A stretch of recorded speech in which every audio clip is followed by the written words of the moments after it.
Behind me right now is the cheapest BMW X3M ever, but I had to break one of my biggest car buying rules in order to get it. Now when it comes to me and buying cars, I don't have many rules because you can see I'm really digging at the bottom of the barrel. I've got big dreams but a small wallet. I'm trying to live a champagne lifestyle on a lemonade budget, which means typically I'm buying the worst example of a crash damaged car that you can possibly find. Now this alone comes with its own risks because this car has been for sale on eBay for a long time now, and there's definitely a reason why. This is a big repair job for anyone, let alone a rookie like me. But when you find out the rule which I've broken in order to buy this BMW X3M competition, you're gonna think I've absolutely lost the plot. Now this BMW has damage which I've never seen before on a crash damage car, and also severe structural damage, making it one of my biggest challenges to date, but getting it off the trailer was a challenge of its own. I don't know how I did it, but the handbrake is now off. Now we need to figure out how to get it into neutral, to then hopefully try and roll this shed of a car out of here. Chris cunningly has passed me a little grinder spanner with these little teeth that you can just about make out. I can lever it down like that. So what Tom's levering here is the manual neutral selection, so we've got to wedge that lever down and that should keep the gearbox in neutral so we can roll it off the trailer. We are done, Bobby. Sounds like my back, that does. Now, I've wanted one of these BMW X3Ms ever since they came out, but they've always been a bit too expensive. So I've bought this crashed one in an attempt to fix it to get it on the road for much less. We're struggling to get this off straight, so we're going to cut the inner tie rods, free off both of the front wheels so we can put them where we want them, and hope that's going to work. So once we've massacred those inner tie rods, we can control those front wheels and get it off the trailer and onto skates and pushed into the garage. So we can start work building myself the perfect winter daily on a budget. Down this way. We're pushing now. Yeah. Power. Power. Power! Yeah! So now we have this wrecked BMW X3M inside the garage ready to start work. So I suppose there's no point waiting around. So the first thing to come off is the bonnet. There's 2 bolts holding this in because 2 of them have already been removed, so once they're off, that lifts off the car. Now the reason why I wanted one of these is because this is the first car which came with the S58 engine, so that's the new engine which comes in the new M3 and M4. And these have been proven to be absolutely rapid. But we have got a few question marks over the condition of this engine which could make this build really expensive. Now the next thing to come off the car is the wings, but in order to do that we've got to remove the side skirts first. So we went underneath and removed all the bolts for that, got those off, and then the wings can come off the car. Now the reason why we're getting straight into this and getting it stripped back is because we want to see how bad the structural damage is. We know there's damage on the chassis leg, but we just need to know how severe it is to know how to deal with it best. And also I'm going to show you guys at home. So to reveal the damage that's on the chassis leg of this car, the final thing to come off is the washer fluid bottle, and once we've got the 1 bolt and the clips removed from that, we can now finally see how bad this damage is. So now I've got the washer fluid bottle removed, you can really see the extent of the damage that we're going to be dealing with here. And this, as I said, is definitely going to be the biggest job I've ever done. So you can see the damage here where this is creased. Up here, this is a crease.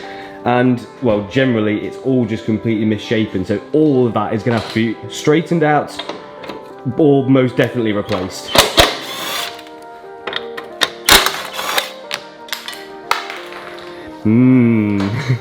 That is nasty. But it doesn't stop at just this, because we also have a nice hole here in the strut tower, which is now going to need replacing too. And also, well, the chassis leg is somewhere down there, and definitely not in the right position because it's been punched in the perfect place to shunt that back and over and give it a good bend, and also damage the chassis leg on this side too. So I told you guys in the last video that I'm going to be doing these builds full time now, which means there is no half measures anymore. We're going all out, and this one is going to need someone full-time on it. Now the reason why I've got question marks over the condition of this engine is because of this. This pipe here goes to the oil cooler, which is now non-existent. And I'm not too hopeful that this car hasn't been ran with that oil cooler pipe off. So I don't know how much oil it's let out, I don't know how much oil it's been ran with, which in turn would catastrophically damage this engine. But we'll come back to that a little bit later in this video. Let's carry on with the strip down. So to gauge whether I've been ripped off on this car or not, we really need to get the wheels off and the arch liners out so we can have a proper look there. And also we need to get the front end off too. No holes in the wheel, it's a good start. Maybe holes somewhere else though. With the wheel now removed, we can gain access to the arch liner, which comes off in 3 pieces.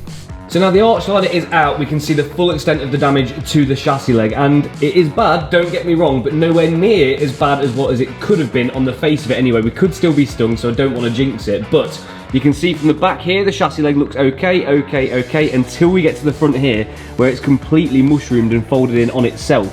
So, although that isn't good and the chassis leg still needs repairing, we're just glad that it doesn't look like on the face of it that it's been pushed back and inwards to the rest of the car, because that could mean even more expense, even more work, and even more headaches. So, looking good so far. I say good, there's still a lot more bad stuff, but that's a good start. So now the passenger wheel can come off, followed by the arch liner as well.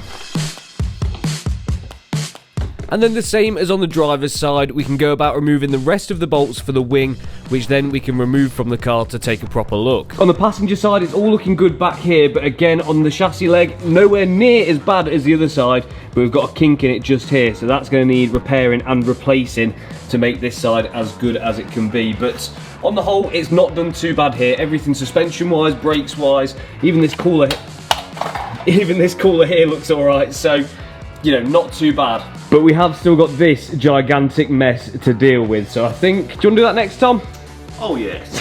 Can't wait. This could be definitely covering up some sins, I think. Then we will go to the inside, and I'll show you that weird damage in a little bit, but this is going to be our next task. And then we want to try and see if we can start the engine on this car by the end of this video. How well that's going to go, I have no idea. But before we do that, I want to try and bridge the oil cooler so the oil's not just pissing out the front of it, basically. And this is going to be a job all of its own, because we've got to bend as much of this car out as we can to gain access to the bolts to remove the crash bar. But because the front end is so bent, there's no way of actually pulling the crash bar out once we've removed these bolts. But also, it's under so much tension because of the way it's been crashed that we've got to actually cut the crash bar in half to have a hope of doing it. But once the crash bar is cut in half, it does relieve some of that tension, so we can whack one half of the crash bar out with a hammer, which worked an absolute treat. But what about the other side?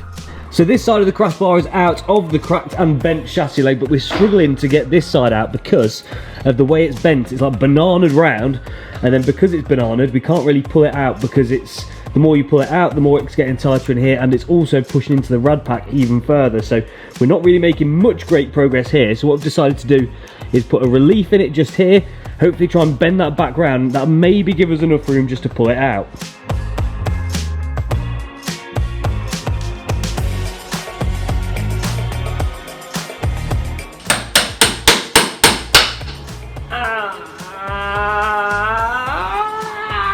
So with my hand hammered and the relief cuts made properly, we can now start bending out the crash bar and hopefully give us enough room to either remove it or at least gain access properly to the rad pack. So we're going to call this mission failed successfully. Now, we haven't managed to get it off yet, but that does give us access to get the rad pack off now. And then once the rad pack's off, hopefully we can bend and break this out of the way, ready to have a proper look at this chassis leg. So to get that rad pack off, we've got to disconnect all of the hoses, so we pop the clips and pull those off. And once we've got all of those released, we can then pull the rad pack away from the car, which is really going to show us how much damage has been done to the front of the engine. But I'm really praying it's not that bad, because if it is, it's going to be so expensive. Well, let's see what you lot think to this mess, let's be frank. Like, we knew it was going to be bad, and we've got exactly what we expected. So I'm not really annoyed, but it does still keep uncovering things. So we can see, obviously, this chassis leg here is supposed to come out straight. We've had to bend it back quite a bit because it was like round here, and we've got enough room now anyway to be able to get the rad pack off, which we have. Yeah, that's going to need replacing. It's the same story over here, although nowhere near as bad, because it doesn't look like it's damaged any of this. But again, at the end of this chassis leg is tweaked over, I presume because the crash bar has shoved it across, and that is now going to need replacing or repairing.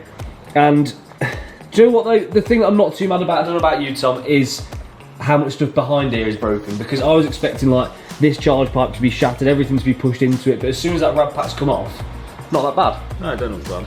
But there is a lot of pipes which are damaged. Got one there, one there, one there, one there. Yeah, the actuator's not good. The turbo inlet pipe isn't good.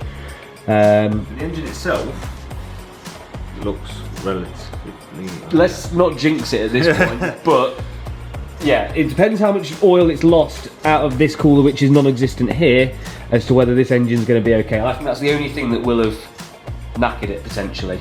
Also as well, a bit annoyed about this, because I thought this kind of engine cover airbox sort of thing was okay, but it is not. Big sad, because parts like this are what really add up. I bet this would be like 700–800 quid.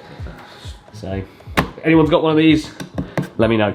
But I think before we carry on with the engine, let's have a quick look at the inside of this car, because I haven't really shown you this yet properly. We can see it's had a good shunt from the front, and it's pushed the bonnet back into the windscreen, causing a gaping hole in that. But luckily the doors are actually okay. Everything lines up really nicely. You can feel that there's no resistance in any of the body itself, so we know that's not bent anyway. And also as well, all of these sills look really good there, apart from a tiny scratch on the corner there, untouched really. But one thing I have noticed about this car is that I don't think the previous owner necessarily had the best taste, it's got to be said, because some of the mods on here are very questionable. These rear lights, for example, the tint that they've put on that is disgusting. These wheels also are supposed to be gloss black with a diamond cut face, and they've just been done in satin black, which looks a bit cheap to me. And the roof, as well as the spoiler, has been wrapped in the ugliest satin black as well, which is really not nice, and it looks like it's going to be a real mission to get that off. And by looking at the spoiler itself, it doesn't look like they've done the best job, because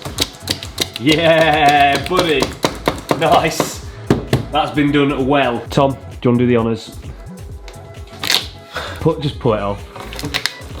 That is bad workmanship. Poor, but it's not been wrapped too bad actually. Why has the boot lid got two marks here and here, where it looks like it's been sanded through for no real reason at all? One theory is that there was a spoiler of some sort on it. I haven't seen a spoiler for these which you put on here, but apart from that, I have no other real theories, because, well, it's very odd, isn't it? It's weird. Now, I'm sure this car is going to have a million warning lights on it, but I want to see exactly how bad it is. So we're going to hook a jump pack up to the battery in the back, even though it's not the proper battery. Hopefully that gives us enough power to get the ignition on, and we can read the fault codes to see there's not anything that's going to be catastrophic to us starting the engine before we do. Jump pack is on. Nice work. So we can grab our OBD11 dongle and stick it in the OBD2 port. Here we are in my X3M. So now we can fire up the OBD11 application. I think there's going to be over 50, Tom. What do you reckon? There's going to be a lot. So now we can see OBD11 has detected that my car is an X3M. So now it's reading the control units, and once that's done, we can then diagnose the car. I'm sorry about this donging in the background, I can't stop it. So now we're scanning 23 modules to check the health of this car, and I'm promising you it's not going to be good when it comes back. But OBD11 can do so much more than that. It also has a load of coding functionalities for VAG group cars and also for BMWs and Minis too. Oh my god. 178 faults found. Is that even worth reading? Let's have a look. An amount of warning lights I have never seen before in my life. The good news is I'm not seeing anything engine related, but obviously we haven't started the car, so there's only so much it can read. But aside from that, on the coding side of things, we've got loads of adjustments which we can do on this X3M to make it a little bit more personal to me. Like, say for example, we can do it so it beeps when you lock the car, we can adjust the seatbelt warnings, you can activate mirror dip, but I'm not going to do any of that this time because I genuinely think that's the least of my worries. We need to see if this car starts. But if you do want to grab yourself an OBD11 device, use the link in the description and discount code SLIX to save yourself some money, and then you can diagnose and code your car yourself. But we have got some little sweeteners inside of the car. Let me just move this curtain airbag which is blown, because we do have the original bumper, grills and a few boot trims and things, and a box with a couple of new parts in actually. These might be the oil cooler lines. I think they are, aren't they? Yeah, X3M. We still haven't got a cooler though, that's a problem. It'd be good if we could find that in here. Ooh. What have we got? They must have known that we were going to cook. And in the tie rod. Oh, I got one. Is it the right one? Who knows? Where's it from? Nobody knows. Shall we get all this cleared out and have a proper look at this interior actually, because I've not seen it yet. So the boot was missing a bunch of trims all around the back edge, so we were sifting through the boot full of parts to figure out what was rubbish and what's good and what's worth keeping and what's worth throwing away. But luckily, there was quite a bit more in there than what I actually anticipated. Well, in just the space of 30 minutes, we managed to give this a clear out and get all of the boot back together, including the parcel shelf, which, if any of you know from salvage cars, is very rare to have. I've actually got all the pieces of the boot that we need here, which I'm shocked by, to be honest, considering how much was took off. But let me show you something else about this car which is shocking. I have never in my life seen seats do this. I don't know about you guys. Let me know in the comments section if you have. Can you see what's wrong with them? Both seats are completely twisted. You can see in that one there, it's kind of in the back, isn't it? I don't know if something's punctured the back of it. This is is a lot further back this side as well. Yeah, it is, yeah. So it definitely moved over that way, but it's this seat that is the worst. When you open up the driver's door, you can quite clearly see that it is absolutely collapsed through itself. That is...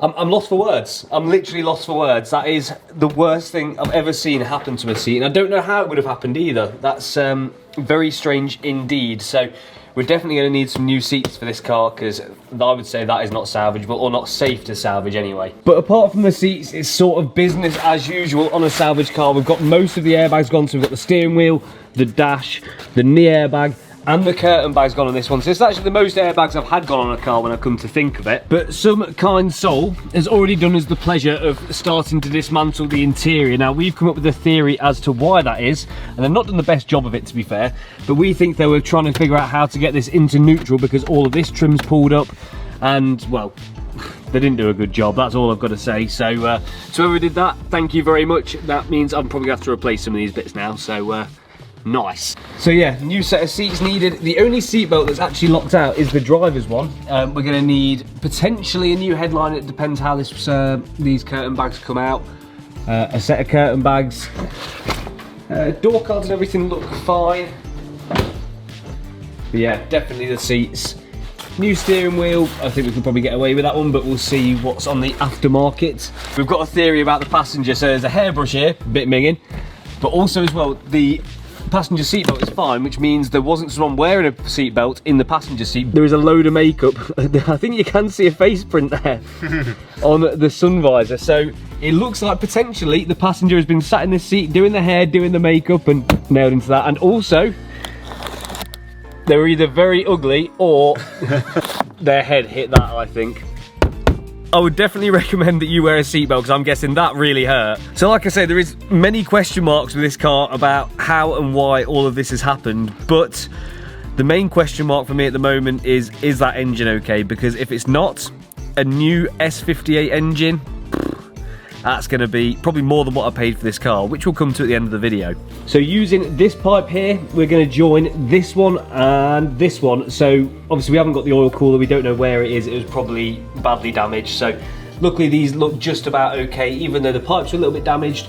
We can just join them together and all should be good, just for a quick startup to see whether or not we have a big paperweight here or not. All right, so Jubilee on there. The torque setting is all of it. All the torque. Yes.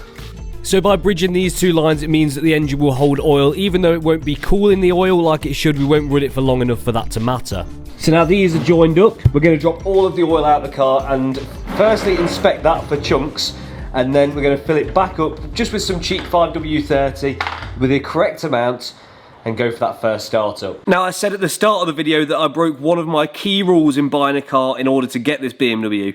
And I only have 3 rules when it comes to buying cars. The first one being, don't buy someone else's project. There's normally a reason why it's not finished. The second one being water damaged cars. I want to steer clear of these because there's so many gremlins which they can be hiding. And the third and most important one is category B. Now, I don't mean a category B insurance write-off. What I mean by B is the location. That being either Birmingham or Bradford. If you're from the UK, I'm sure you'll understand. Every single time I've been to look at a car in one of these locations, they've not been as they've been described, and they've always been in much worse condition than what is listed. But that's just my personal experience, but that is the rule which I've had to break in order to get this car. I had to go and get it from Bradford. Hopefully, in this example, Bradford proves me wrong and this car turns out alright, but I guess we'll see. So now we can crack off the sump plug to release all of the engine's oil. How's your skills? No one's ever done this. And not got an arm full of oil. Yeah. Can you do it is the question. And are you going to drop it in there? Potentially. I'm worried about splash. Yeah. Oh! Oh. That is not a good sign. That is not a good sign at all. No. That's not good. That is not good. Okay, I went from being pretty hopeful to... like, this has just got serious. I just know this is going to be bad news. That is literally like a few hundred mil in it, if that. Shocking behaviour. That's not good. Not good at all. I genuinely don't even want to start it now. I'd rather never know. The problem is we've got to go through the motions, haven't we? We've got to see. We've got to see if this engine's okay. I really don't think it's going to be after that. Well, I knew it was going to be bad, but I never predicted it was going to be that bad. I think I know what's going to happen next. I'll be very surprised if when we fill this back up with oil and start it, if this engine isn't knocking. It's very rare you'll hear me with this tone of voice, but yeah, I'm not feeling good right now. So we're praying that the engine hasn't been ran with that little oil in it, but before we go for a startup, we're going to clean out all of the holes in the engine where we've not got pipes connected, so the one going into the turbo and the coolant pipe, which is missing on here.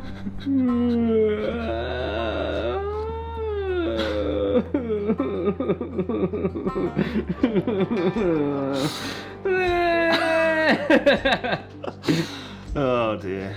And now we've finished being emotional, we can fill the car up with the correct 7 litres of oil rather than about 200 mil. And I can't describe how nervous I am right now, because if this engine is bad, like I said, a good replacement S58 engine is not only going to be hard to come by, but is going to be super expensive and could very quickly make this build go well over budget.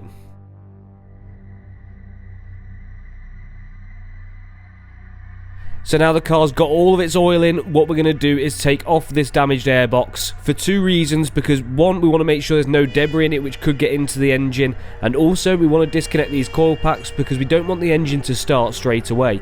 We want it to build up oil pressure to again minimise the chance of damage. Right, here is our plan of action. So now I've unplugged all the coil packs and we're going to get the battery pack back on and try and crank it a few times to get some oil pressure in there to make sure we're not going to do any damage because it's been sat for a long time. And then we're going to re-plug those in and go for that start and keep our fingers crossed for the best. So battery pack is on. I guess this is it. Well, the first stage of it.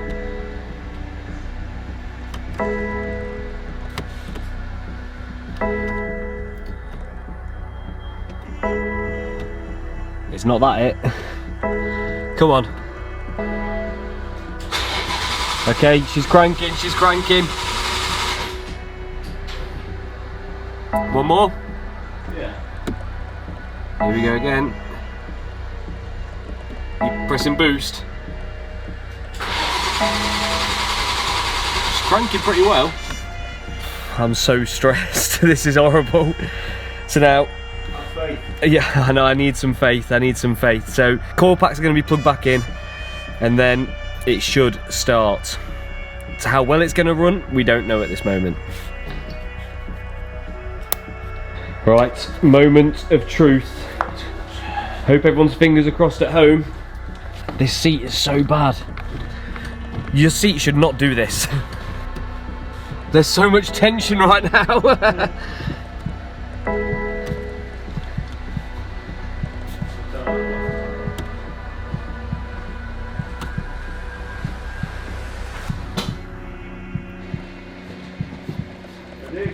Yep. Yeah. Okay.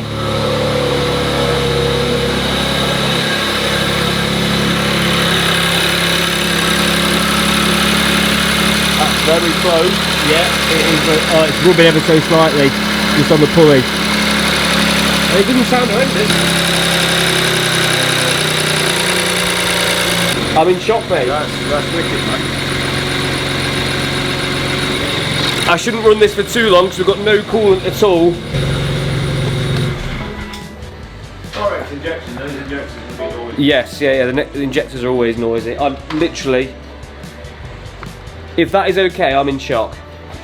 I think the engine's okay. It sounded like a BMW without the engine cover on.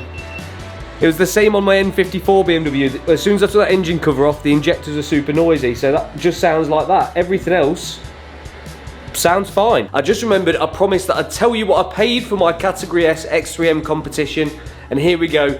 I paid £19,000 for it. Whether that's a good deal, we don't know yet. We'll find out later on in the build, but on the face of it, it seems pretty cheap to me. This car is definitely going to be a challenge, and there's definitely going to be some nasty surprises. Now, we did have some question marks over the condition of the engine, but that doesn't mean that we're done with this engine, because it's got to come out to fix all of the chassis damage. And it'd be mad not to upgrade it while we're there, but getting it out is going to be a mission of its own. So it doesn't really seem like a job that you'd easily be able to do yourself. So in this video, we're going to try and do it ourselves. We've got so much work to do to get this car back to a bare chassis, so we can start looking at replacing those bent legs and strut tower. Which, in a garage as small as mine, is definitely not going to be an easy task. Because although on camera sometimes it might look quite big in here, we have about 1.5 meters at the back and about the same at the front. So the first step to getting this 500 horsepower 6-cylinder engine out is getting the exhaust off. Let's see if we can get this done.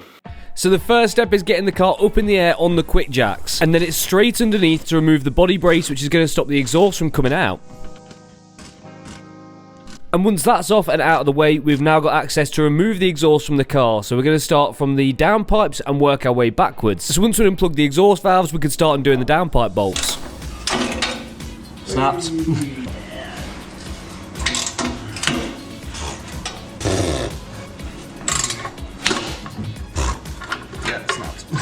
Nice. So with a hat trick of snap bolts and one missing, I'd say someone's possibly been here before. So then instead of removing the exhaust rubbers, we just remove the brackets which hold the rubbers to the car. And then using a jack to support the weight of the exhaust, we could then slowly lower it away from the car. Although there was still one small fix in which we missed, so we had to undo that whilst it was dangling.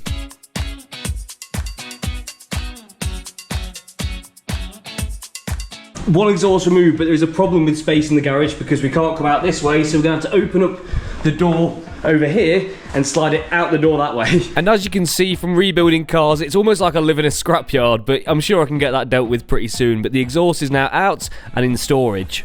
So then it was off with the heat shields, which hide the prop.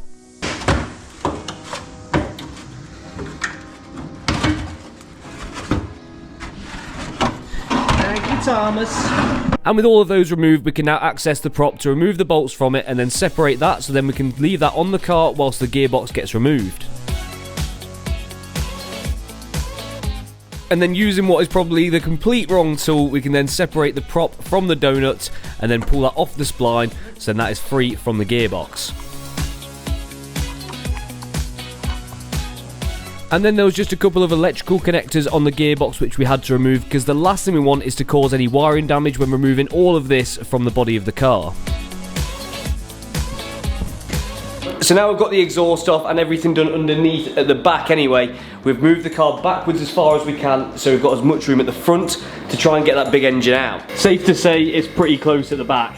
So I thought I'd make a start on the wiring, and on BMWs it's actually pretty simple because there's just multiple plugs going directly to the ECU, so you can just unplug it from there and leave everything connected to the engine. And now I've got all of those removed, I want to remove the steering column from the steering rack so they separate nicely when we drop the subframe, which you can just about make out that I'm doing here. And then me and Tom set about removing the complete scuttle panel to make sure that we can see and access everything that we need to get this engine out. So then it's off with the wipers and unclipping the windscreen scuttle. Then underneath that there's another body brace which needs removing, which is only held in with 4 bolts, so once that's removed we finger tighten them back into their place. And then there was a lower section of the scuttle which also needs removing for us to be able to see down the back of the engine. Now the bonnet hinges here started to get in the way, so we can get those removed along with the gas struts too. Now I believe this is on most modern cars, but there's actually a pin that fires in the bonnet hinge which pushes up the back of the bonnet and then takes away some of the impact from a potential pedestrian that's hit the front of it. So we're going to need to replace that. So it works correctly and we've got no warning lights on the dash. But that's a long way off yet.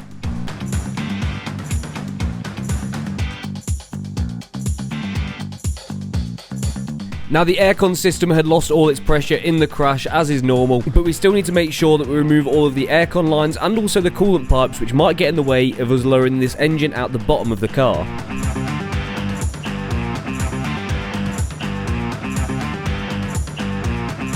The next thing to clear out the way is the ECU and the casing, so there's just 2 bolts holding that in. And after a few hours graft, it really does feel like we're starting to make some progress now, and this engine is nearly ready to come out. So after a lot of aircon pipes, coolant pipes, plugs, I think we're about clear. We've got nothing that I can see attached to this chassis rail that's going to stop the engine going down there. The only thing here is the UJ for the steering column rack. Apart from that, this side is pretty clear anyway. The only things we've got left to do, I think, Thomas, is the wheel situation. So we've disconnect the brake lines, we've got to unplug the ABS sensors and brake wear sensors. I think once we've done that, we should just be able to take the subframe bolts out, and just as easy as this, it's just going to lower itself. Cool. Let's see if that Optimism, I like it. So we undid the brake lines and let them drain into this bottle, and then lowered the car back down onto skates, which is then going to allow us to move the subframe and engine around fairly easily, hopefully. And then using the quick jacks, we can lift the car away from the engine and then pull that out. That's the plan anyway. Whether it's going to work or not, we'll see. Okay, so here we go, moment of truth. We've only got 2 more subframe bolts to remove, and the top mount bolts, and the engine, gearbox, and all the front wheels and everything like that should come with it. Maybe, we'll see. Possibly. Probably. Potentially.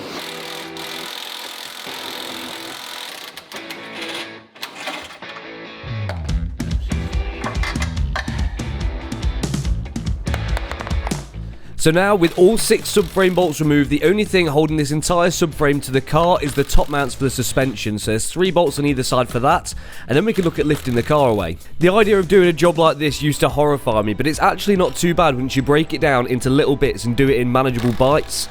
The more I work on cars, the more obvious it's becoming. They're just like one big jigsaw puzzle. Everything goes on in a certain way and comes off in a certain way. It's just about using what you've learned in the past and how to take certain parts apart. So with the wheels and the gearbox on a dolly, we can now use the quick jacks to lift the body of the car away from the subframe and engine. And I'm praying at this point there's nothing that we've missed, because if there is, it could cause quite expensive damage. But with a bit of jiggling to get one of the top mounts released, we could then lower the jack down and also raise the car up a tiny bit more, which then gave us the room to push out the complete subframe and gearbox. And it was massive. Where I'm going to put this, I have no idea, but it doesn't matter because we've done what we aimed to do. We've got this engine out of the car.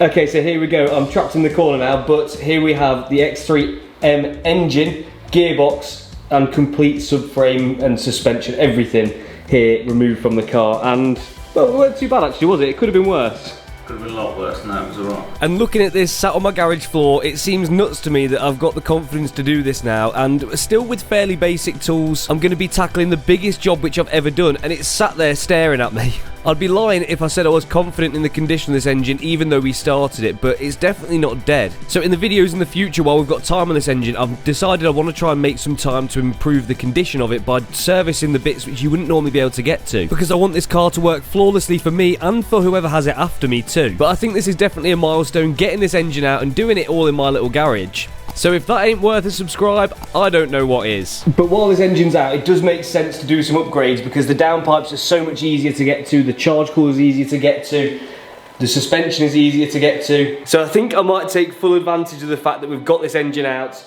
and everything is so easy to access at the moment. But somehow that is not my biggest worry at the moment because we've still got to do more here. We've got to get all of the stuff off here so we can actually replace this chassis leg. Which doesn't mean just replacing it to here, we've actually got to replace it all the way back here, which is going to be fun. So that means everything that you can see here has got to go. So in order to fit the new chassis leg, everything has to come off it. So that means all the heat shields, we need to take the master cylinder out, we need to just clear everything off that side of the car. And I'm praying that I can remember where it goes when it's done. Now, I'm not going to do all of it now because some of it means stripping the interior, so we will need to come back to that later, but we can get most of it off ready for when that interior comes out. Right, next day, and I've very quickly realised that I'm going to lose track of which parts it is that I'm going to need, so we need to stay organised on this, and as we're going along, make a list of every single part that's broken, get the part number off it if possible, and then try and source it for cheaper than what the main dealer wants. That's the goal anyway, and that's the only way that we're going to get this car fixed within a reasonable budget. So we're going to start on the engine and go through all of the broken pipes and bits and bobs that we're going to need to make that work perfectly and work our way outwards from there. So, you ready? Yeah. It's going to be a big one. Because I want that engine to go back in perfectly working and not to have any messing around afterwards. So we're going to fully examine it and make sure we've got everything we need. But just before we do that, I did actually manage to get in touch with the original owner who crashed this car. And he gave me loads of information about how it all happened, the story of the car, where he got it, why bits are a certain way, and it was really, really interesting. So me and Tom went tirelessly through every broken part we could find on the engine, marking them off as we find them and the part number, and noting them down to make sure we don't forget to order them. We made sure to number each item and also paint pen that number on the part on the car too. And trust me when I say this took ages, because some of the part numbers were absolutely smashed to bits, so it did make it a lot more challenging trying to find them. So we now have a complete list of, well, I say a complete list, we have a list of some of the parts that we're going to need to get this car sort of sorted, from kind of coolant pipes and then to some of the plastics as well. This should get us most of the way there, to the point where the engine's running and the car's bolted back together, and then we've just got the things on the front and the finishing touches to do. And although all of this looks really bad, as I say, you can really see the chassis damage now, but I don't think this is actually too bad. This is 26 parts we've got here. Okay, yes, there's definitely going to be more than that. I'd probably say double the amount, but it could have been a lot worse. And I'm not going to say what else could go wrong, but I do think we've got away relatively lightly in terms of damage to the engine parts, at least, is what we're going to say for now, especially considering the way this car was crashed. Like I said earlier, I've managed to get in touch with the original owner and see how the car was crashed, and he said he was driving up a country road too fast, didn't see a 90-degree corner come in, locked up, and went straight into like a 20-foot wall. And the wall definitely won, but you know, this is definitely still repairable, and it should be a lot cheaper still than buying a non-crash damaged one. Saying that, I've probably just jinxed it. But there is one more thing I want to do with this engine before we even start presuming that it's actually okay. Do you want to guess what that is, Tom? I don't know. I want to cut open the oil filter and see if there's any chunks in there, because if there is, this could be game over. Yeah, it is worrying how little oil it has. Oh. Obviously we've filled it up again now, but luckily with these, the oil filter is just about round here. So that means we should be able to take that off without losing too much oil. Yes. Right, let's do this. Let's see if it's bad news or not. Now, I had a few comments on the last video about the camera being a bit shaky, and I apologise about that. It's not actually the fault of the camera. I've just bought a new one, a Canon R6, which is a really good camera. The problem is me. I don't know how to set it up right. I'm a car guy, not a camera guy, so I think it should be a little bit better from this point here in this video. So hopefully it's a bit more pleasurable for you guys to watch. Let's see how bad this oil filter is. Here we go. I'm going to cut straight down the middle, I think. It's a little bit dirty, but oh, there is a... Maybe we should get a clean magnet. Yeah, we need to see if these bits are magnetic or not. There's like a fair bit of gunk, but what do you think? There's not loads, is there? But I think a magnet would. I think you're right. Oh, there we go. That's better. Let's get a magnet and go from there. And now I've stretched out the oil filter, you can see some little bits, but the question is the oil filter just doing its job? Does that count as wear and tear? What we've got here is the magnets from a Magnaplate kit. This is where you kind of magnetically put your number plate on, so you can remove it to like wash it, take it off, it shows, stuff like that. And you can see there's 4 magnets here, and they're really, really strong. I can't even... They're strong. So if there's anything magnetic in this filter, it's going to get picked up by this. I'm hoping that it's just kind of gunk and dirt and the oil filter is doing its job, and it's not bits of bearing, because that would be a nightmare. So we've got the oil filter here, stretched it all out. Let's rub this all over it. There's a couple of little bits of dirt, but nothing that seems to have magnetised to it. When I say these magnets are strong, I mean they're really... Should we show how strong they are? Yeah. Because if there is anything magnetic on here, I wouldn't be able to get it off. It would be stuck on there, and I can literally wipe it clean. Right, 1 magnet, steel body. You can hear that. Yes. I literally can't get it off. Right. So my point being, if there was any chunks on that oil filter, then that would have been stuck to that magnet. So I think we've got away pretty well there. You got to try and get that magnet off. I think the engine's alright. But... Yeah, the engine's alright, but that magnet's staying there now. What I'm going to do is I'm going to take all of the part numbers that we've got off here, get a price from BMW with a complete breakdown, and then I'm going to try and see what I can find on the second-hand market to save some money. Because, well, that's just what we do, isn't it? Time for a parts hunt, let's go! Right, so back behind the scenes, because you guys seem to have enjoyed me doing this with you in the past.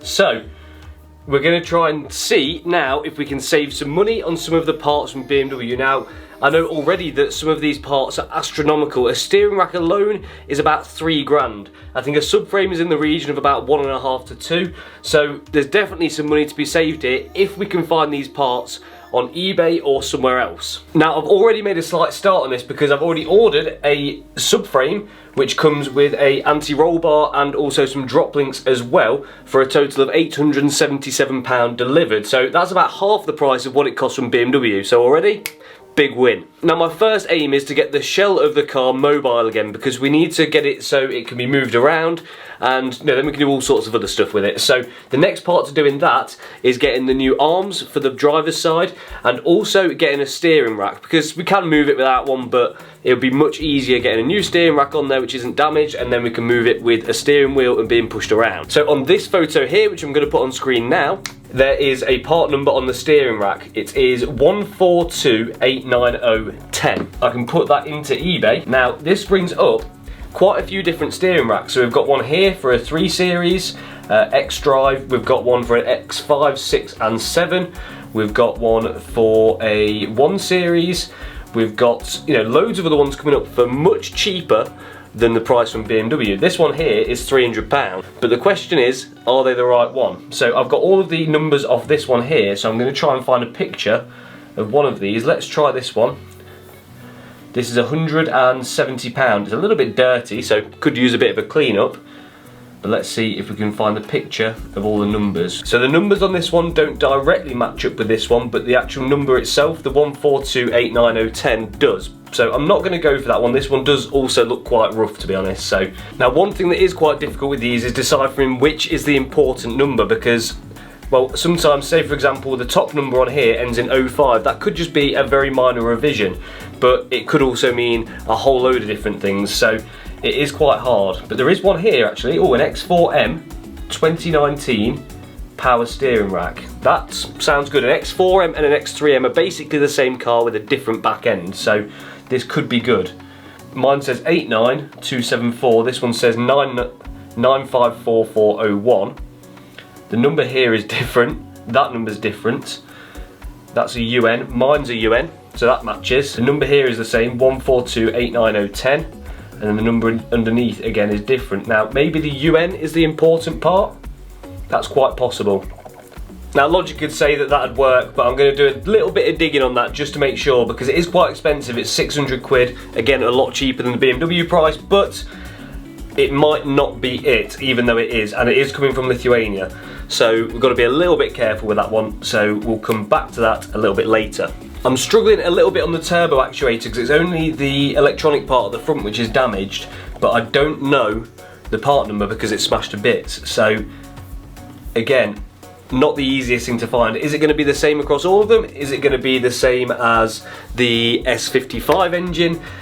Who knows? It is a bit up in the air. Like, how are you supposed to know these things? It's very tricky sometimes. Now that is more like it. I know this was expensive from BMW, and I know some of you were saying that mine was salvageable, but it did have some damage on the intake area, quite a big crack in another area, so it's probably getting to that point where it's not worth repairing anymore. And for £180, I think it's definitely much better to put a nice new fresh one on rather than trying to repair and bodge that other one. Sometimes it is worth repairing parts, but in this case, with this one not being too expensive, I think I'm going to go for this. £180, get in my basket. Right, this is a prime example of what I mean by being careful when buying parts, because it'd be so easy to go and find someone breaking an X3M or an X4M, just buying all the bits you need thinking they're just M specific, and it's simply not the case. So the side radiators, which go kind of in the lower grills at the sides of the car in front of the wheels.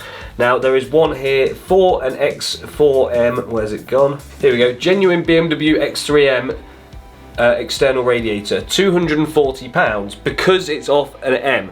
Now the part number remains the same, it's 9468698. Yeah. Now you go back up to the top, right, there's new ones here. There is a new one for £173. So what I'm going to do is I'm going to wait to hear back from BMW on that and see if their price is roughly similar. I'm going to guess that it is, to be honest with you, rather than just going and biting the bullet and buying the X3M one thinking it's a special part. And it's much the same story with this here. This is a auxiliary water pump for my engine. Again, I've got the part number off it, which is 8651287. But you put that into eBay, and what does it bring up? A 320i G20 petrol auxiliary water pump with the same part number for only £60. So unless BMW can beat that price, that's the one I'm having. Now this is disgusting. I'm hoping BMW can beat these prices because there's 3 for sale and they're all astronomical. This is just the charge pipe which goes around the front of the engine. It's only about this big, just for a bit of pipe. Second hand, £490, £470 with £10 postage, and £480 with free postage. And they all look like they're from not the best places. It's a bit of pipe, it can't be that expensive surely. I bet BMW can beat that. They've got to be able to. I'm not having that, that is disgusting. Not on. Behave. It's obvious there's definitely some money to be saved, but we've got to be careful in doing it because I don't want to be had over buying some of these parts for what seems like stupid money. So still got to be vigilant, still got to be smart about it. But there is some parts I've just ordered straight away from BMW because I don't want to buy them second hand. So I've ordered the lower arms, including all new bolts. Then I have ordered some rod bearings because I've quickly come to realise that what I said earlier in the video was probably a bit of a mistake, because we ran a magnet over that oil filter, and even though nothing came off magnetically, I remembered rod bearings are not made out of steel. So we've ordered new rod bearings from there, and also bolts for that too, and also some sump gasket sealant, you know, the OEM stuff that they use. So that's definitely going to be something which we want to do because I don't want to risk blowing that engine up and just running it as it is. I think that's definitely the first thing to change and have a good look at and make sure everything's good there. I think it costs about £200 to do, so well worth the investment in the engine to try and future-proof it, and then that gives us the chance to pull the sump off as well and give everything a good clean out and make sure it's all hunky-dory. I've also ordered already a subframe for about £800, so that's on the way. So we're definitely off to a good start, and you know what, parts for this car don't seem too horrendous. Like, it could be a lot worse. There could be loads of parts which were like this because they'd be X3 or X4M specific, or you know, M3 or M4 specific, where it's simply not the case. It looks like they share a lot of parts with the smaller engine BMWs as well, which is good because it keeps manufacturing costs down, which means the prices are lower too because they're shared across more models, making them a less rare part. Great. I'm genuinely starting to think steering racks and this channel are just cursed, because there is actually a few X3M, X4M steering racks for sale, but none of the numbers match up. Now, I've spoken to a BMW breaker who's quite close to me, and they've took my VIN number and gave me back a list of the part numbers which will fit my car and just plug and play, you know, the superseded variants, and none of those match any of the ones that are for sale either. So there's these ones here which, even though they're from Germany, are right hand drive steering racks. Just load that. They don't come with the motor, but I think the one on mine's okay, and they're super cheap, £143, but again, the numbers just don't match. Well, one thing that does match is the UN and the ABM, they're both the same on mine. But yeah, nothing else apart from the 1428910, that matches. Nothing else does. So do I chance it and just buy this £143 one and try and fit my motor and presume it's the same? Because this is from 2017 to 2020, mine's a 2019, so it fits in that. It's for a right-hand drive car. Yeah, I don't know. So I can either do that, or I can buy the more expensive X4M one that we've seen earlier in the video where none of the numbers match, or I could go and buy a brand new one for £3 grand. Well, I've got a lot more hunting for parts to do, but this is not a job for the faint-hearted, because this car is by far in the worst condition I've ever done and is a massive gamble on my part. And if I'm being completely honest, I feel well in over my head. I feel like I've bitten off way more than I can chew. So now it feels like it's not so much a case of when we can get this car back on the road, it's more like if we can at all. But the key thing to doing massive jobs like this is breaking it down to little bite-sized chunks, which is exactly what I'm doing. And with the engine already removed, we're much closer to be able to replace this damaged chassis leg and strut tower as well. But we do need to finish stripping out this brake booster and master cylinder, along with all of the wiring in the front as well. And that means now tackling the interior to be able to get to those bits. So whilst we're doing that, we may as well get all of this out too. So we need to clear some space. That was dangerous. Much better. So now we can actually see what we're doing. Knob. You found me knob, yes. And Tom has already just saved me money because we've just found the missing knob from the heater controls. Money saved. So I'm sure we're going to find some questionable stuff on this interior, but we need to get this out so we can replace all of the airbags, and also we can strip down everything in the engine bay too. Nice. Now someone kindly has already started this for us and not done the best job. They've broken this trim just here. Yeah, we're gonna have to probably replace some of these parts too. Example 1, example 2. This was example 3, but we've managed to fix it now. Example 4. Anyway, I won't go on. Let's get this interior stripped out. So we're gonna start getting this dashboard out by pulling off all of the clipped-on trims. Now, it is a shame that some of these are broken because, again, all of these parts are gonna add up. But we're just gonna have to be as careful as we can to make sure we don't damage any other bits. So now the dashboard trims are off, we can remove the center console trim around the gear stick, which had loads of fiddly plugs underneath, which was so hard to get to. But with that out of the way, we can start taking out some of the T20s and also some bigger bolts to get this center console out. Which again was pretty easy, apart from the fiddly electricals again, because there seemed to be something plugged into absolutely everything. And this is what makes modern cars slightly harder to work on, because there's so many plugs and connectors and so many little lights and features in all of these little cubbies. But now we've got all of those unplugged, we've got the bare center console left down here, and we've just got to find the last screws to take out, which should free it from the car, and then we should be able to get it out there and start on the rest of it. I just want to say, I don't want to hear anyone mocking me in the comment section for using a drill for doing this. It is what it is, get over it. So the final thing to come out before that center console wants to come out is the seats. Now, this is not going to be easy, and that's because the seats are electric. Now, normally this wouldn't be a problem, but we need to move the seats forward to be able to get to 2 of the bolts, but with the condition of mine, that ain't happening. So we've got a bit of a problem with the seats. First, obviously, there's no power in the car, and even when we do try and put power in it now, there is 0. But basically, we can't get the seats out at the moment because, well, we can get to the front 2 bolts, but because the motor is knackered, the cable is actually snapped, which I don't know if you can see down there. Bing. So we can't move the seats forward, which is an issue because then we can't get to the bolts at the back. So what we're going to try and do is cut this tab here, which is what I think allows the seat to move forwards and backwards, and hopefully we can then move the seat forward and undo the rails from the car.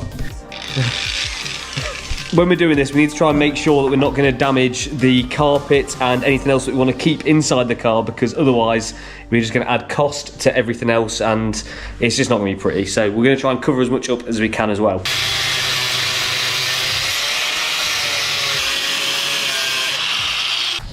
It ain't pretty, but it ain't got to be. That should be free.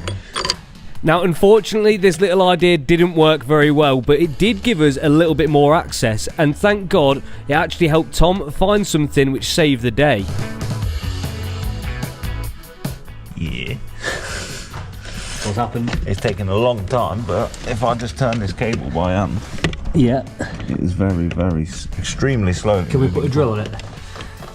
You're a genius. Sometimes my genius is, it's almost frightening. Is it working? Come on. So with the drill attached to the cable, which is normally run by the motor on the seats, we're able to individually slide each rail forwards, which gave us just enough room to be able to get to those bolts. There we go, that's what we needed. Now we can actually see where the bolts are to undo them. I can't believe that worked. And I was like, it was a nightmare, but once we got that was a doddle. Hopefully, it's 2 hours and 48,000 minutes one side, 10 minutes the other. That's how it always is working on your car. Do you not know this? God. So now we've got access, I can remove the last 2 T50 bolts which are holding the driver's seat in place, and we can finally get that out of the car.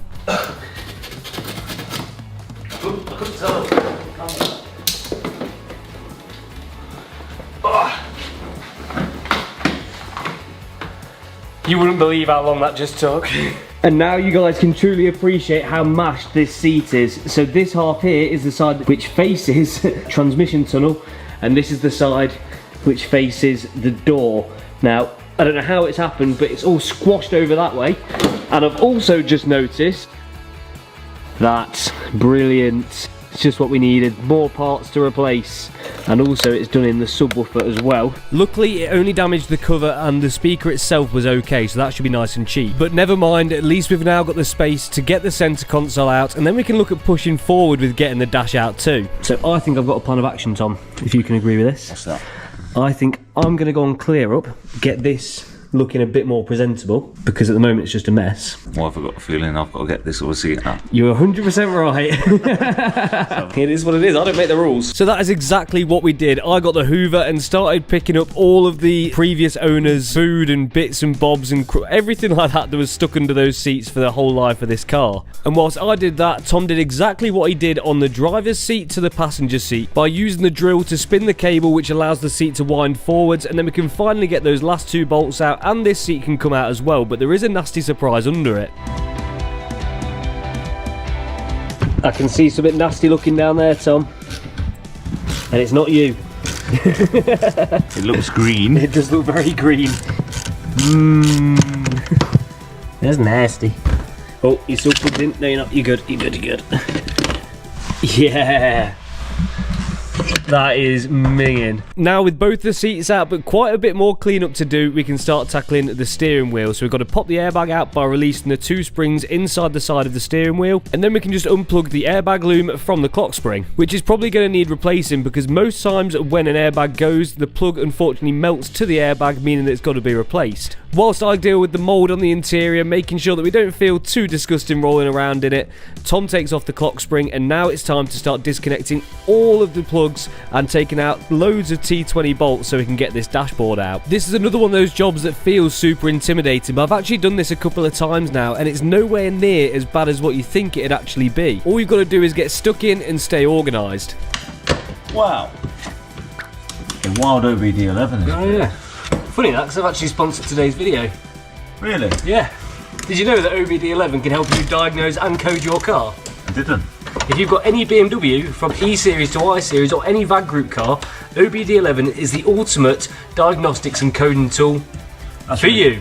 So by plugging in the pocket-sized OBD11 device into your car's OBD2 port, you can simply and easily diagnose problems with your car on your phone. This is it on my X3M here before we started stripping the interior, and you can see it found 178 fault codes. Let's hope your car isn't as bad as mine. But OBD11 can do so much more than that, because it can also code individual features onto your car too. Now we can't do anything on my car at the moment because it's got no power, but we can do some work on my mate's car. So he's got a Mark 6 Golf, and I'm going to turn on the audio confirmation for locking and unlocking, just while me and Tom take out the last final fixings to get that dashboard out. And as quick as a flash, it is done.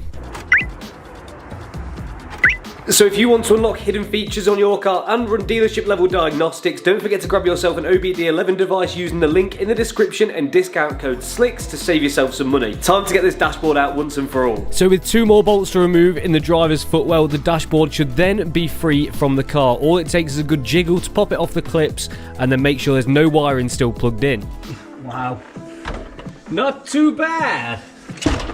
Nice! So the dash is now out, and it actually was not bad to do. But we have a further problem. This is something which I don't think any of us could have predicted. I put the steering wheel back on just for now to keep it safe, but I don't know if any of you guys at home will even spot the problem. How about now? No? Well, we didn't spot it at first either. If you look carefully, you'll notice some of these tabs are twisted, and we are 99% sure, I need to speak to the original owner, that someone has either come out the back or the passenger has hit this with some force, because the way that some of these parts were broken on the dashboard and the way that this, for example, is twisted, it's got to revert. There's got to be a good reason why just these tabs are twisted, but there's also more, because you can notice some damage here on the heater. So that's also going to need replacing. And I think also as well, just to make sure that we're not going to have any problems putting the new dashboard in when we do, I'm going to replace this as well. So whoever hit this dashboard, or whatever hit it, that must have hurt. That's bad. I've not seen this before. This is a new one to me, and it's not something I even predicted. It's caught me off guard a little bit, but it's all fixable, and now is the easiest time to fix it. There's only a few bolts to change it, so I'd rather get a new one in there and make sure it's perfect, but it's not the easiest part to find. But nevertheless, it's still a step in the right direction, even if there is more jobs uncovering themselves as we go. But all repairable still, it's just really adding up to that total bill at the end. Okay, we've got a bit of a problem because we're lacking for space. We need as much room as possible to put all the interior parts nice and neatly, and we've got a massive lump of an engine, gearbox and subframe all stuck here. Yes, it's on wheels, but it's not the easiest thing to move. But luckily, Machine Mart have sorted us out. And they have sent us out a brand new engine crane, which is going to be vital to the rebuild of this car. And I'm sure it's going to come in very handy in builds on the future too, because I'd really like to get more and more in depth as the channel progresses.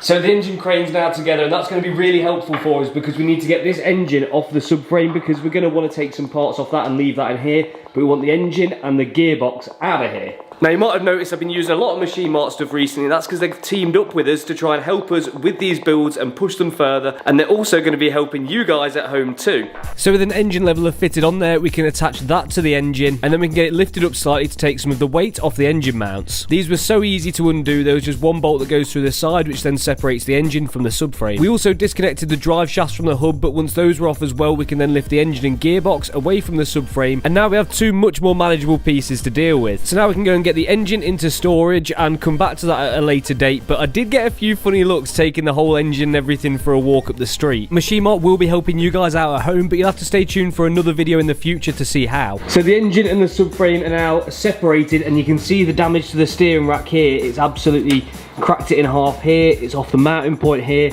But I think the motor is all good, which is good news. We've had another casualty, but this was probably damaged in the crash anyway, but this engine mount has, well, broken to bits, so that needs replacing as well. But that's not what we're concentrating on in this video. We've got to carry on with that interior. So the next thing that needs to come out is this front carpet here, because we need to be able to access everything behind it there so we can fit that new leg up. So the next thing to come out is the knee airbag, which is super easy, held in with just 2 bolts, and then the throttle pedal, which is held in with just 1. Once that's unplugged, I can then remove all of the trims which are necessary from the side and untuck the carpet from the rear trim too. Thankfully, this carpet is split into 2 pieces, a front section and a rear section, which does make it a tiny bit easier. So once I've removed the bonnet release handle and that trim, I can then remove the subwoofer cover too.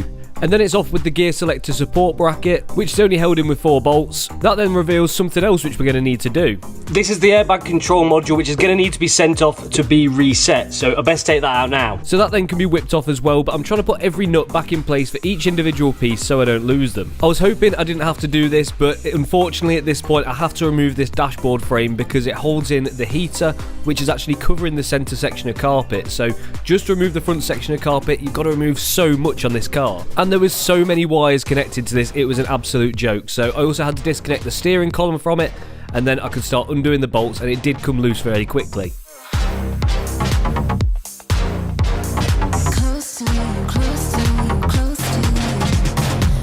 Wow.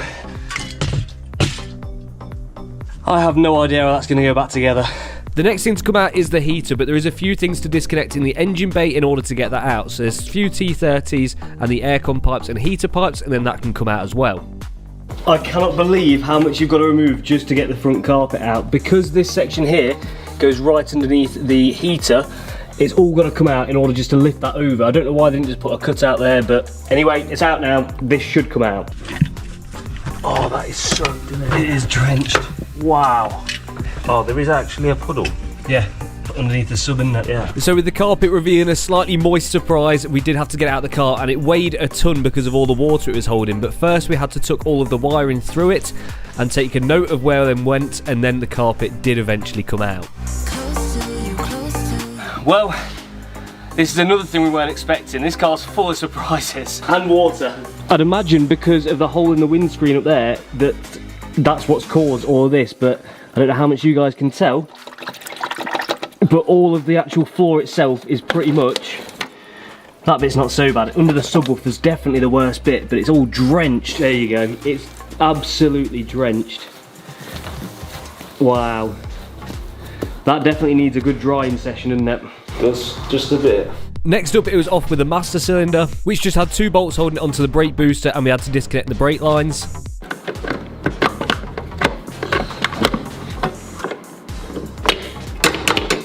So so it wasn't too bad to get out. But then it was also time for the brake booster itself to be removed. So there's 2 bolts inside the cabin, and then also we had to disconnect the brake pedal from the back of it too, which took longer than I'd like to admit, but we got there in the end. And then we had a healthy portion of mum's spaghetti to remove from the engine bay just so we can replace that leg. So what we did with this is remove the bung from the firewall and pulled all of it through. Again, we've took a few photos to try and help us remember where all of this goes in the engine bay, but it's not going to be easy even with that because it's very complex in the way that it routes.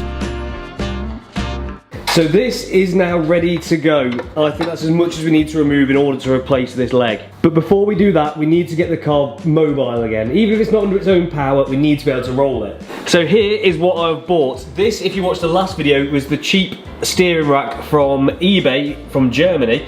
And this was about £160, and the only thing with it is it didn't come with any motor or anything like that, so it's just a bare rack. But what we can do is transfer the motor from the old rack, and just for now we're going to use these beautifully welded inner tie rods just to get the car mobile, not to drive it on that. Obviously, we're not that stupid. Okay, we're pretty stupid, but that's another level. Apologies about the focus on the camera in that section. I think I had it set on manual, my bad. But anyway, we can transfer over all of the inner tie rods and also the motor as well onto this new rack and pray that it's going to work. Even if the part numbers don't directly match, mechanically it should be the same. You'd like to think so anyway. It's getting a bit of a mess down here, but the new steering rack is assembled. It all seems to fit. Hopefully it works. It's got the motor from the old rack on it, which seems in fine condition.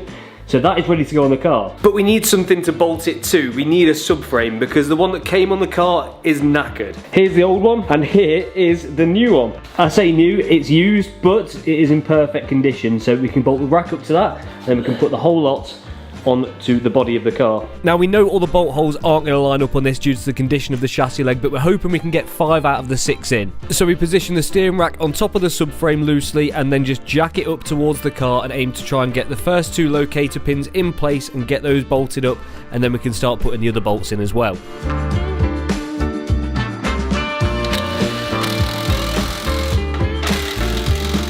If only changing a subframe was always this easy. Without all the engine stuff in the car, it is a doddle. But now that's in place, I can now bolt up the steering rack to the subframe and we can start disconnecting the arms from the old subframe to transfer over the hub, the suspension, the brakes, everything like that, back onto that new one. But on the driver's side, we did need some new arms, but luckily, Tom came through with the goods. Now, as far as we can tell on the passenger side, all of the arms look completely healthy. So for now, we're going to double check that later in the future, but we're going to take them all off the old subframe again and transfer them back over to the car.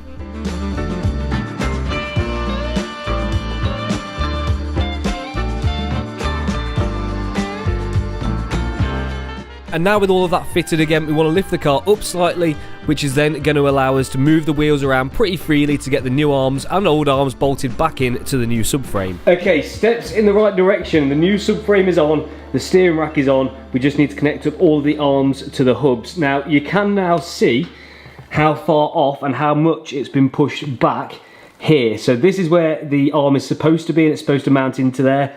It's about getting on for 2 inches back. You can see how badly it needs that new leg now. But the good news is everything else lines up perfectly. And more good news because we've got new parts. We have one X3M lower arm. It's M specific, so that means it's expensive. And it goes faster. It does go faster with that, yep. And we've also got another arm as well. We've got 3 nuts. And 2 arms and 1 bolt. Yeah, I asked for all of the bolts and nuts required and I got sent 1 and 3. So not ideal, but we have still got the old ones which we can use for now to get us by, which are surprisingly actually okay, but I think for safety I will definitely change them when it comes around to it. So with both the control arms loosely bolted in, we can then connect the steering rack up to the hub by just putting on the nut for the track rod end. And then it was just the same again for the passenger side. Now this did really feel like a massive turning point because we've gone from taking parts off the car to putting new ones on, even if they have got to come straight back off very, very soon. But it is a step in the right direction. So now we can bolt the wheel back up to the car, which surprisingly does hold air, believe it or not. But unfortunately I can't use these tyres even though they're fresh because it has got a nick in the sidewall. I think we've just hit the biggest milestone so far in this build, having it now rolling again. Not under its own power, but it is rolling, which is huge. And although the interior is, well, kind of overwhelming, to be honest, the car does also steer as well, even if it has got some questionable inner tie rods, which is much better than when I got it. There's only one tool you ever need to fix a crash damaged car. That's a nice job. But maybe my X3M is a little bit too far gone for gaffer tape. We've already stripped it back entirely, removing the engine and all of the panels, and finally started actually rebuilding the car by putting on a new steering rack and subframe. But the problem is here, we still need to fit a new chassis leg before that can get bolted on permanently. And we've also got loads of interior damage to deal with as well, given that every single airbag had gone in the car.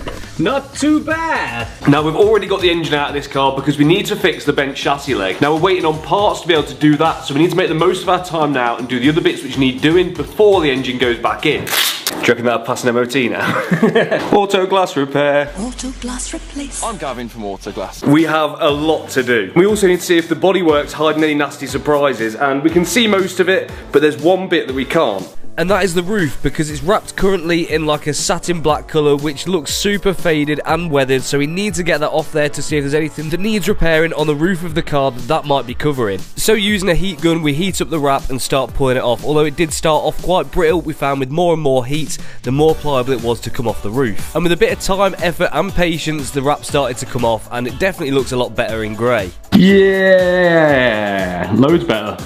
Why would you wrap that black? I have no idea. I think the whole car at some point was satin black, but leaving that, not a vibe. Grey is much better. Grey is, yeah. It's the one for now. And we can take off this nasty rear light tint as well. Some of you might call it de-chabbing it. I'm just going to call it getting it ready for me to re-chab it. Yeah! Much better. Transition. And we've also covered off the fuel lines, brake lines, and the aircon pipes. Let's get this outside and get the engine in. So with no engine, seats or brakes, we started to pull the car outside.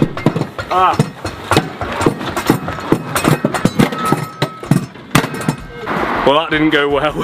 So we did everything but one thing. We completely forgot to do anything with the prop shaft, and that was just kind of getting jammed, so we're going to cable tie that in place and try again. And although this wasn't the easiest thing to do, given that the engine's out, it was a lot lighter, which did make it a lot easier to push than you'd think.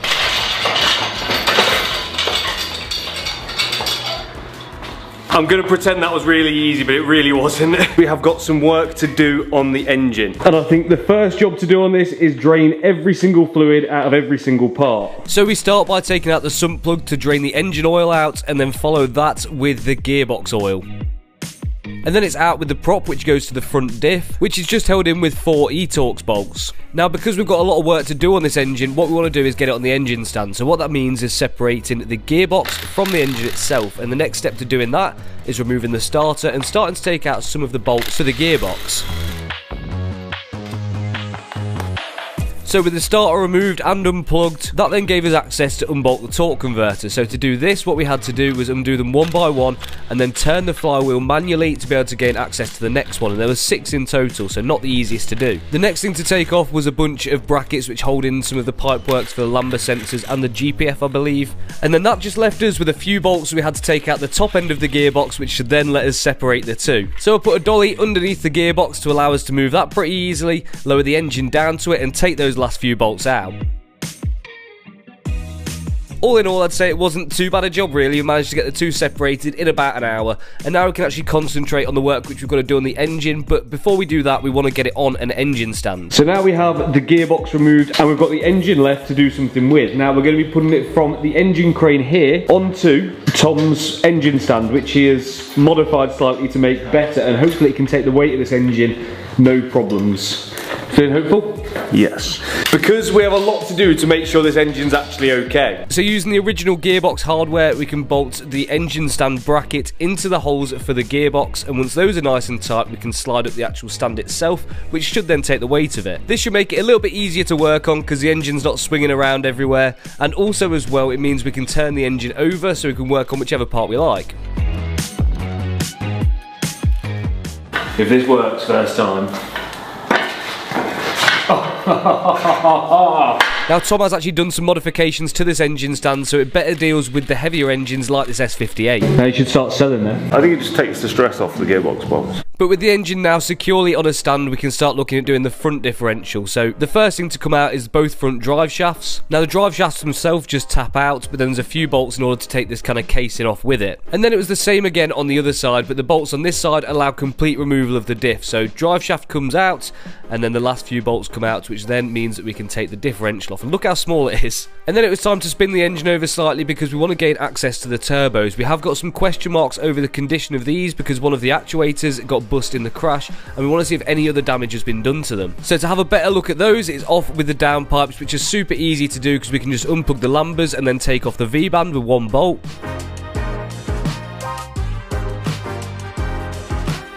And then we can start disconnecting the oil and coolant lines, ready to start taking the turbos off the engine. Both of these are just held on with some little Torx bolts, and then they just take a bit of prying in order to get them off. Now when replacing these, we're going to have to replace the O-rings to make sure they don't leak, because there'd be nothing more frustrating than that. And then for the rear turbo, there's a couple of heat shields, which then give us access to all of the bolts which we need to take out to remove the manifold from the block. But I wanted to give those a quick squirt with WD-40 before I started trying to take them off, just to give them the best chance of not snapping. Even though the engine's pretty new, it's still a possibility. And then one by one we can crack those bolts off and then wind them out, ready for that turbo to come off. But we were having a proper fight with these coolant lines until we realised that we missed out a bolt which we needed to take out to get them off. So once that was out, it was a lot easier. And that is now one of the turbos down, and we just want to cover up these exhaust ports to make sure that nothing drops in there, because I may or may not have dropped a bolt in there instantly. And then it was the same story on the front turbo. Now this is the one that's took the hit, and this is the one that we're worried about. So it's off with the coolant and oil feeds again, and then it's out with all of the manifold bolts. With the engine in the car, I can see this being a proper nightmare, because some of the bolts are pretty inaccessible, even with the engine tilted on its side with perfect access. It wouldn't be an easy job, let me tell you that. And now the second turbo is coming off, and unfortunately it's looking like what we thought was the case is the case. There is some damage on this turbo, and I don't know if it's going to be salvageable or not. Right, turbos are now removed. I just need to cover these ports with tape, but we have found a shocking discovery on the front turbo here. Tom, everyone wants you to do your finest presenting again. If you can see here, the impact from hitting this actuator has actually pushed it. Somehow not managed to damage the compressor housing, but it's actually cracked the body for the bearing. That is not good. Like all the way around. That's probably the most obvious bit. There we go. That is not good. Now we have took these turbos off for a reason, and that's because we got a message on I think our first video from a company called Litco, which is a turbo specialist, and they've offered to give these turbos a look over and maybe even a little hybridness, and I'm hoping that he can sort that for us. I'm going to post it to him, and if there's a big problem then we'll have to come back to it later, but fingers crossed he can sort it and just change that call. So now the turbos are off. Shall we get her upside down? Yes, let's get the sump off. Upside down. So now it's time to flip the engine over because we want to be taking the sump off next. We have got some inspection to do inside here to see whether this engine is completely scrap or not. Hopefully this time it's not. So now we've got access to most of the bolts. So now we've got access to all of the bolts to remove the sump. Now we have also noticed that round here it does look quite wet, and we've looked at the rear main seal, that looks fine, so I'll just presume that it's the sump gasket itself which is failing, and that's a good thing because obviously it can be replaced. Now we are taking this off. Now the reason why we're doing this is because we want to inspect the oil pickup pipe and also the rod bearings as well to see how much is in there and to see whether this engine's going to be savable. Because you may remember we found a few chunks inside the oil filter, which is never good, is it? No. So we're really praying that there's not going to be anything too horrific inside here. We don't want to see big chunks of bearing, or well, supposed to be chunks of anything ideally, so we can take out all of the sump bolts and then pry that off and see how much is lurking inside this engine. Okay, here we go. What we thinking? I think that actually looks pretty decent. There's no horrible chunks around. No, definitely not. Do you know what I'm surprised by though? Is the gasket is, well, these don't actually use a gasket, they just use kind of a Loctite sealant, but it's pretty non-existent. Is it on here? A bit more here, but it's very slim though, isn't it? Yeah, like, look there. Does that come out on that? And you can see why it's failed here. Because it's like overlapped into the engine. That is a very, very thin. Yeah. This side actually looks a little bit thin. Oh yeah, it does. But again, that's thin at the same point here, isn't it? So is this going to be a common problem on the S58 engine? Is another sump gasket leak on a BMW? You've never heard of it before, have you? No, never. Okay, here is the pickup pipe. This is what's going to save us from massive chunks hopefully going through the engine. So if there is big bits in here, then, or if there's lots of big bits, we could be in trouble. I don't dare look. I'm looking. There's 3 bits. What is that? That's a small piece of something. Yes, it is. Is it dirty or? It's hard to tell what that is. Well, it's not full, is it? No. Definitely not. I think, let's not look at it too hard, but I think this engine's going to live another day. Hopefully. I don't know if you can see that on the end of my fingertip, that's what was in the pickup pipe, and weirdly enough, we think that's plastic, not metal, and not bearing material. But there is plastic components in this engine, you know, that's not plastic, that's plastic, plastic, plastic. So it's got potential that it could have come from somewhere else, and the pickup is just doing its job, filtering those bits. Well, that was a lot better than what we'd imagined it would be. When we took that sump off, we were expecting to see something obvious in terms of component failure, fragments of something, but it simply wasn't the case. But after a bit of hard thinking and some deliberation between me and Tom, we kind of got cold feet about everything we were about to do. Right, after seeing what was in the sump and what was in the pickup pipe, I'm getting a little bit cold feet because I've actually ordered bearings for this to replace them because I thought it's better to be safe than sorry. I was expecting to see quite a few chunks in the pickup pipe or see something a little bit more worrying than what we have. What would you be doing, Tom? Trying to drive it as quickly as possible. Like, it's not the fact of it's extra work, I don't mind the extra work, that's fine. No, we've got this far. We've got this far, like we're most of the way there, but I do sometimes feel when it's been put together originally. I'm not sure if the factory in BMW know what they're doing more than us in a garage. This is my point. So, you know, when you take all of this stuff apart, you're opening yourself up to potential more risk in the future if it's not done 100%. I'm confident we could do it 100% and by the book, but is it worth it? What would you guys do? I'm sure you're going to let me know in the comments anyway, so please do. But before we made our decision on what our plan of action was going to be with this engine, we wanted to just make one final inspection on these pickup pipes and returns. So we take off the plastic casing and then inspect one gauze, which looked absolutely immaculate. Not one piece of anything on either side, which is a really good sign. So I pop that one back together and then start taking out the second one. And again, the second one, absolutely perfect. This really threw a spanner in the works, so we decided to remove the main pickup and then check it properly and flush it with oil and see if anything came out. Right, I've got to make my mind up now on what we do at this point, because my original intention was to change those rod bearings to make sure they're going to be fine for the future. And obviously there is a risk to doing that because it then means that you're tampering with something which is like a sealed unit. Obviously they are made to be serviced, but you know, we're not going to do it as well as the BMW factory put it together, probably, let's face it. And we can find zero traces of bearing or anything that looks worrying at all in the sump or any of the pickup pipes. The only thing that we've found is a couple of little bits of plastic, we think, and the fact that the sump gasket's leaking. So we can repair that now as it is without going any further. And I do genuinely think that's the right way to go with it, because I just think going any further than this just opens up potential risk, and there is nothing that we're seeing that is worrying us at all here. So as much as I wanted to do those rod bearings, I think I've got to make the decision that's right for the car, right for the engine, and make sure that it's going to be as good as it can be. And I think this is the right one. So I've decided to leave it as it is, so we put everything back together and torqued it all to the factory specifications.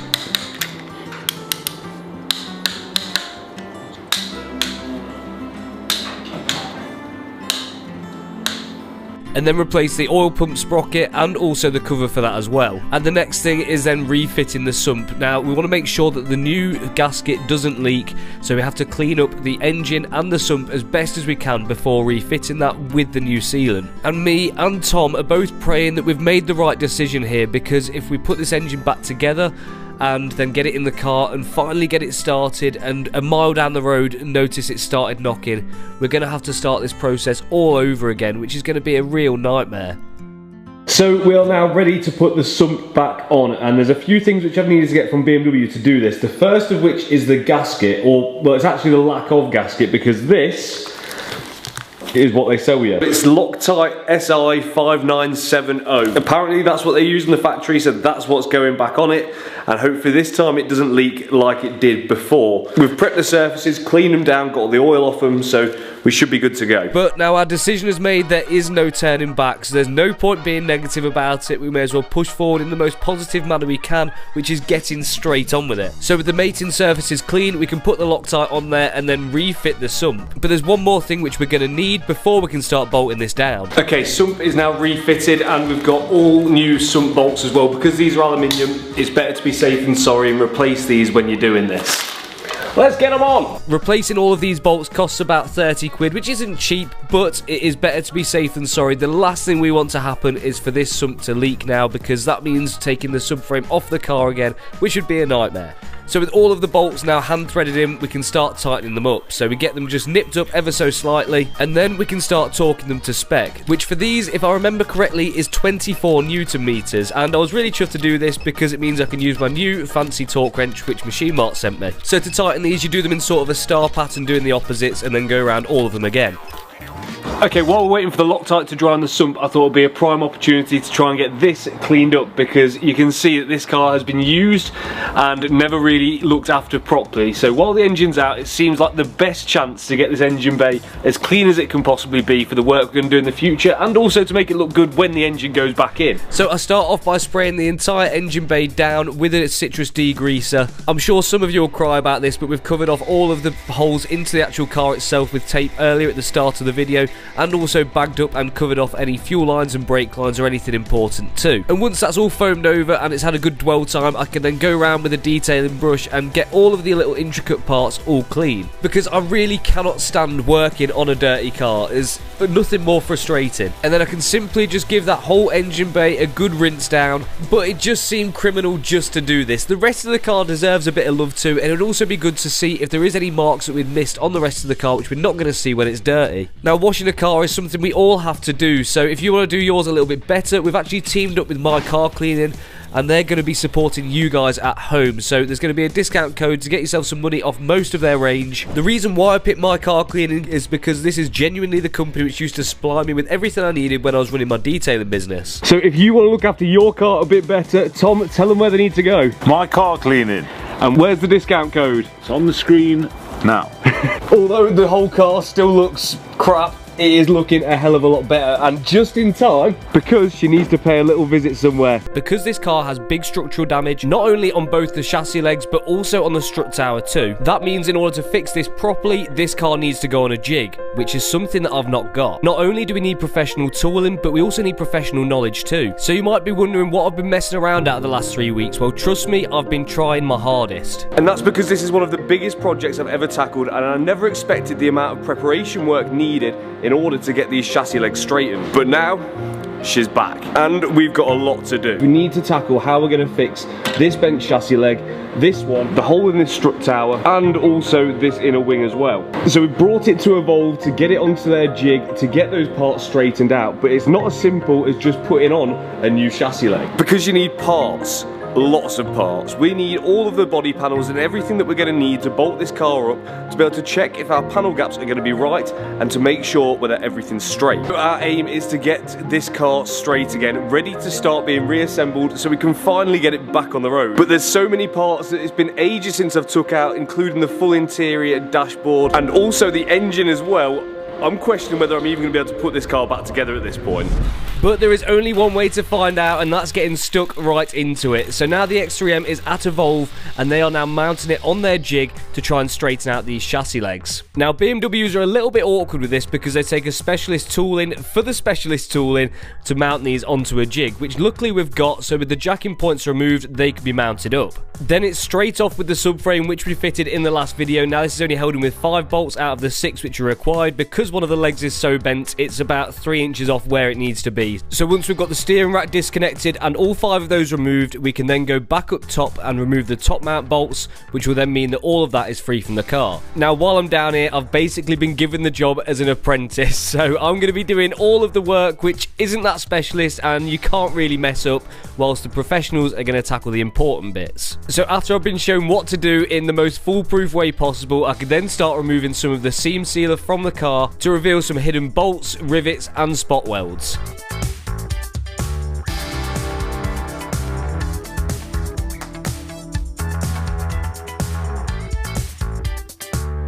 This is messy work.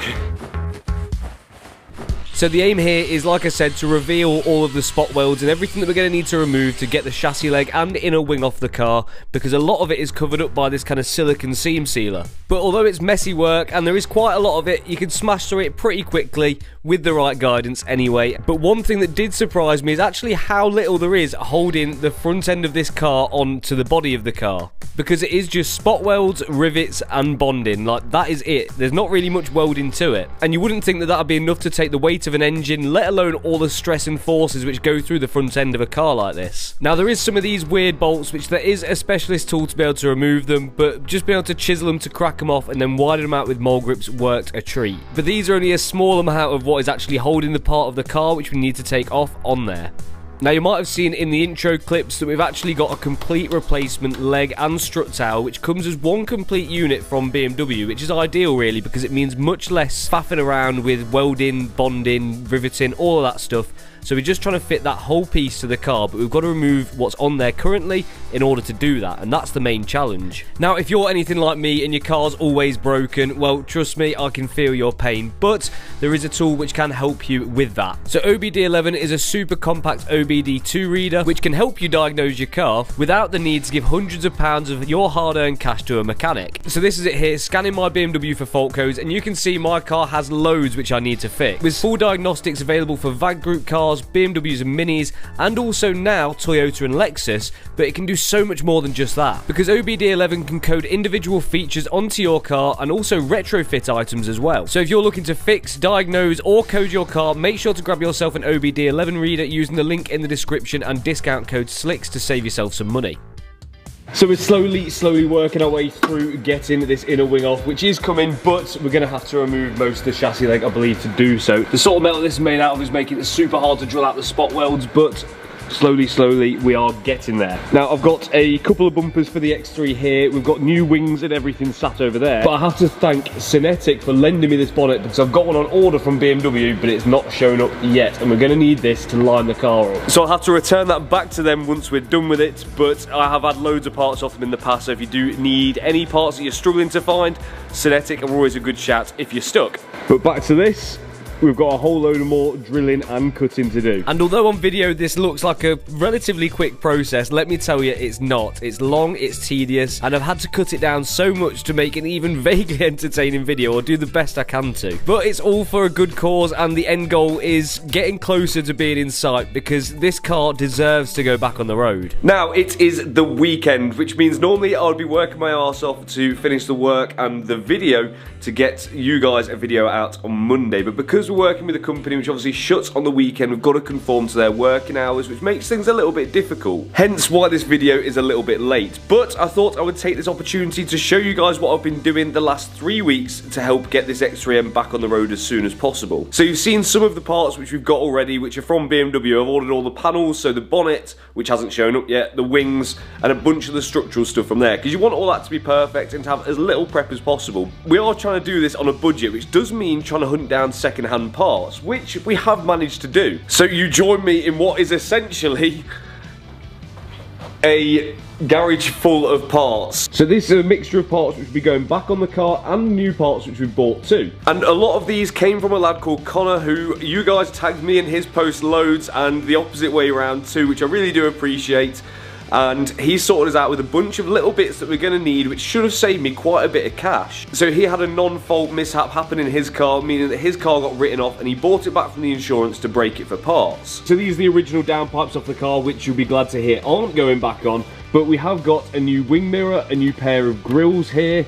We've got something else which we'll come back to in a second, some of the charge pipes, and just a bunch of little parts which we knew we were going to need, but would have just ended up totaling a ridiculous amount of money to buy them from BMW. Some stuff like a new turbo actuator, a bunch of the charge pipes, some silly little bits like the washer fluid bottle hose neck. Also a new windscreen scuttle and a new centre console, rear seats, the front seats as well, which are at my parents' house. So although it was really unfortunate what happened to his car, it was helpful that you guys managed to put me in contact with him, and we managed to get some bits sorted to put my X3M back on the road. But unfortunately the airbags were set off in his car, meaning that his dashboard was no good, so we couldn't get one from him. But I have managed to source this one here, which is from a seller on eBay, which I actually got the subframe from too. And the dashboard itself looks pretty decent, but unfortunately another couple of parts which I bought off him were not so honest. So please excuse the mess in here, by the way, it's getting awful, we need a lot more space. But this is the dash frame which we need, obviously, because my one has all of the brackets bent.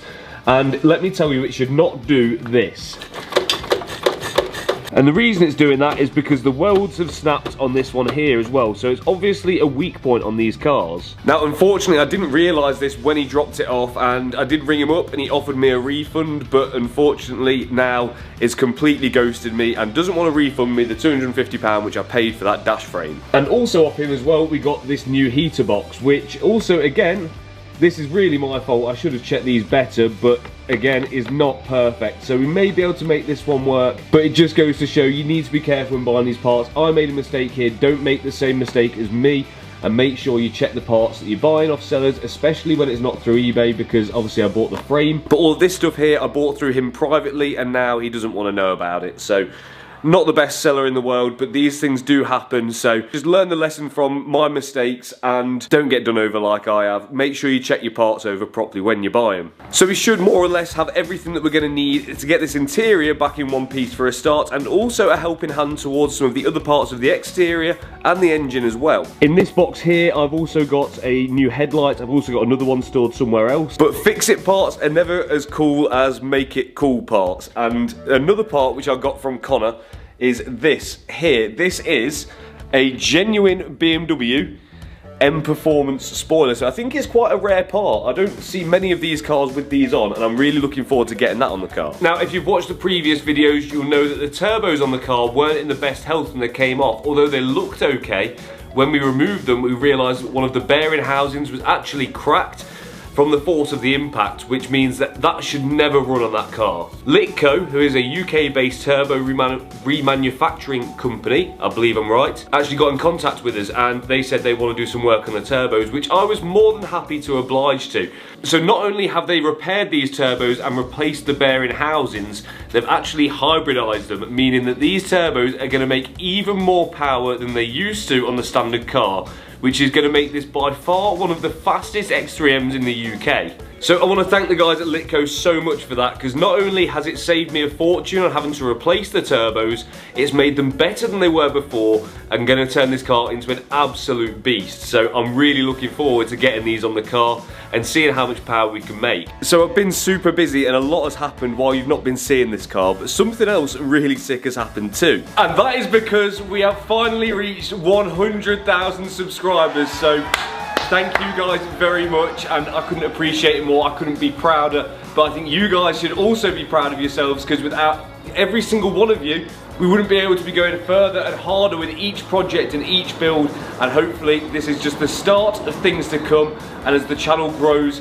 so are the projects, and they're going to get more and more ambitious. Now, I'm currently working on something to celebrate this milestone, but in the meantime, Machine Mart have also wanted to thank you guys too. Because you may have noticed they've been helping us out quite a bit with some of the tooling in the garage to help us do more ambitious projects. But they just love everyone DIYing their cars, so they want to help you DIY your car at home. So they're going to be giving away to one lucky winner a bundle to help you do exactly that. So we're going to give you this toolkit, a jack and axle stand and wheel chock set, so you can get spannering on your car at home. Now, to enter in to win this, it could not be easier. All you got to do is go to my Instagram, which is chris.slix, and there's going to be a post put on there tomorrow. So this video is uploaded on Wednesday, it will be up on Thursday. So all you've got to do to enter is make sure you're following me, Machine Mart, who are going to be tagged in that post, and comment 3 people who you think could also use a toolkit as well. And then on Boxing Day, I'm going to randomly pick one lucky winner who's going to receive that bundle. Thanks very much to Machine Mart for celebrating this with us. Thanks very much to all of you guys at home. But now let's get back to work on the X3M. But now we've drilled through all of those toughened steel bits made out of, it's something called boron steel actually. I never knew they made metal out of biscuits, but anyway, we now have all of the spot welds removed in order to get this chassis leg off.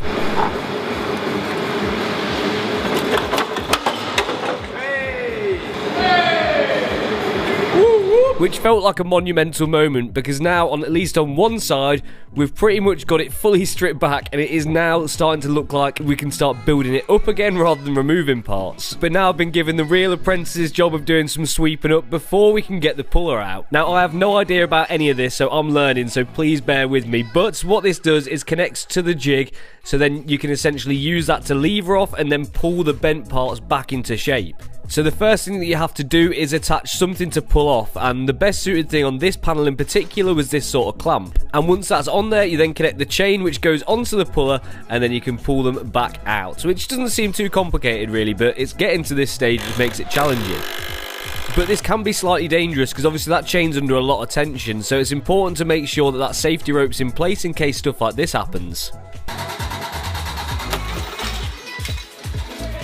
Now, unfortunately, I did break the inner wing, but it doesn't matter anyway because that's the panel that which we're replacing. So, luckily, that's about the best place it could have broken. Now, I think I understand this right. The reason why we pull these areas before removing them is because you want to make sure where the new part is going to mount to is perfectly straight and flat, and the new piece is going to sit as it should. Because if even one bit of this is a few mil out, it means that our panel gaps might never be right again. So, we want to make sure that this is absolutely perfect. So we can now remove the last bits which are spot welded to the body of the car, which are going to be replaced by our new parts. But our plan for the other side of the car is very different. Because the damage on this chassis leg is nowhere near as severe, these guys reckon it can be saved.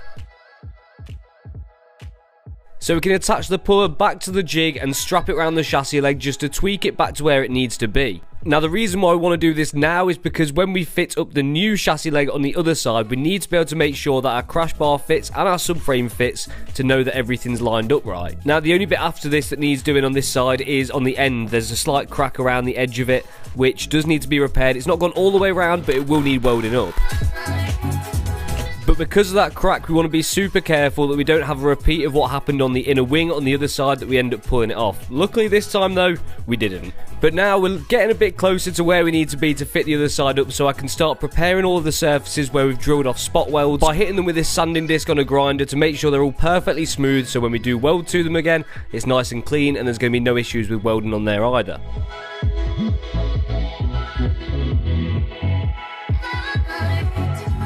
I'm sure you guys can now see why I need professional help in doing this, because there was no way I was going to be able to do this in my garage at home on my own.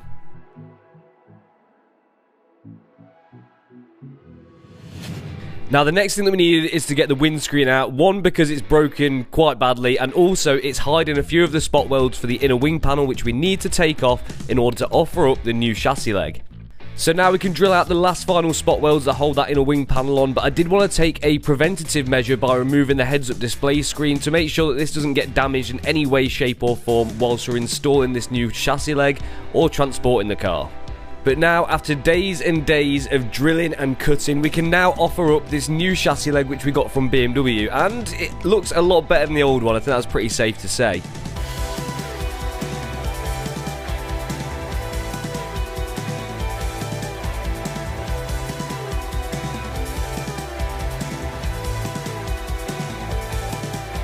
Now, to make sure that this lines up properly, we're going to install the strut braces on the X3 to make sure that all of the bolt holes line up perfectly and everything's sitting exactly where it should. Because would it not just be heartbreaking after all of this hard work if we got it wrong by half an inch and it threw everything off and you couldn't fit the subframe, and it would just mean it'd have to all be done again, which no one wants to do. But does it not already, even before that chassis leg's properly attached, look 10 times better than it ever has? But now this is the most important bit. We need to see whether the new subframe lines up with the new chassis leg, because if it doesn't, this is the one part of the car which has basically zero adjustment in it. So if it's not right, the whole car will never be right. So this is the part that is the most important in my opinion. That, and probably making sure that the chassis legs actually attach properly. So although some light tweaks are needed still on the passenger side leg, the driver's side leg is looking as good as new. Now videos can make a job look a lot easier, but getting the car to this state was so much work, but we're now on the home run.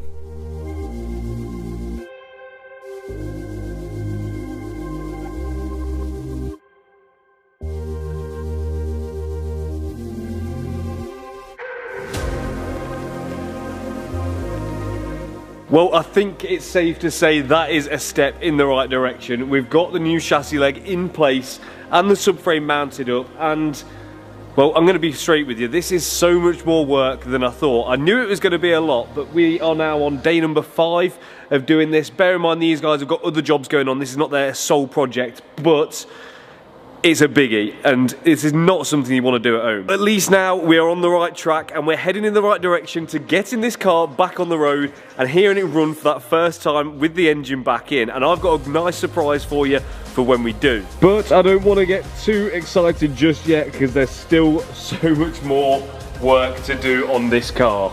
But I can now start to envisage the engine going back in and this being a complete car again. I'm still nervous as to whether I'm going to remember where everything goes, but we've done our best to stay organised. And if we hadn't have done that, I think we'd have definitely been screwed. Now, although we are way past the halfway mark, there's still so much more work to do in order to get this X3M back on the road. But now that the chassis leg has been replaced by the guys at Evolve, and I cannot thank them enough, we've got to get back to work. But I've got one big problem. And that's because it's been so long since I've worked on this car. It was weeks ago which I took the engine out and stripped the interior down, and I can't remember where anything goes anymore. So now I've essentially got a bare shell which I've got to build back up with next to no recollection of how anything goes together. Which definitely makes this project, which I bought knowing this would be one of the hardest things I've ever done, a little bit harder. But there's only one thing that we can do, and that's what I do best, which is getting stuck right back into it and figuring stuff out. Now, I'm gonna have some help pop by later, which I'm definitely gonna need. But for now, let's try and get started reassembling my wrecked BMW X3M.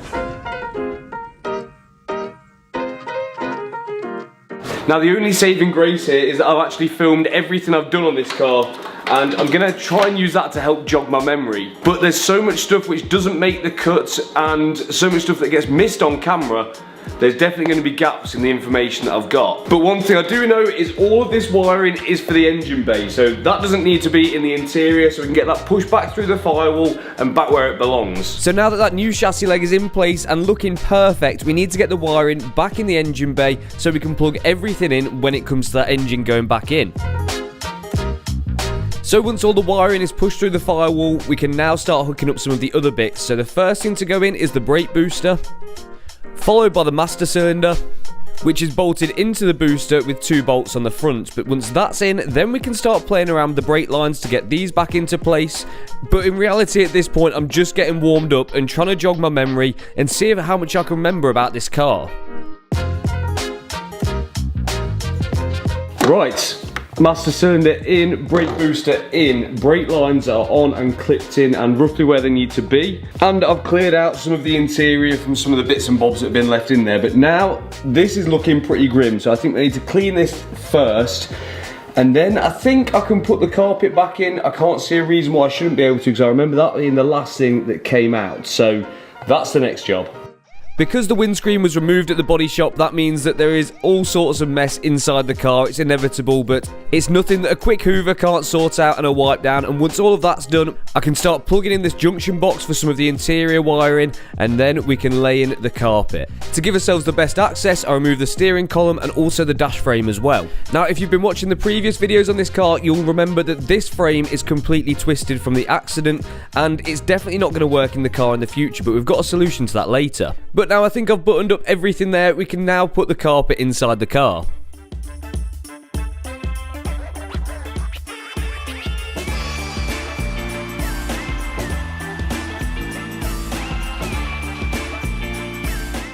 And once I'd took through all of the wiring in what I thought was the right places, I can now fasten in the brake pedal, which bolts onto the back of the brake booster.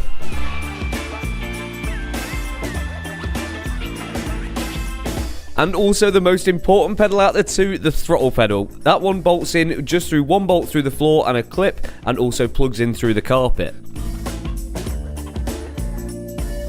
I'm actually getting on a bit better than I thought, to be honest with you. I thought I'd be a little bit more clueless than I am, but I'm not going to claim I'm a pro by a long stretch. But I think the next thing to go in now is the airbag ECU. Now, I've had this reset and it should be ready to bolt back in and be good to go. So that's the next bit to go in. So we can get that plugged in, but as always, it's one step forward and two steps back. I've just realised I've left this out, which is a bit of foam which goes underneath the carpet. So I've got to take that back out and put it all back together again. This is just how it goes. It's a learning curve. Right, the next thing to look at has been an absolute nightmare. One dash frame, two dash frame, and an Ethan. Yeah. So, here's my predicament. This is the frame which I bought, which I paid good money for. Ethan, you want to show what's wrong with it? Yeah, that. Yeah. That ain't good. And the other thing is, I also bought the heater off him, and that's broke as well. So, what a guy, nice one. So here is another frame which I bought off a subscriber. The frame is actually fine on this one. I only paid 50 quid for it, so that was wicked. Another problem is that there's some damage again to the heater, which seems to be a never-ending problem, really. Oh yeah, and also they've cut every single plug off the frame as well. So we're gonna have to use this frame, whichever heater we can make the best using all the parts that we've got. And also I've got another dashboard, which will be fine. So we've got to strip it right back down to the frame and build it back up, which is gonna be fun. Sometimes I love cars. So here was our plan of action. We were going to use the good frame which I bought off the subscriber, and then build a heater out of the three which I've got, which are all damaged, and then we're going to use the original wiring which came with the car, so that way that we know that there's going to be no differences at all.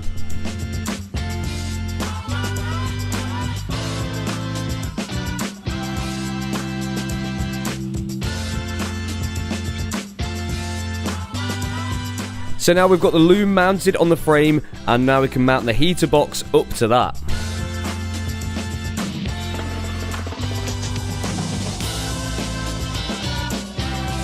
This has been such an overly complicated situation for what should be quite a simple task, but sometimes that's just how it goes. There we go, the dash frame is back together with a completely intact heater, and we've already found another problem. So everything about these frames looks identical, apart from one thing I noticed on these bits here, which go just above the speedo. There is no tabs here, and on that one, there is tabs. And I've figured out exactly why that is. Because this is off a non-heads-up display model, and mine is a heads-up display one. So, do I go and buy another frame? Absolutely not. We're going to transfer those tabs over to this one and still put it in. Ethan's going to get done tomorrow morning. Yeah. Top guy. My man. All it will take is a little tack weld, and all it's holding is a heads-up display screen. So it's nothing structural, it's nothing to worry about. All we need is a place to bolt it up. Right, we've done everything we can with the dashboard. Now we've got to wait until Ethan gets that welded tomorrow, and we can turn our attention onto the engine. How's the condition? That's broken. That's broken. That's broken. Probably this is broken. Nearly every coolant part's broken. Yeah. It is. What the hell is that? Go on, let's fix it. Yes, let's fix stuff. I'm going to start with the turbos. Matt, what are you going to do? The broken bits. Liam? Moral support. Ethan? Dunno. Good. So while we're waiting for the dash frame, the boys all showed up and we got stuck right into the engine. So I was tackling fitting the new turbos, which you'll see in a little bit. Matt tackled some of the broken coolant lines on the front. Liam did something, and Ethan did something else. Now, because we're going to be changing the turbos, it's good practice to replace what feeds the turbos as well. So we're going to replace the oil feed and drain, and also the coolant feed and return as well. So we can remove the old ones from the car and replace them with the new ones, but one of them was very awkward. We're 3 down, 1 to go. Struggling on this one. This one is become one with the engine. And now I feel like a caveman. Oh. Right, tag team. Ethan, you're in. How's that going? Well, it's doing a madness, isn't it? Proper Mazzaine. It is a Mazzolino. Right, Matt's failed, Ethan's failed, we're subbing in for Liam. Oh, yeah. It's like the sword in the stone. Hairline looks good for me, Liam.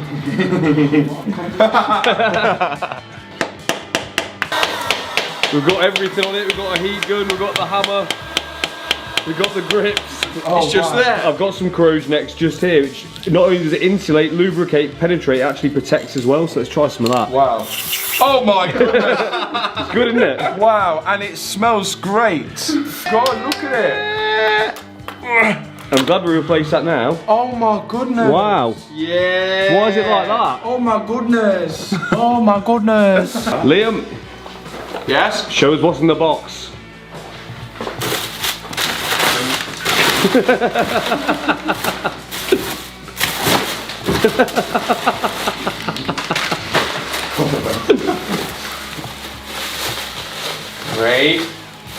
Wait for it. Oh. Bootylicious. What's that thing they do with the, no, you know, the aliens on Toy Story? Oh yeah. Ah. Right, it's time for the Litco hybrid turbos to go on. What size is the impeller the inside? Big. Big. Do you know how much power it's going to make? How many? Lots. Yeah. And it's good. Matt's going to be the exhaust. Did it do it? No. Add some more PSI. Here we go. Ready? Any good? No! You need to cover off the other exhaust ports you do first. Yeah, I can't do anything. I'll do this one. Okay, yeah, good. Give me some back pressure here. Nothing. It's not happening.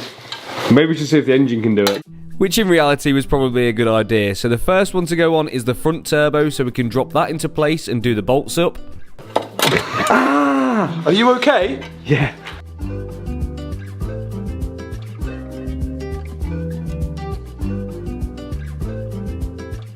So Matt's doing those up, but while he's doing that, I'll explain to you quickly for those of you that haven't seen that these are Litco hybrid turbos. So these are upgraded standard models, so they're going to produce more power, but that does mean that we're going to need to upgrade some other parts very soon in order to support that. Montage.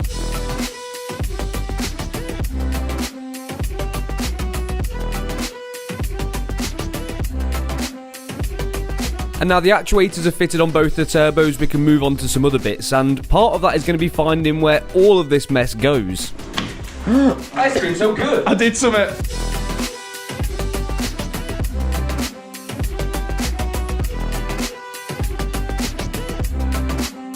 And the biggest part of that mess is the wiring in the engine bay, so it took all of us to try and figure out where all of these pieces go and where they're going to line up with once the engine's back in.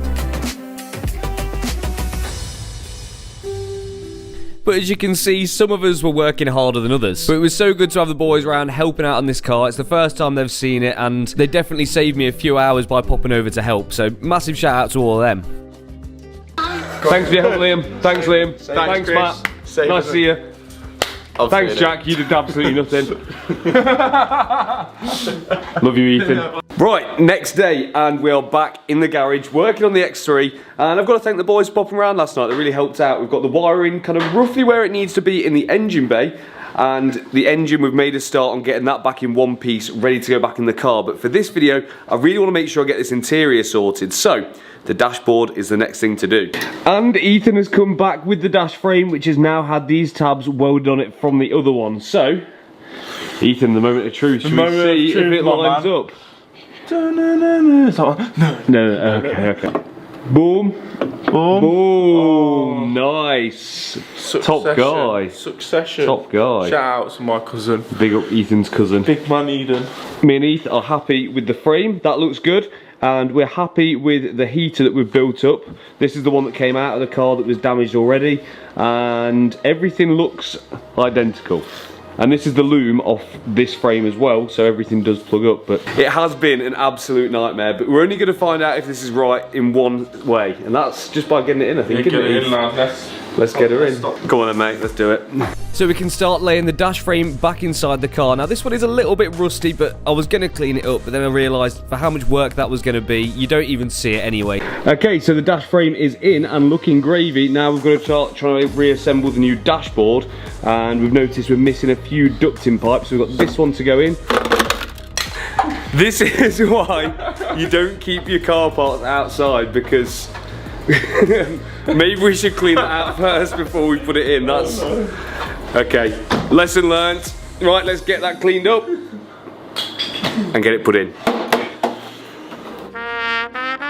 Okay, so we've got the column into the rack. Good. All we need to do now is bolt the column up to the dash frame, and that's secure then. Then we can start looking at putting that new dashboard in. So we've got 4 bolts here. 2 of them are on a spring-loaded, oh no they're not. It doesn't matter anyway, so we can put this one here, that one there. God, that looks good. Right there. Does it work? Oh, it works! Back in the X3. Do you know what this is going to do? What? Gap everything. Professional. Too good. Professional. Too good. Okay, now the next thing to do is take the steering wheel off, because we need to do that in order to fit the dashboard. And then the dashboard's going to be a nightmare. I know it is. It's Nah, we're going to do it in like half an hour, man. See how many wires are in here? It's literally spaghetti. So we can now gear up to fit the most important part of putting this interior in, because if we get this wrong, but we don't realise until later on in the process, that means that we've got to take the full interior out again to access something. So me and Jack McNeil spent the evening getting everything ready, checking everything over and doing all of the pre-flight checks to see if there's anything we've missed, and then the next morning me and Ethan put the actual dashboard itself in.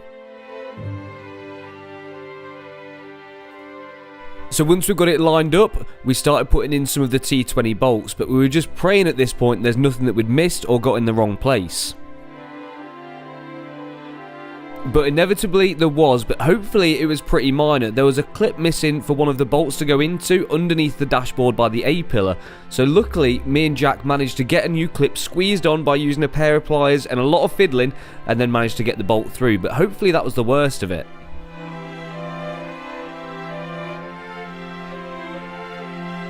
But now with all of the T20 bolts in that secure the dash to the dash frame, it finally feels like we're making some progress, and it's starting to feel like a car again rather than just a bare shell. I've missed having this car for so many weeks now because I've been dying to drive it, but there's been nothing I can do to speed up the process. But now it's back in my garage and it's in my hands to get this job done. Now that we're happy with the position of the dashboard and the dash frame, we can start putting in some of the trims, the screens and everything else which goes onto the dashboard.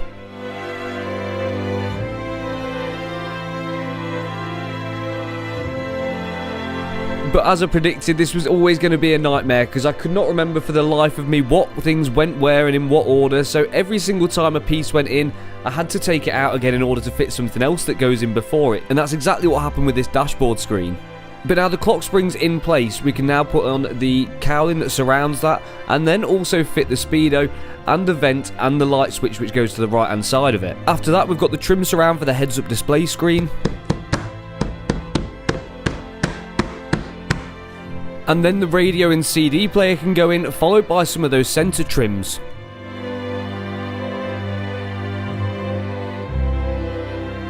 And to make this even more confusing, the radio did have lots of extra plug holes on the back which there wasn't wires for, so that just made you even more nervous that you'd missed something. But we were starting to make really good progress and pick up a bit of a flow and get going a little bit better on this dashboard.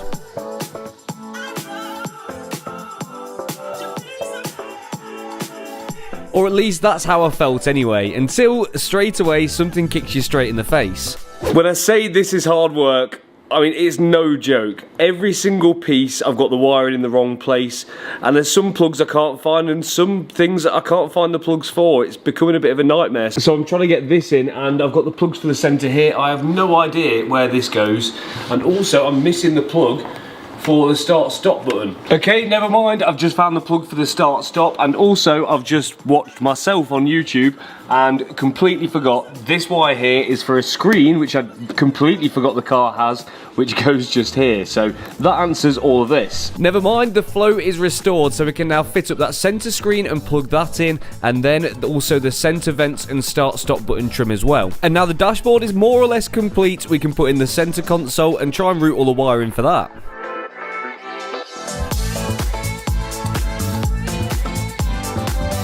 So I can now do up the 6 big bolts which tie this into the body of the car.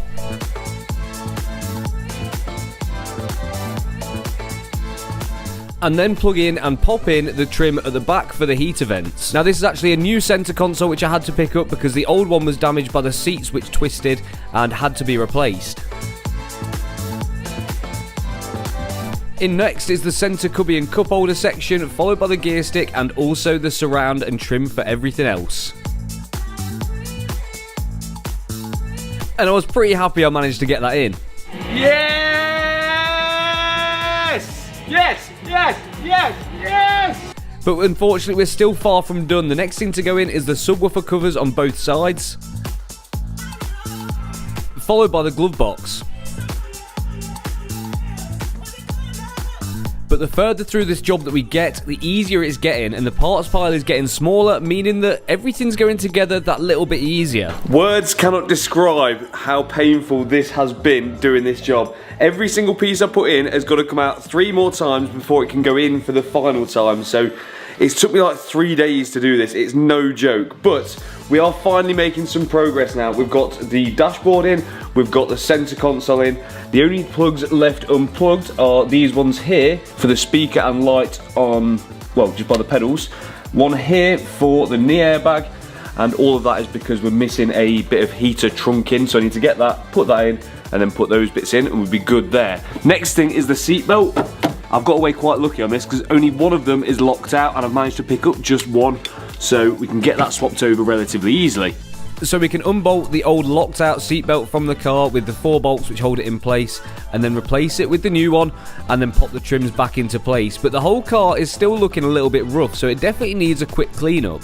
So I go over all of the carpets and pedals with an interior cleaner, and then give it a good wet vac, which is just going to refresh those carpets ready for the rest of the interior to go in.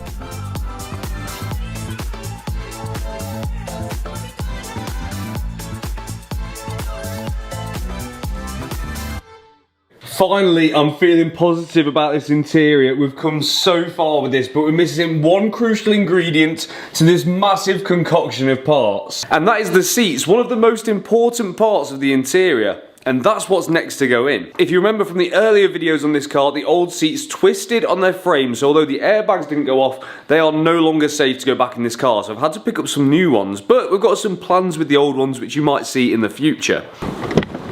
And that is exactly what we've got here in the back of my van. Yes, they are minging and dirty, but they are X3M seats, and they're going to be perfect, as they are the exact specification of my old ones. Let's get them in.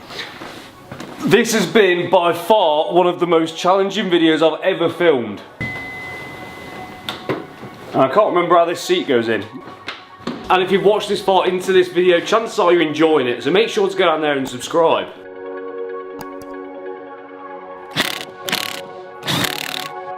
Now with both of the seats plugged in and bolted down, we can also give these a well-needed clean.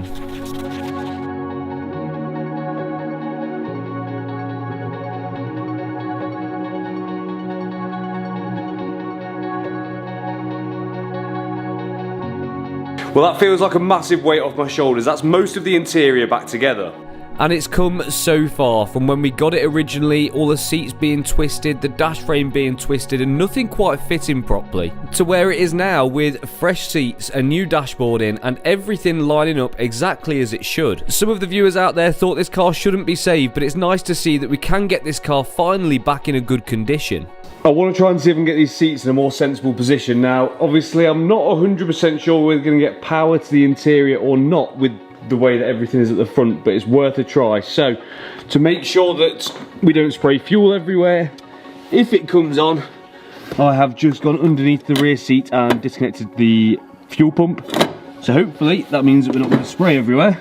And I've just hooked up a little trickle charger because this battery is going to be dead as a dodo. So let's see if when I flick this on, we get power. Yeah! Now I don't want to leave it like this for too long, but oh damn it. Okay, well the key does absolutely nothing. Let's try putting this here. Let's put that there. Still no power in the seats, come on. Please. I'm gonna try both keys just there and see if that works. Oh, she's trying, she's trying. If I had to guess, it's just because that battery which is on there is puny and I don't think it's going to have enough power to even try and start this. But the good news is we have lights on the dashboard. We have some sort of ignition. The screen seems to be working. This hasn't come to life, but it has. It's come to life. It's come to life. It's come to life. It's doing things. Everything seems to be lighting up. And the heaters are trying to blow. Let's turn those off because that's going to be sapping the power. Go on, one more try. She's moving a tiny bit. Come on. It's very slow. Yes. Yes, yes, yes, yes, yes. It looks like everything's working, which is good. Oh, I'm excited. I'm so excited. I'm so glad this car's back. But let's leave it on charge for a bit and see if we can get these seats moved. For that, my BMW, you have earned back your plaque of honour. Yes. Oh, he's trying. He's going, he's going, he's going. Yeah! Yes.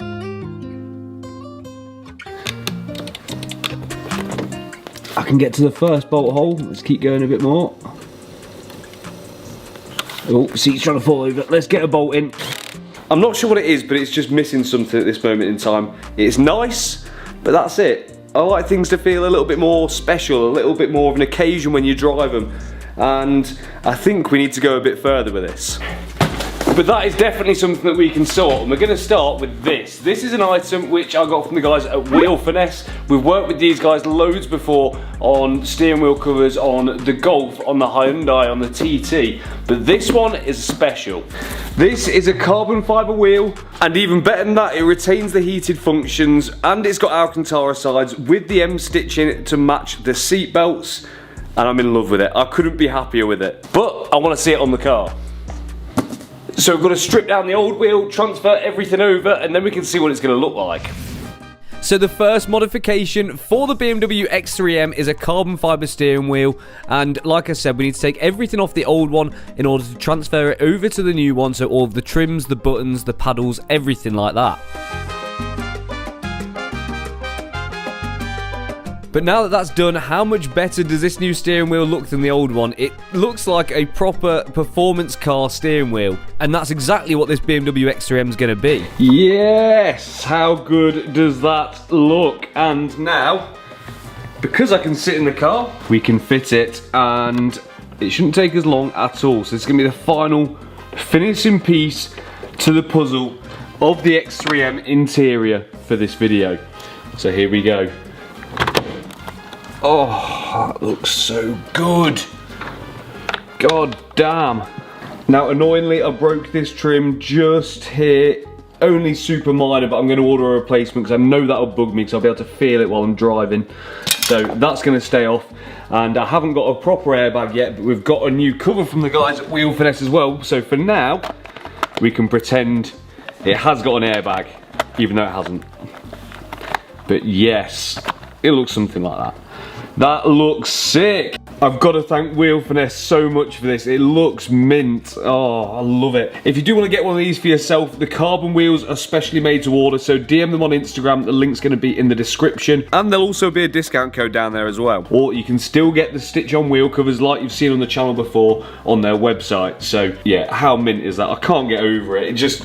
How much better does that make the interior look? And how much of a transformation is that from the start of this video? We've gone from pretty much a bare shell, completely stripped back, to a fully functioning, nearly complete interior. All we need to do is the curtain airbags and hook up the seat belts and hook up the knee airbag and a heater vent, and that is it, done. I'm so happy right now, honestly. I can't believe I'm sat in this car again. It's been gone for way too long, and I apologise about that, but I've missed it too, okay? So I'm going to try and prove everyone who doubted me wrong by getting this engine back in. And this is the S58 engine we had to remove out of it to fix the chassis leg. But now that that's done, that means that we've got to get it back inside the car. And hopefully we've done everything right on the engine so it starts up first time without any issues. But we're going to find out. Right, hold it there, Jake. Great success. So here is where we're at on the engine. I think, apart from some heat shields over the turbos, this is about good to go. Obviously we need to get it off this stand so we can get a gearbox on there, we need to get the downpipes on, and quite a few other little bits, but it won't be long now until we're trying to drop it into here. Ethan, just show them where the engine goes. Plenty to do, let's get on with it. But there was a couple of bits which we got done before this video even started. First of which was fitting a new windscreen. And also I had to retrace some of my steps and take back off the sump just to do one tiny little job. And that is Loctiting the oil pickup pipe bolts, because I didn't do that when I took the sump off before. So with those done, I then resealed the sump.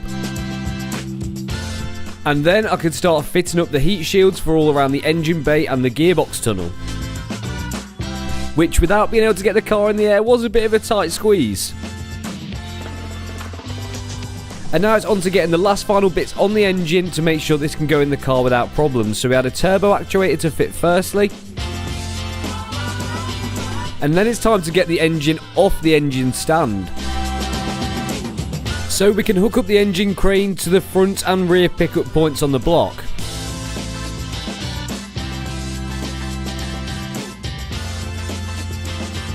And once the weight of this 6-cylinder lump is taken by the crane, we can then remove the stand and then start looking at attaching the gearbox.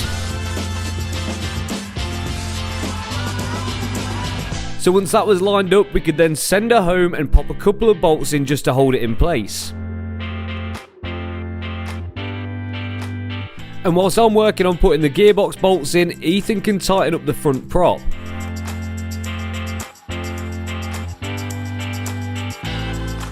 Well, I don't know about that one, mate, but what I do know is that we've now got the gearbox bolted up, and I've put the first bolt in.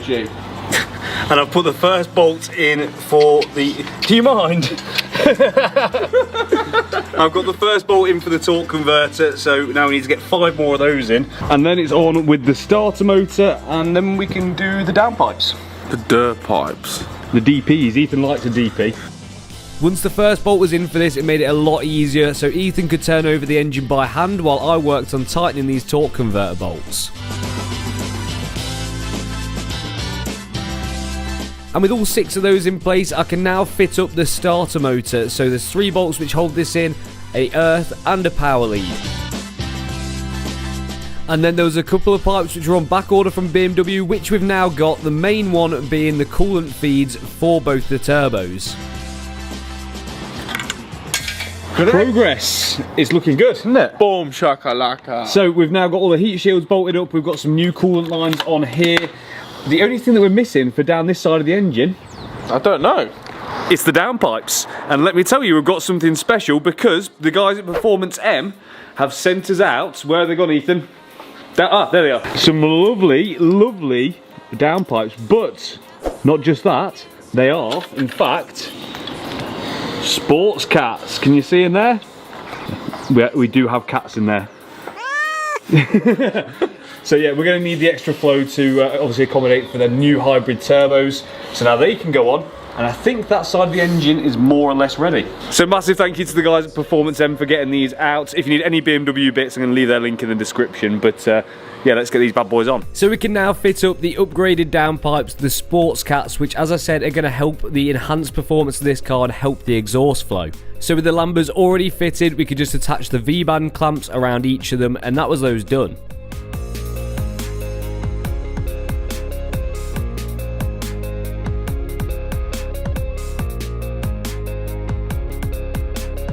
Well, now I think we're as ready as we're ever going to be. There's a few plugs loose and stuff, but it's nothing that's not accessible from the top.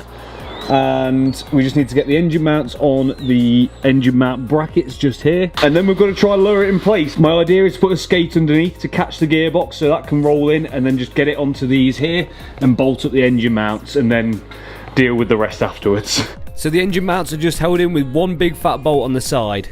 And with that tightened in, we can start to push the engine and gearbox into place.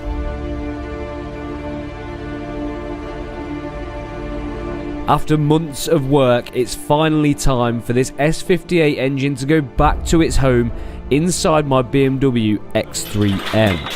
Right, I need to twist her in. So we get everything in position and get the height of the engine right and the angle too, and with the skate positioned underneath, it's time to go for it. Yeah. Around this way. Tipping around. Right, dropping it on slightly. Go on. In a bit? Yeah, go on in a bit. Go on. We had to be so careful to make sure that we don't damage anything on this engine, because if something goes unseen, it could cause us a nightmare further down the line. Or even worse than that, one small slip could mean we end up damaging the car and the engine as well. Yeah, it needs to just... Whoa, whoa, whoa, whoa, whoa, whoa, come back. Whoa. And to make it even harder, this engine was massive, and even though the X3M is quite a big car, it was still a tight fit.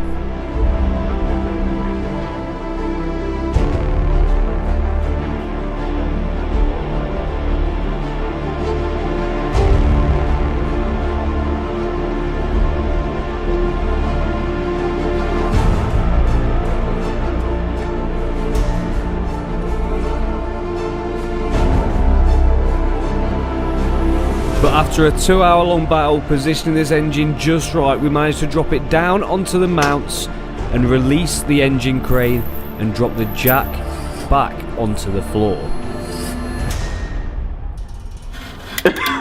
You see me? Only just. Right, the engine's in, and I'm trying my best to do up the engine mount bolts. It was not easy one bit. I'm not having fun down here either, but as soon as these are in, I can get the car up in the air on quick jacks. It'll make my life a breeze compared to this. You're looking very, I can't see you down there, Chris. I'm just here. Hey up. Hey up. Hey up, mate. Oh, I could just see you. Hey up. I could just see you. Just rolling around underneath an X3. Oh, look. Living the dream. To show the people what we've done. Oh my God, look. Oh sh**. We've actually done something. We've actually put an engine in a car with no help. There, look, there he is, look. Look, the legs are out. I'm getting hand cramped. Here we go, look. It won't bite, will it? Ooh. Hey! Boyo! Oh, my neck. Where is he? Here he is, look. Look how attractive he looks coming out. I'm single, so hit me up. Ugh, my shoulders are too wham to get out. There's one side tight, I need to tighten up the other side, and then we need to tighten the bolts from the engine mount to the subframe, and then she can go up. These ones, I think. Yes, they're the ones. Right, next day, and the engine is officially in the car. We have an engine back in the X3M, and let me tell you, that is a big relief for me. Not only do I get a lot of space back in the garage, but also we're one step further to actually driving this car. Now we had to remove one of the downpipes in order to get the engine in past the steering column, but also as well we had to remove one side of the diff case, and if you can see that just down there, but that can all go back on. So now what I'm going to do is get the engine crane off and clear myself a bit more room, because there is still a lot more to do here to get this car started. And the first thing towards that is I've got to hook up the heater pipes. So there's two coolant lines which go from the front and go into the bulkhead. And then we've got the brake servo pipe which goes from the brake servo all the way around to the engine. We can also hook up the fuel lines.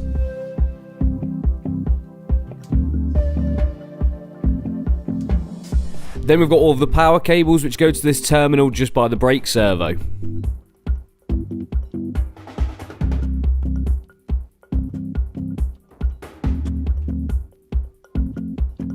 And then this was damaged in the accident because the airbox was pushed backwards. It cracked the oil filling neck, so I've got a new one of those to go on.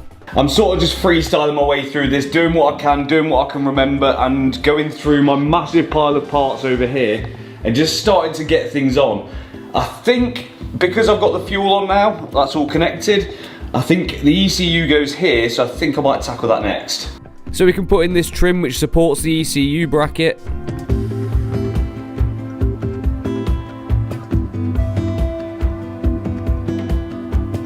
And then pop the ECU into place with a locator pin and 2 bolts which hold it down.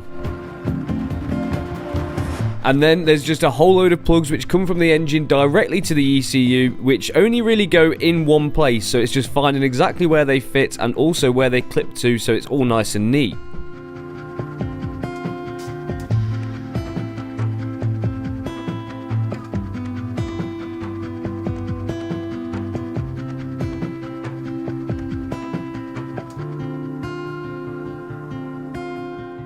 Well, even though it doesn't look much different, we are making good progress with the ECUs in as well. But now I think I need to get underneath. Because we had to pop off one of the downpipes which we popped on earlier in order to get the engine in, I've got to put that one in, I think, from the bottom. And in order to do that, I can get the car back on quick jacks.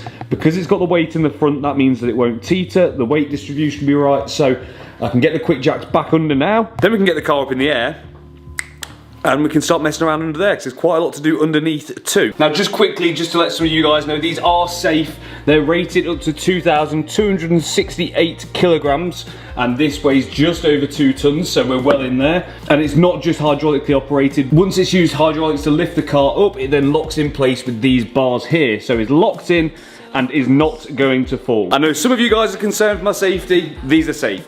So I can feed in the downpipe from underneath the car with the lambers still attached, while my mate Dean is up the top and he just gets it into position and hooks on the V-band clamp. And now that that's done, I can get back underneath and put the prop into position and put all 3 of those bolts in, but one of them was inaccessible in the car with its current position. Because it's stuck in park, I had to manually go down the side of the gearbox and engage neutral so I can spin the prop round and get that bolt in.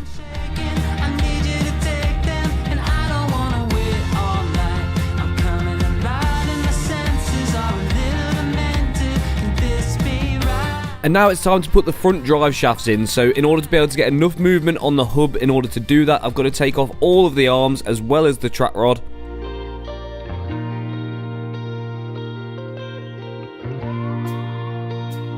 And starting with the driver's side, I can put this drive shaft in, which goes all the way through the diff. And then tighten up the bolt which goes through the wheel bearing. And while this is off, it's the perfect opportunity to change over this track rod end and inner tie rod which we welded previously, so I've got some brand new ones to go in place. Then it's just a case of bolting all the arms back into the hub and that side is good to go. But there is one more thing I need to do before we do the other side, which is the oil cooler lines, because unfortunately these were slightly damaged at the ends, so I'm going to replace these entirely, which is a super fiddly job.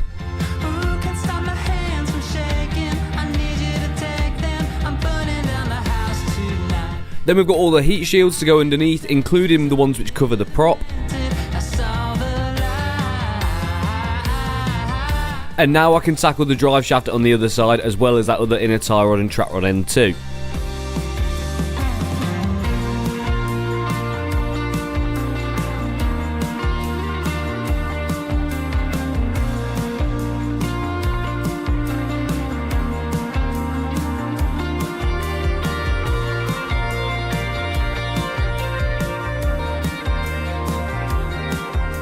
And we're getting on pretty well, but these have all been, you know, quite mundane jobs. I've got something more exciting to do in just a second. Right then, we've got the drive shafts in, one there, one here. We've got the new inner tie rods and track rod ends on. I've put on some new oil cooler lines because they were bent on the ends. And also underneath, we've got all of the heat shielding we need. And Liam's here. Hi Liam. Do you want to... Hi Chris. You're so good at unboxing. Do you want to show us what's in the box? I am good at unboxing, aren't I? Right, so what we've got here, guys, Pipe. lots of pipe. So this is it's a mid pipe. That's what it is. It's a mid pipe from Mod Stock, and it's getting late, so I can't think. But it's a it's a single mid pipe. It looks like a double mid. Well, no, it's a 2 to 1. Is it a 2 to 1? So it goes 2 into 1 and then back to 2. Back to 2. Because BMWs typically have unequal length mid pipes, which makes them sound a bit like this. You put me on the spot there. That's the one thing that does let BMWs down, I will admit it. The sound of Beamers can sometimes be a bit rubbish, so I think the Sports Cats mixed with this and sticking with the standard back box should give a nice balance between sound quality and performance gain. So this exhaust from the guys at Mod Stock, so thank you very much for that, from them guys. They're the same people who did the exhaust on the M3, but this is not the M3, this is the X3, and it's going to be a beast. Time to lay some pipe.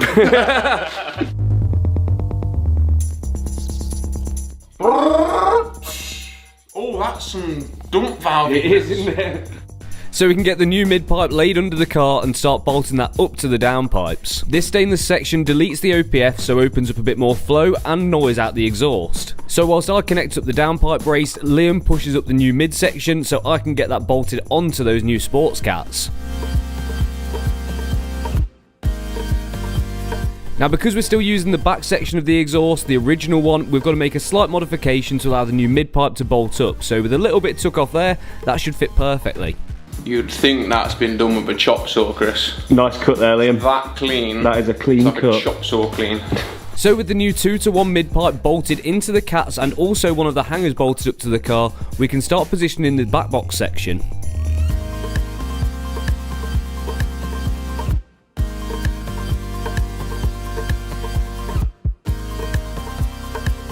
So with all the clamps and the connecting pipes on, Liam pushes the back box up into place and we can start bolting that in.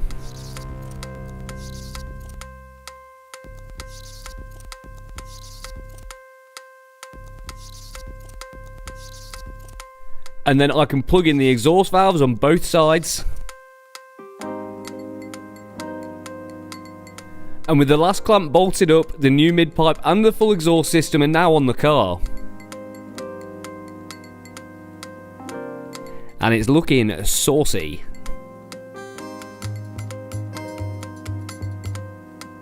Even if the exhaust tips do need a bit of a clean-up. But the exhaust setup we've now got on this car should mean we've got enough flow to be able to take full advantage of the extra power that these Litco hybrid turbos are going to put out.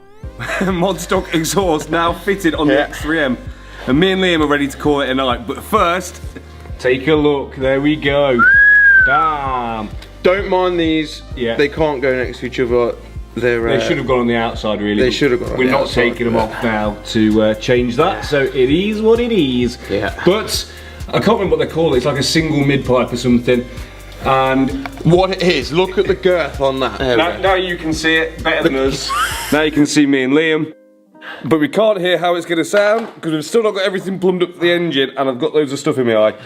And I'm going home and I'm going to bed. Let's crack on in the morning. Oh yeah, a massive thank you to Mod Stock for sending that out. If you need any exhaust and stuff, their link's going to be in the description. They do customised stock exhaust, if that makes sense, and also prefabricated aftermarket ones. Look at me. I'm sweating. I'm dirty. Knees weak. Arms are heavy.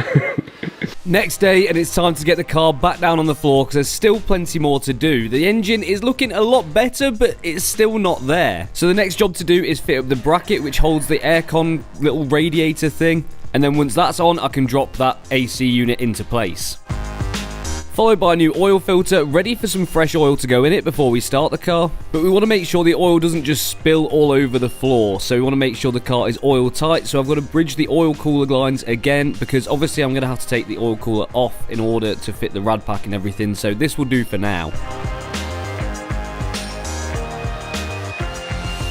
We are now getting there. We're getting close to being able to start this car. I've got a new oil filter in, I've got one of the intake pipes on, got the aircon on, not really necessary, and I've bridged the oil cooler down there. But one thing we are missing is the charge pipe over the front, which got mashed up in the accident. But I've got a new one right here. It actually worked out half price to get this from BMW rather than get it second hand from a breakers on eBay. So it was about 350 quid. Still expensive, but not as bad as what I originally thought going off what the eBay listing prices were.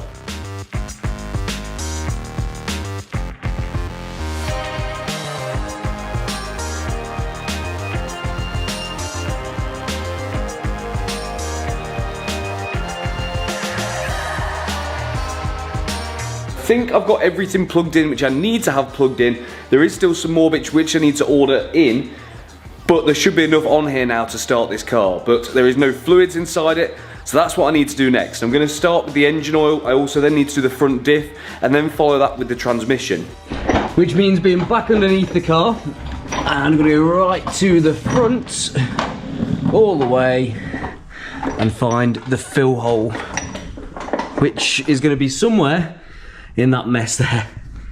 You guys might be able to see it, but I cannot. That looks like it to me, so I think that's a 14. Let's try and get that out. So it's now time for some fluids in the X3M before we go for that first start. So I've got to crack out the fill plug for the front diff and then fill that up using my mini little pump. And then just wait until that overfills out of the fill hole. Then I can put the bung back in and then put 7 litres of engine oil inside the engine. And then I can put the cap back on and go underneath and start filling up the gearbox oil once I've cleaned out that mini pump. But I did have to cut down my Allen key in order to get it in the space. So the same as the front diff, I've just got to keep filling it until it overfills out of the fill hole, but it didn't seem to take much, so I definitely need to run the car through the gears and get the gearbox up to temperature and then fill it up again. And then onto the brakes, because we need to be able to press the brake pedal in order to be able to start the car, so we fill up the brake fluid reservoir and start bleeding all of the calipers.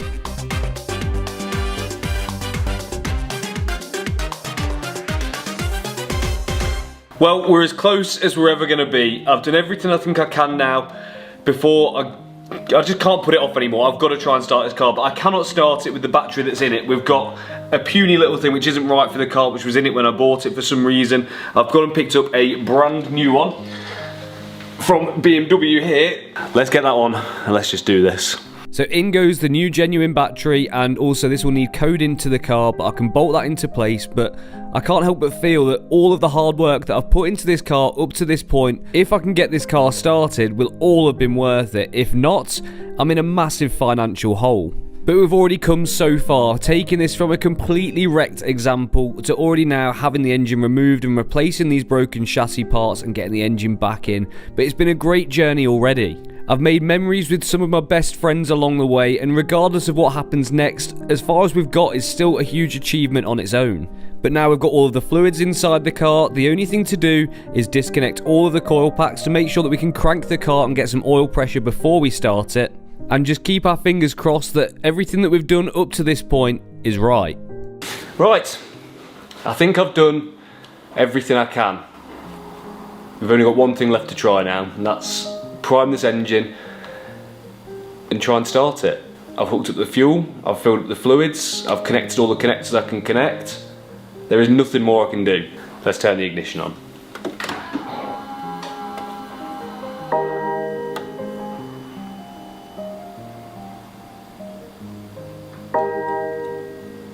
I can't describe to you guys how nervous I am right now. This is, like, I feel like as soon as I press this button, it's gonna make or break this build. If it starts and it sounds fine, then we're winning. If not, one, I'm gonna look like an idiot, but two, that's gonna mean a whole lot more work if this engine does not sound good. But either way, I think if it does start, this is gonna be the biggest achievement of my YouTube career so far.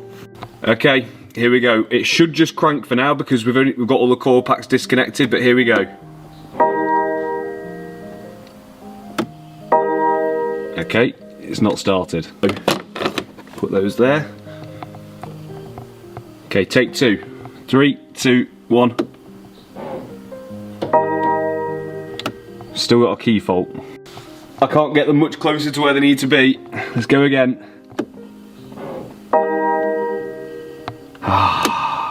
Over something so simple. Let me get this sorted. Chips, he's here to save the day. Good. Right, we've got one X3 key, 2X3 key. Both need battery. This one needs a keyblade. Don't know where it is. Yeah, we can sort that out as well. Thank you. So we get a new keyblade for that. And as quick as a flash, Dips from P1 Auto Keys came round, and not only did he cut me a new blade for one of the keys which was missing one, he also replaced both the batteries for me and did a couple of other keys while he was here. But with that done, we can try again. Huge thank you to Dips at P1 Auto Keys. I'm going to leave his Instagram in the description. If you ever get stuck, he's the man to call. He's based in Leicestershire. But right, so should have a new key battery in there. Now we should be able to at least crank this engine. Let's give it a go. Refill coolant. Obviously we've got no coolant in the car at the moment because we're missing a bunch of stuff, but hopefully now this should crank.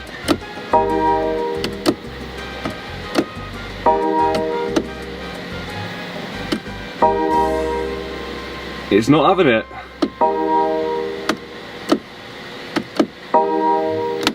I wonder what I've done wrong. Let's plug the code reader in, see what it's saying. So I've just read the car and all we've got is a bunch of DME faults. Now I've checked over everything here and everything seems plugged into the right places. No power here. No power there? Yeah. So that means we follow that. Is that right? Yeah. So you've got no power here. So we just need to follow back and see what's not connected. Okay, let's do that. Well, although it's not ideal, at least we've found a problem, and a problem might be a fixable problem. So Dips found there was no power coming from this cable connected to the battery, so he bridged that into the one next to it which did have power, and then we can see what that's going to do. Yep, got power. Power there. Now what we have found under here, which I haven't looked for yet, is this. This is, well, it's part of the pyro fuse. I don't really know what's gone on here because we managed to start this car already, but this is not how this should look. I'll put a picture on the screen right now of what it should look like, and it's not like that. So anyway, I do need to get a new one of them, but it shouldn't cause us a problem because we have started this car before, so. Yep, we've now got power at the front. Ooh. Which is good news. So I can't believe you're here for the start. You just walked in right at the end. randomly just. I know, yeah. There you go. Let's do it. Well, I say the start, it should crank, is what we're hoping for. Okay. Here we go. Yes! She's cranking, baby! How do I stop it? Press it again. Yeah.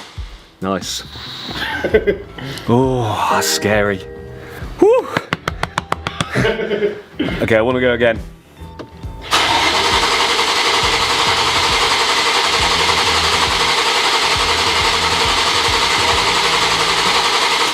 Right, coil packs back in. 1, 6. Oh, I'm so scared. I'm so scared. If this starts, you've got to subscribe. That's the rule. Are we ready? Dips, are you ready? Ready. No start. Fuel. It's got fuel. Is fuel connected as in? It looks pretty plugged in to me. We did have a fuel rail fault, didn't we? Yeah. These are all fan faults. Rail pressure sensor signal short circuit to B+. So you think that means it's shorted to the positive. Yeah. And I'm guessing that this is the fuel pressure sensor, rail sensor. And it's got a fat tyre up on it. And you think that's been repaired before? Yeah, because you can see the heat sheet over it. Now we've not done that. Insulation tape on that as well. We have not done that. So let's investigate. Yeah. So we can peel back the insulation on this slightly shoddy looking wiring, which revealed something which I really didn't want to see. What is going on here? Yeah. That's not. That's definitely been worked. Yeah. Well, that is not factory, that's for sure. 3 soldered wires to get the cover off this one, but does this mean I'm in for big trouble here on? It's worrying because that means that someone's tried with this car before. Yeah. That's exactly what it means, so this could be a nightmare. Yo! We've got some bad news, my boy. It's not looking good, Brev. Is it not? No. Why? Ethan's just done a fuel check. I think we're safe to say we've got some fuel. There's a bit of pressure there, I tell you. There's quite a lot of pressure there, though. Yeah. So well, I plugged the coil packs back in, and like I said, it ran. That one wasn't. That one wasn't plugged in. Well, it was plugged in, but it wasn't clicked. But I don't know if that'll make a difference. I'll give it one more go. So the fuel pump's working. Yep. What do you reckon's up with it, Heath? Beamer, innit? So right now we've got no fault codes on DME. So Have you done anything? no. You've done absolutely nothing. Cleared the fault codes and You've whispered on it. it might be worth. He's gave it a dip touch. Go on, give it a go. Give it a go. Ready? I'm gonna watch for. You ready? Yeah.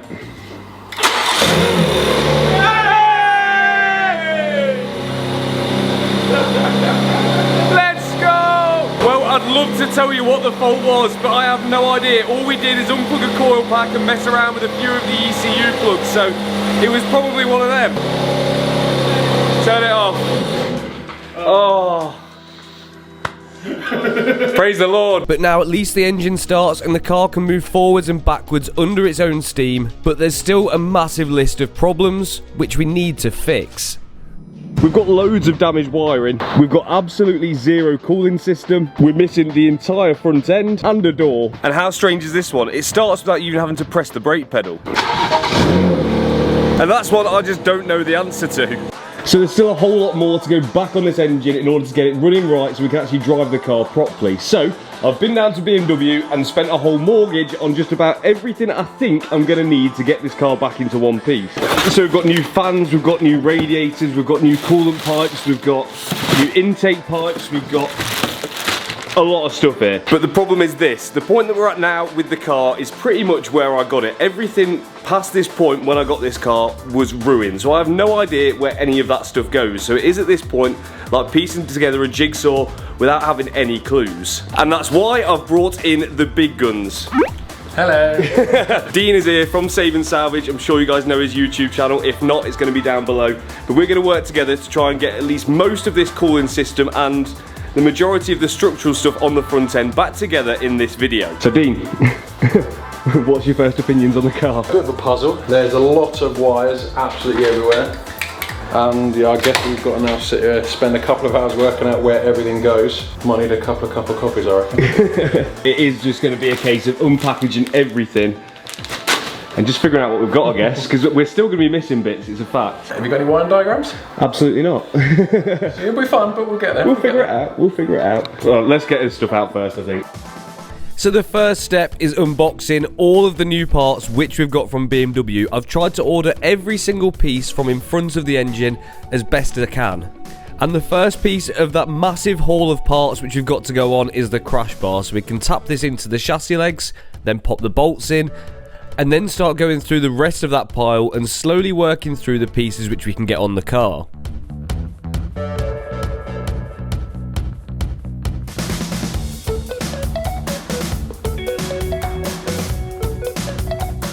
And there is loads of little pieces, including all of the brackets which hold the wings on the driver's side, and also a few pieces of the air intake system as well. So now we've got the crash bar on and a couple of other little bits. We want to try and put together the rad pack, and luckily We have the old one. we do have the old one, Dean, that's all right. And it gives us a good idea of where everything's going to go, which is actually really helpful. Although this one is mashed, Completely mashed. it is done for, and there is nothing savable on that. We can use this as a guide of how to put together the new one. Such a good noise. So there is a whole structure which holds the rad pack in place, and we only have one side of it, and even this is damaged. So I've got this on order, but we're going to get together what we can on there now and start piecing together the whole cooling system puzzle.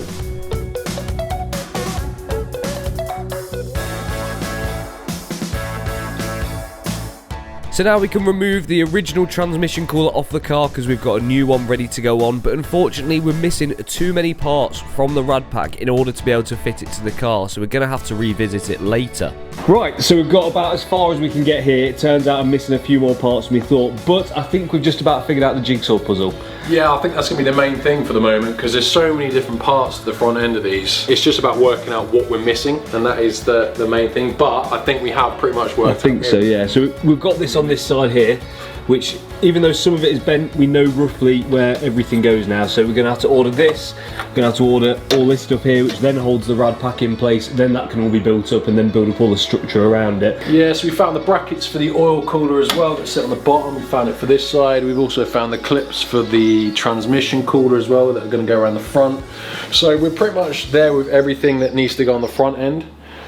So although it looks like we haven't done anything, we've just basically found the diagram for our jigsaw. We can now put everything back together. Pretty much. But I think the next thing to do is get the intake system back in one piece, and then I think we can start looking at some panels, because it'd be nice to see this car with panels. Yeah, some panels. It's been a long time. I've never actually seen it with panels on properly, so intake and then other stuff. So the next piece to our massive puzzle is going to be this intake system, and the airbox on this is huge. It sort of works as an engine cover as well, so we can pop this into place and then pop the pipes from that onto the turbos.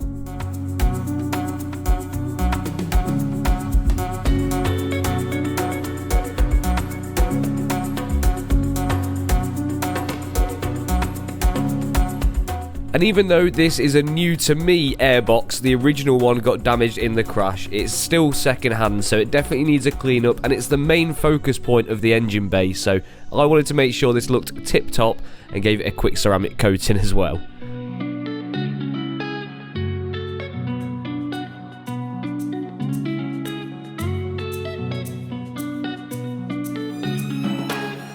And I can't describe to you guys how good a feeling this is, because I have had a massive pile of X3M parts in the garage for a long time, and very quickly now me and Dean are working through getting these on the car, even if they have got to come off a couple more times before they can go on permanently.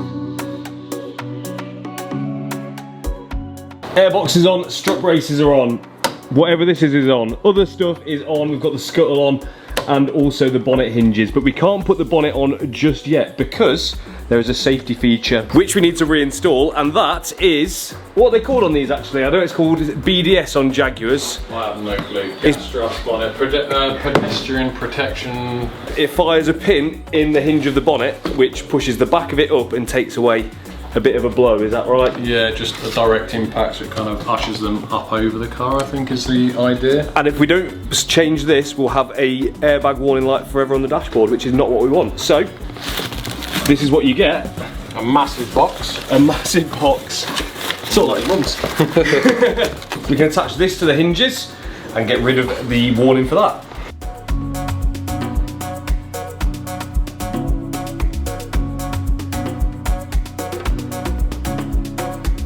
And we're getting there, well, as far as we can anyway. And I'd say it's going pretty well. It's quite helpful having someone who actually knows what they're doing compared to me.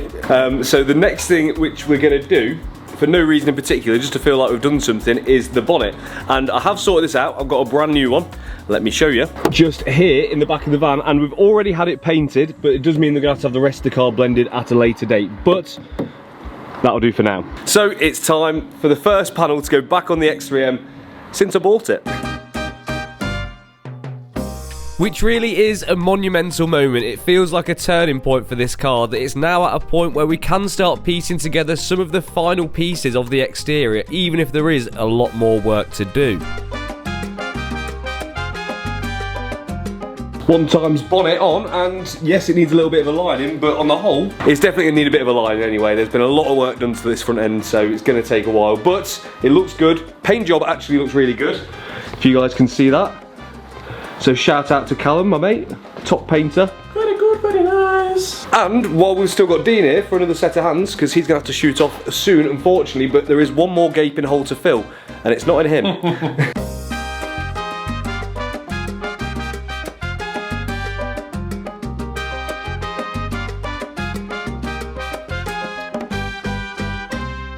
Well, I'm not going to shut it, but so you guys can see, we're just about there. There's a slight tweak to do on this end just to get it to shut and close properly, but more than happy with that.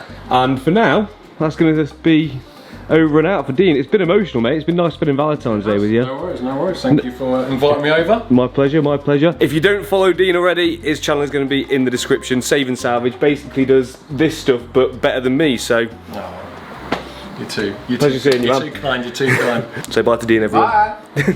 Right, well, I have just been going out here for a couple of hours doing a few little jobs, and now, well, the door, perfect. Lines up, bob on, well happy with that, looks spot on. Got some strange things going on inside. So, on the driver's side, don't know if you guys can make out just there, the ambient lighting's working absolutely fine, but there seems to be no ambient lighting at all on the passenger side, so it's weird. Don't know why. I just can't figure out in my head why that's not working. So we'll have to come back to that and just see what it could be. Pretty solid progress today, quite happy. Still got plenty more to do though. So I'm gonna crack on in the morning. Right, next day, and we've got more to crack on with the X3M. We're at where we can be now without ordering more parts to get the front end kind of together and in one piece and getting the cooling system on, but that's not all we can do because we've still got the sides to deal with. So we've got washer bottles, wiring, other things, brackets, all sorts of stuff to make this front end bolt up, and then we've got to try and line it up as well, which I'm sure ain't going to be easy. So yeah, man, let's get to work.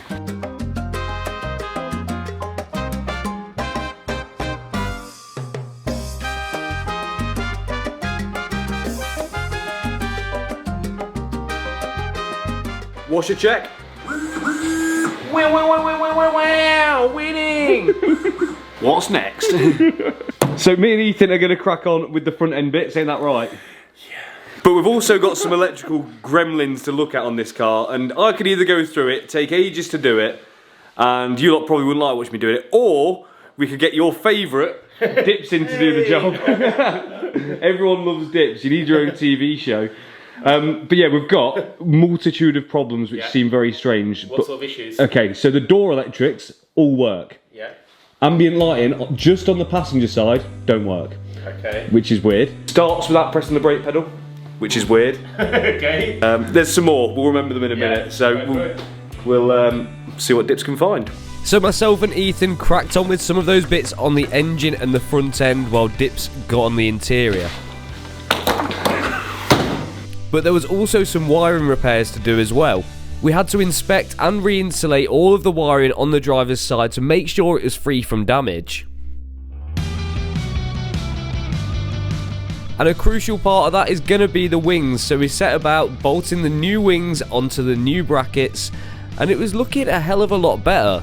And I couldn't be doing this with two better people. This is one of the things I love about working on cars. It brings people together and you end up making memories that you'll never forget. Even if times are hard and the repairs are rough and problematic, you still end up remembering it for years to come.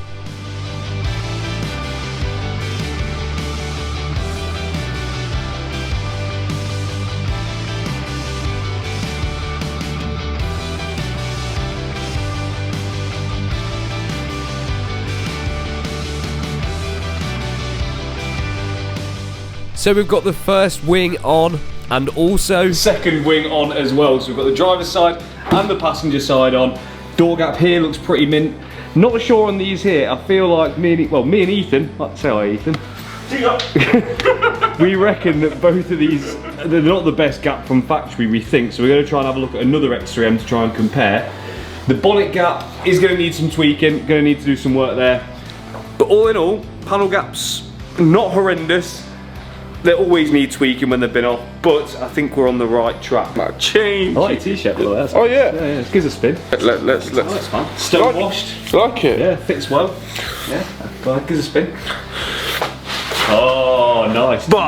Teasing them. Well, I think this is the next logical step anyway. Let's get the car plugged in and see what faults it's flagging, see if there's anything I can fix that I can go through, and then start tackling some of the extra airbags which we've not got in the car. And to do that, you guys know the score. We've got to get the ignition on the X3. We need to take our OBD11 reader and pop it in the OBD2 port, just like that. Then we fire up the app, and then it's just going to detect what sort of car that we're working on. So we can see it's picked up that my car is a Bmw X3M, so it's got that right. Now it's going to read all of the control units before we can scan the car. So now we're scanning 22 different units, and we've found 165 faults. It's not looking good. So let's have a look what they are.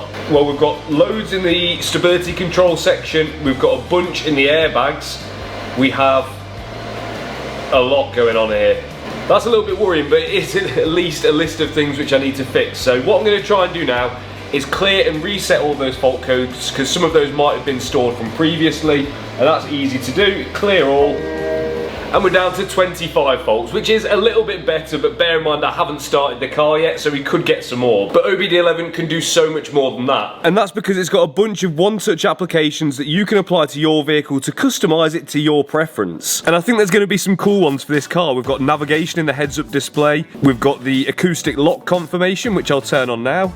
And also, I know this one's going to be a favourite of some of you guys at home, full screen Apple CarPlay. And that means that you get the full width of the screen in usage when the Apple CarPlay is activated on the car. So I'm definitely going to prefer that over the cropped version that you get as standard. So this is how the Apple CarPlay screen looks before. So let's turn on full screen mode. Boom, activated. And boom, that's how it looks like now. Definitely a huge improvement making use of that full screen. So if you do want to take control of your car and start doing your diagnostics yourself, and if you want to turn on one-touch applications on BMWs from F Series to I Series, and also all VAG Group cars, and also basic diagnostics for every other car fitted with an OBD2 port, make sure to grab yourself an OBD11 device using the link in the description and discount code SLIX. So thank you OBD11 for sponsoring this video and helping me fix my car, but we've still got a lot to get through. Next of which being the knee airbag, because at the moment there's nothing here and we've got a plug dangling here and two plugs here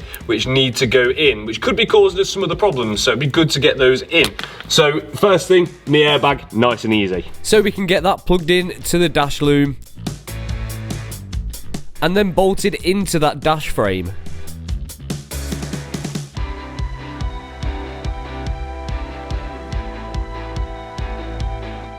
The airbag is in. Now we're going to do the curtain ones. And I wanted to try and do this without completely removing the headlining, so I took the handles out, which allowed a little bit of drop, enough for me to get my tools in there and unclip the curtain airbags and take out the bolts, and then start installing the new ones.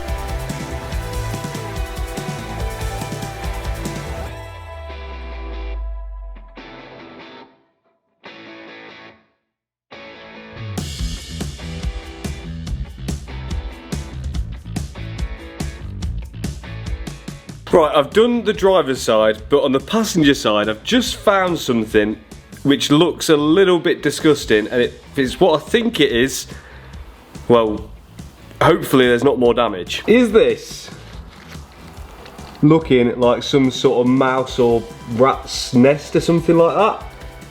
It sort of is to me. Of all places to have it in the headliner. I think it is anyway. I'm no farming expert. I'm no expert in mice or rats or anything like that, but quite potentially definitely could be. I'm going to say mice because it looks a little bit smaller. Still pretty minging.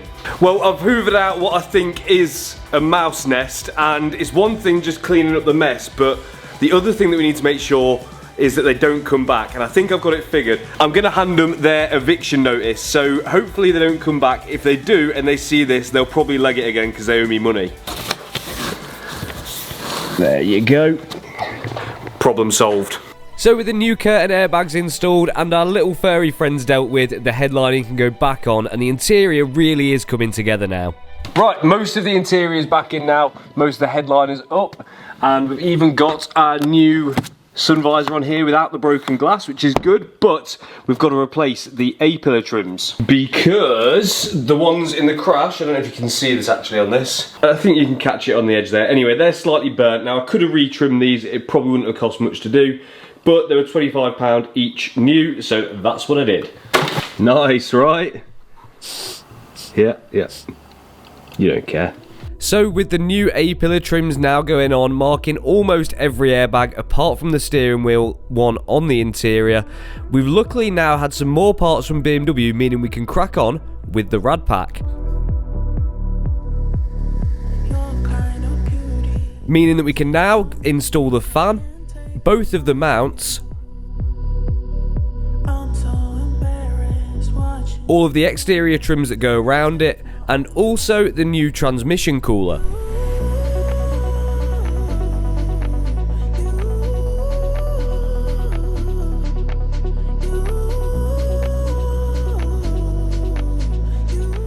And last but not least, there is a guard which goes on the front and protects the radiator against stones, which is pretty important. But before we can put that on, I've got to replace these little nipples which go onto the water pump housing to make sure that we can push on the new coolant pipes. Right, rad pack assembled, time to drop it in. See how this goes. We've only got one mounting point, so I'm going to have to makeshift the other side until those bits show up. So it actually turns out that this rad pack has to go in through the bottom and then be hooked onto the mounts.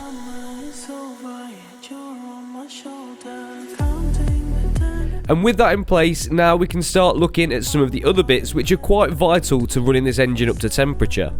And it's more or less in. I've got it on the mount on this side and I've had to unleash my inner ghetto style to make this side work. I've just put a cable tie here and a few around this side, and that's holding as it should, about in the right place, so we can start popping some of the hoses on to their new homes.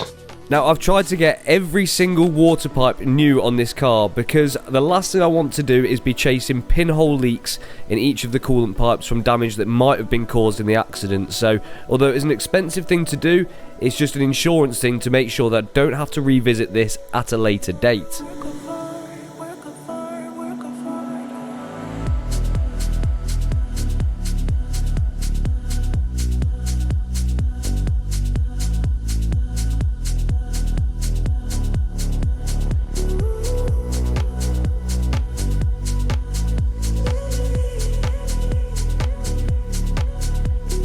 Right, well, I didn't film much of that, but let me tell you, that was an absolute nightmare. The coolant pipes on this go everywhere, and there isn't much logic to how they do it. So I had to get someone to pop round earlier today with another X3 so I could compare the two, and I don't want to talk about it, but it's done.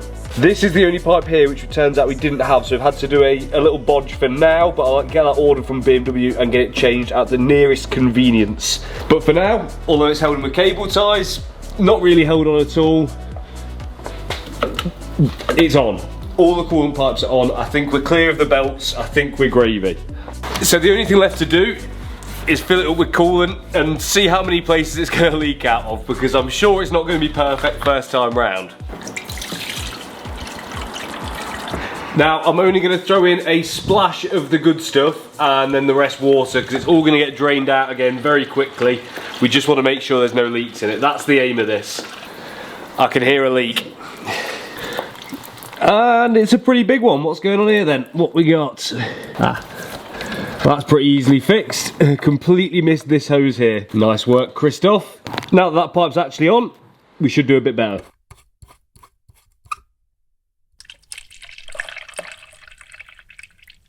Right, water in there and it's not pissing out, which is good, and we've got water in here as well, which is also not leaking, so that is a start. The next thing to do is start her up again. But we do have some good news, and that is about the ambient lighting. The only thing that I've done is put in the footwell light down the bottom, and now, if you can catch it, we have ambient lighting on the dash, on the other door, and on the rear door as well. So it must have been that was cutting the circuit and stopping the rest of the car working, so that's wicked. Dips has also managed to fix the brake light switch. There was just an adjustment that needed doing so it could tell how much we were pressing the brake pedal or not. So fingers crossed now it doesn't start without pressing that. But here we go.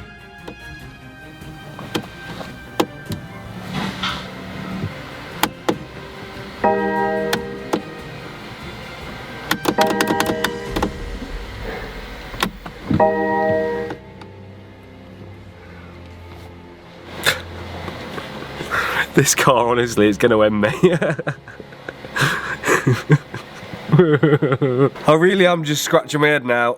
I just feel clueless. I've gone over all of the ECU plugs, which were the problem before, we believe, when it wouldn't start and wouldn't do anything exactly like it is now. But I pulled them all out, put them back in, checked them all over. They all look good. We did have to take those off, I think, to rejig some of the wiring, but I can't see what the problem would be there. I've pulled all the wires out of this footwell as well, because I had to mess around with those to change this door. Just work, please. You know, you want to be my friend. We want to go for a drive. Please. Why do you hate me? Right, I lost my head on it. I checked everything I could.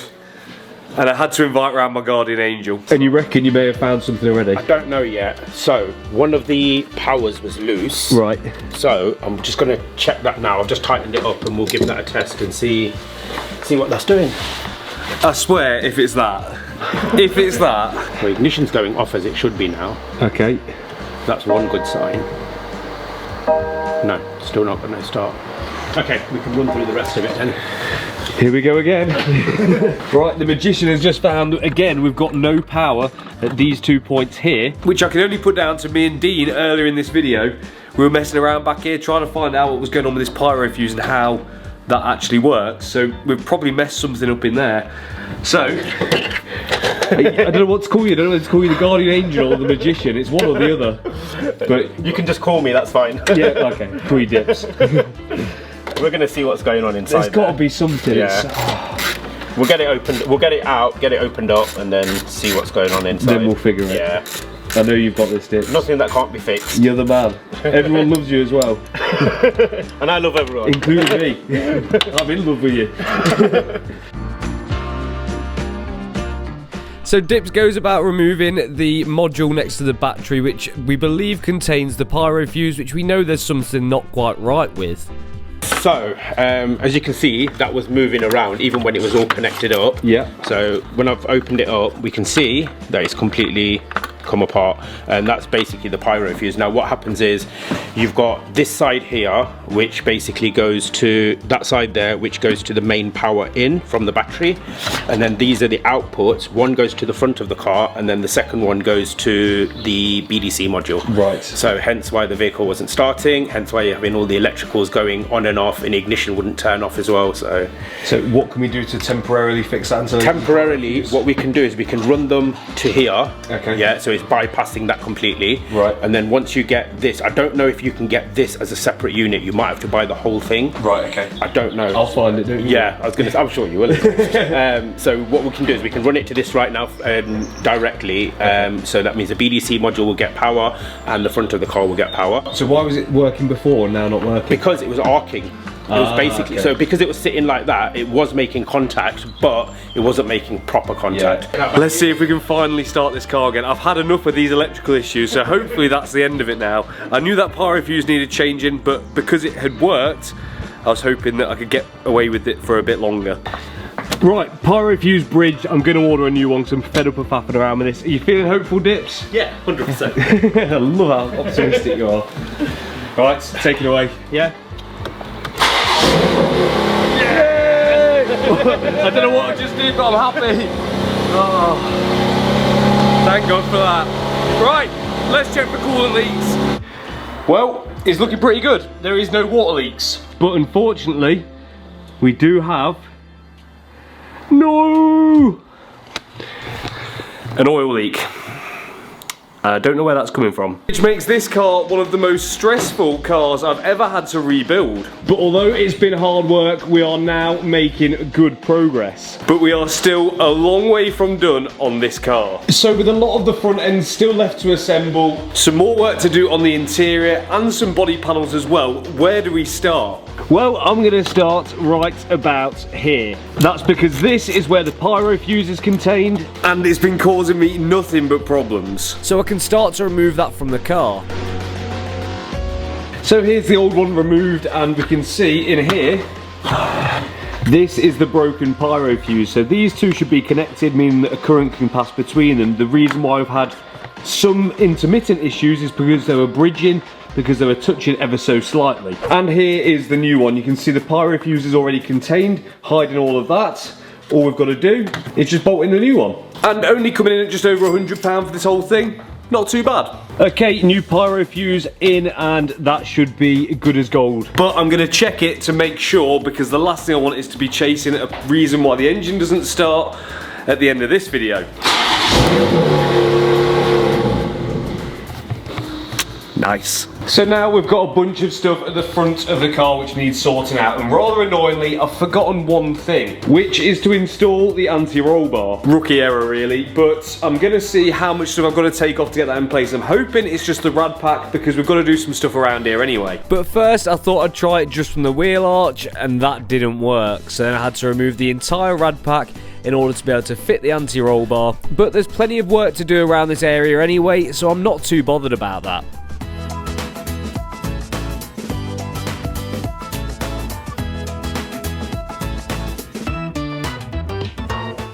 And now that the rad pack's removed, I can start trying to fit the anti-roll bar from the front of the car. So that means slotting it in around the engine and then trying to push it further through so I can tuck the other side in and get the mounts bolted up.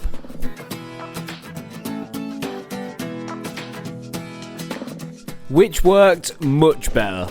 Right, anti-roll bar is in. It was fiddly, but not too bad. But now I've got more room here. This enables me to do some of the other bits while the rad pack is off, because we've got the structure for all the bonnet latches and all the front bumper that everything sits on to go into place before the rad pack goes back in.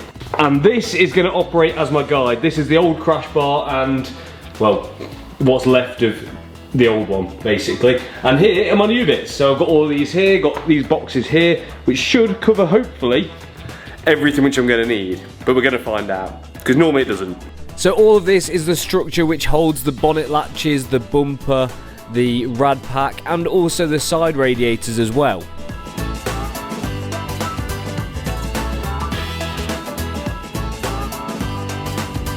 And it was just like piecing together a big jigsaw puzzle.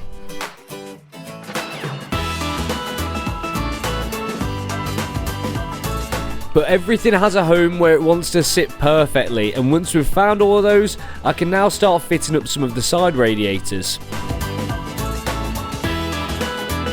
Then it was in with these upright sections, but I had to make sure that I took the front part of the air intake into this because there's a little bracket for it. And then in with the bonnet latches.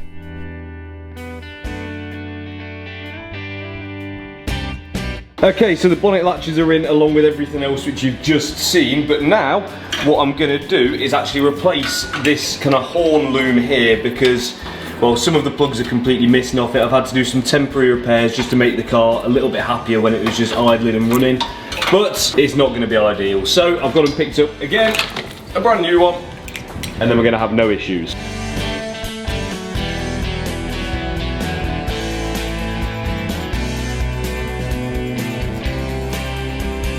So with that new loom fitted, we can now fit this cross section which connects those two uprights which we just fitted, and also has two braces which go to the crash bar. I feel like I'm on a bit of a roll. I'm feeling good. Now we've got the face of the car to go in. More specifically, the eyeballs, and that is the headlights. Now, I haven't bought these new because they cost an absolute fortune. So way back when, a few months ago, I went to buy these and I had to drive all the way to London to pick them up, and it was like a 2.5 hour drive each way, but I don't think the price was too bad. £1,500 for the pair, and they both look brand new. I can't see any dirt on them, I can't see any damage, they're immaculate. As long as they work, then I'm winning. The part number matches identically, but we know what the headlights on modern cars can be like. They can be a nightmare to get working. But less waffling, Christoph, let's get these headlights fitted to the car.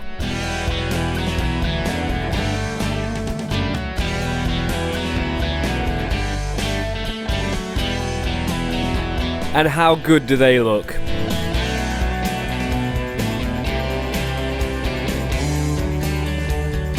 Now that those are in, we can fit up this piece which holds the front of the bumper in place. And look who's here! Hello! Mate, guys! are you ready? Oh, Almost looks like a car. looks mint. Yeah man, looks coming together, ain't it? Slowly. Now it's time to try these out, Ethan. So do the honours. Go on, give him a try, give him a try. Here we go. Is it going to be £1.5 grand down the drain? That side light's on. Okay, we've got nothing. And nothing. Try an indicator. Absolutely nothing. Oh dear. They need to be coded. Modules. They might need to be coded. Nice. Right, with one part failed, let's go back to what we know. Let's put the rad pack back in, and hopefully this goes a bit better. Well, although the headlights aren't working, we're not getting on too bad. All the rad packs back in, the side radiators are fully mounted and in their new home. And I've also put the drop links in and that brace underneath as well. And although I'm still missing a couple of bits of front end trim, I'm gonna start putting together the bumper because I need to start figuring out what else I'm missing from that front end. So I can put in the parking sensors. There's 6 on this front bumper, and also this trim which actually bolts to the car and holds the grills in place as well. You slept inside the prison you built for all to share. And then the lower grille section, which turns out actually is assembled off the bumper and then put in as one piece. Everything you have loved is kept inside your heart. It weighs you down like an anchor. Things that you have done. Give me more, give me more, give me more of your pain. Give me more, give me more, give me more of your hate. Give me more. And then on with the wiring loom for the front bumper. You don't need it when you're gone. You held it for too long on this day. And now that the front bumper is almost there, we're just waiting on a couple of last parts to be delivered. I can start assembling some of the air shrouds which go around the radiators on the front section. On my mind is all that I am. And also we can put this rubber tube into the bumper reinforcement, which works as part of the pedestrian protection system. You're the windowless room with no way in. You kept the secret no one cared about. Brake cooling vents going in. It's time to let it out. Give me more, give me more, give me Well, it was slow and painful progress, but progress is progress, and some of the parts have come in from BMW. I'm really hoping I can get the front end on this car, but first I need to fix a bodge. Because way down here somewhere there is a pipe which we had to kind of make work in the last video, and now luckily the pipe has come in, meaning that I can fit it to the car. But I've made the job a lot harder for myself by fitting everything else in the way. Nice.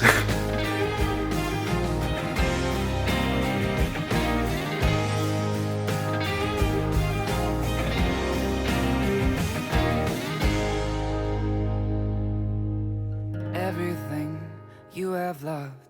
Right, the final pieces for my bumper are now here. So we've got one piece of the grille and the other side grille section, and the same for the other side. And finally, the parking sensors. This is the original one. It's a little bit damaged and we're missing one because it broke in the crash. Now, I bought these ones from a breakers local to me and I've just painted them myself. I did it with a rattle can, but I think they look absolutely fine. So we can clip that in there, something like that. That was satisfying. And clip in the sensor. Whoa.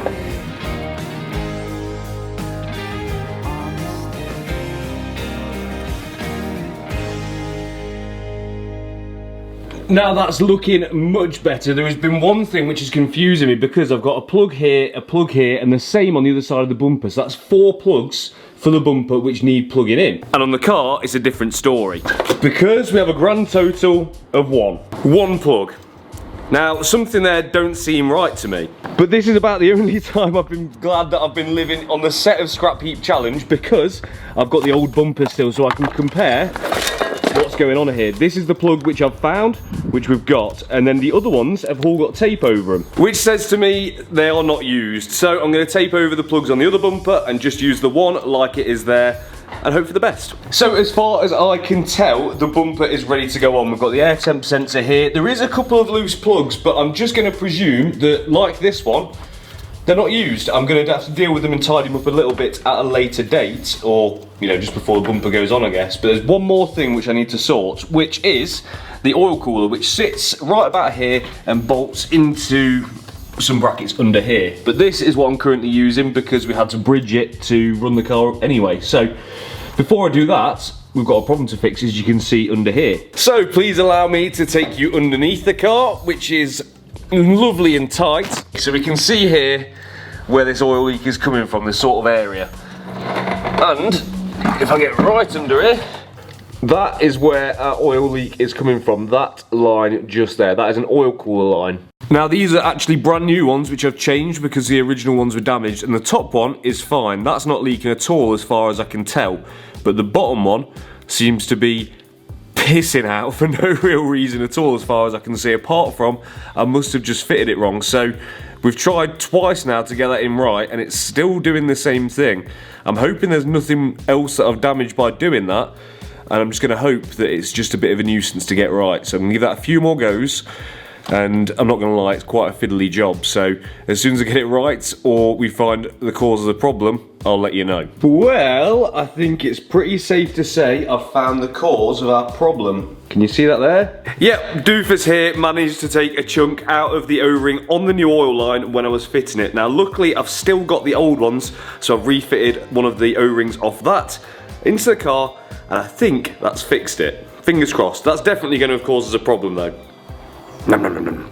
Now I know a few of you have been asking for merch for a long time, and it is finally here. We have some Slicks branded t-shirts. I've had these designs going for a long time now. I wanted to do these for passing over 100,000 subscribers, which I know has took a long time for me to get around to doing this, but it's not been a quick process. We've had Helen Stanley, the pop artist, do the design for the back of the t-shirt and also redesign the Slicks logo, and then also getting it onto a stonewashed high quality t-shirt that's going to be packaged right and I'm going to be proud to sell. I wanted to make sure it was right and it lived and breathed exactly what we do here. That's why we've got the buy it, fix it, break it t-shirt with the i30N, which shows that cars aren't just for art, they're to be used as well, and that's sort of exactly why I started doing this. And I've tried to pick what I think are going to be the most popular sizes, but I'm also going to be doing some giveaways in this as well. Because if you buy one of the 50 t-shirts, I'll be giving 3 of you a Slicks hoodie and 5 of you a Slicks cap. So to go and grab yourself a t-shirt and be entered in with a chance of winning a hoodie or a hat, use the second link in the description. But I'm feeling pretty good at the moment. I'm feeling positive, and I think it's time for a mod. It's time for a modification on this car. And this is what I'm going to start with, the genuine BMW M Performance spoiler. It's picked up a bit of dust because I've been storing it for a little while, but this is a complete replacement for the boot spoiler up here. And the great thing about having a new one is I can see exactly how it fits. So we can see we've got 1, 2, 3, 4 bolts underneath and 2 clips. So it pulls off that way, but unbolts from this way. So I've got to take the trim off from underneath there, take those out, yank the old one off. Well, that all came off worryingly easily. So first one, am I going to drop it? If so, I'm in for a bad day.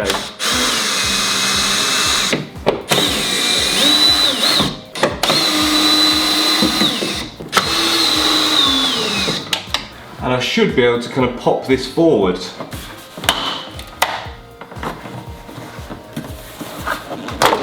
There we go. And now you can see how the new and the old one differ. You can see, well, I've put them in the same place, so this one kind of has a gap here and sticks out quite a bit more, has the M Performance logo up here, and also is in gloss black rather than grey. It should be just as easy to install it back to how it was.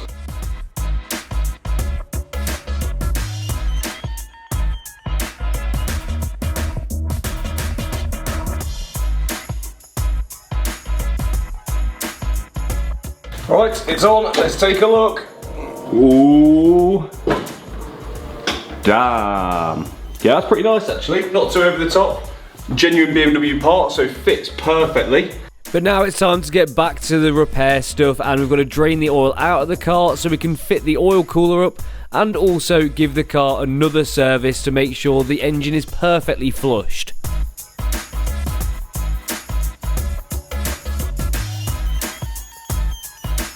So now there's no oil in the car, I can remove the section of pipe which we used to bridge the oil cooler and replace it with the oil cooler itself, making sure not to nip any of the O-rings when I'm fitting it. Then to get to the oil filter housing, I had to pop the airbox off.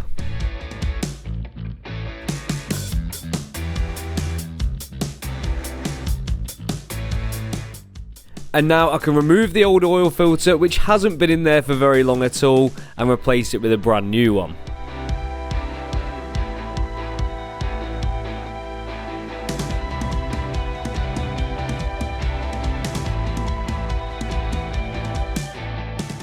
And now with that on, I can now fill this engine up with oil.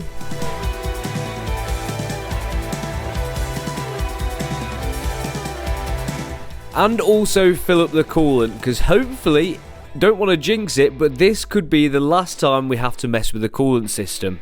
And that is us cooking with gas. Coolant in, oil in, and also the, oh, bat slipped over. The charge cooler coolant is in as well. So, now it's time to start it up and see whether we can run it up to temperature this time and retain all of the fluids. I'm praying we are, because then that'll be the next step in towards getting this car back on the road. And I can smell it now. I can smell it. We're so close to victory. If I can find the key for this car. Is there anything I've forgotten? We will find out. She sounds smooth. Underneath the car, things are looking pretty good. I can't see any oil pissing out of anywhere, particularly. Or any coolant either, for that matter. One thing I've also just remembered, which I'd forgotten about, is the transmission fluid. I've just spat on the lens, sorry about that. So, when I put the transmission fluid originally, it turns out I actually put the wrong one in. And I only noticed thanks to one of you guys commenting, and I appreciate that. I was trying to do it a little bit cheaper, but I've just been to BMW and picked up 10 litres of their transmission fluid. Now I'm confident it can stay in there. So, I've got to put as many of the, well, drain out the old stuff and then put as many of these as I can in when it's cold. Luckily, the thread of the bottle is the perfect size for my hand pump thing, so I can just change over the top from each bottle, which is nice. So I've got to drain the transmission and then I can put in the certified BMW transmission fluid. But this was not the easiest thing to fill.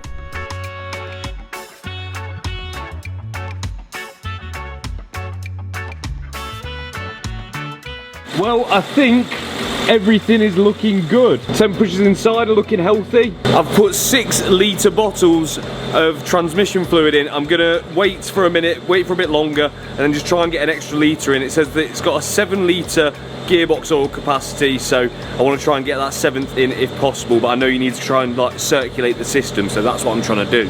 But apart from that,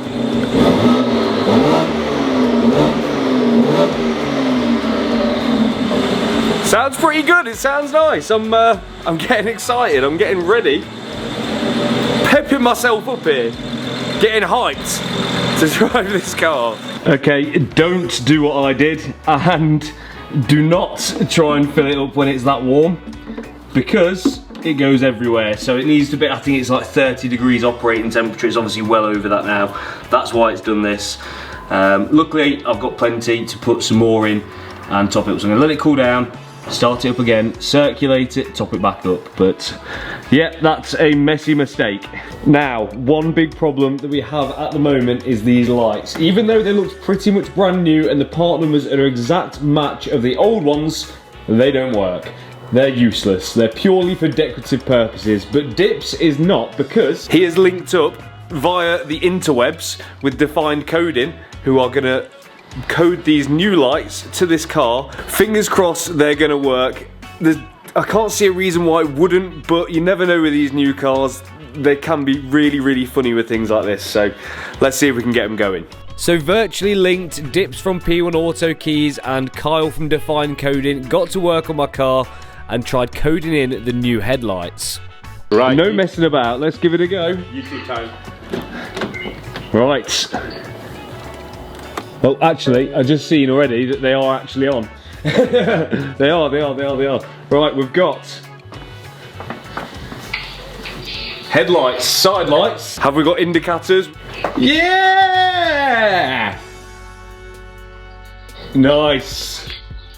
Banging. So we now have working headlights. Big up Dips, P1 Auto Keys, and Kyle at Defined Coding. If you need any BMW coding, his link is going to be in the description. And if you need keys, always go to Dips. You don't have to go anywhere else. But headlights working, I'm chuffed. They look sick, to be fair. They look really good. Yeah. Makes it look moody. Well, we are now so close to having this car on the road. So close. There's still a lot of fault codes though, and still surprisingly a lot of work to do. 76 codes on the car is still a lot, and well, we really need to get that sorted. But that's going to be it for this video. But I want to make sure these videos are the best they can possibly be. That's why I'm not going to upload on this car again until it's roadworthy. So I best get to work. If you enjoyed this video, don't forget to hit that like button. Don't forget to subscribe to the channel if you're not subscribed already. It truly means the world to me, and I will catch you next time.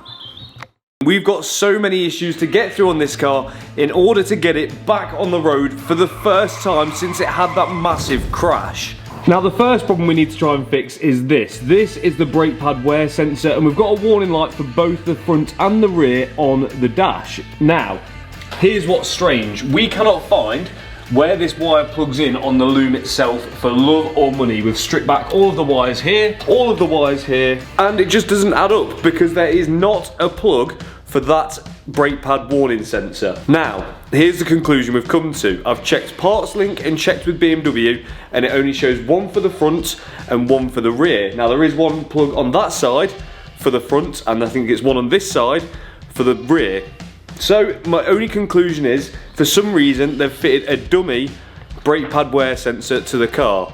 Why they do that, I have no idea, but it's the only logical solution I can think of. Now, in order to get rid of the warning on the dash, we need to get new brake pad wear sensors in, even if there's still plenty of material on the pads. So let's get these fitted and pray that we can reset it, and the one that was fitted on the driver's side just isn't used. So now we've got the new ones in and reset it on OBD11. We now have no warning for the front or rear brake pads needing doing. Good start. Still doesn't make sense as to why there was a sensor on the driver's side which isn't used. Pointless. So with one fault ticked off the list, let's crack on with the rest. Now I think the thing that we need to do really now is make sure everything's plugged in, because one thing being missing can trigger so many fault codes on this car. So the main one that we're missing is the front bumper. Let's get that on. So like we mentioned in the last video, as far as I can tell, only one plug out of the 4 big chunky plugs on this bumper loom are actually connected to the car. I might be wrong, but I think I'm right.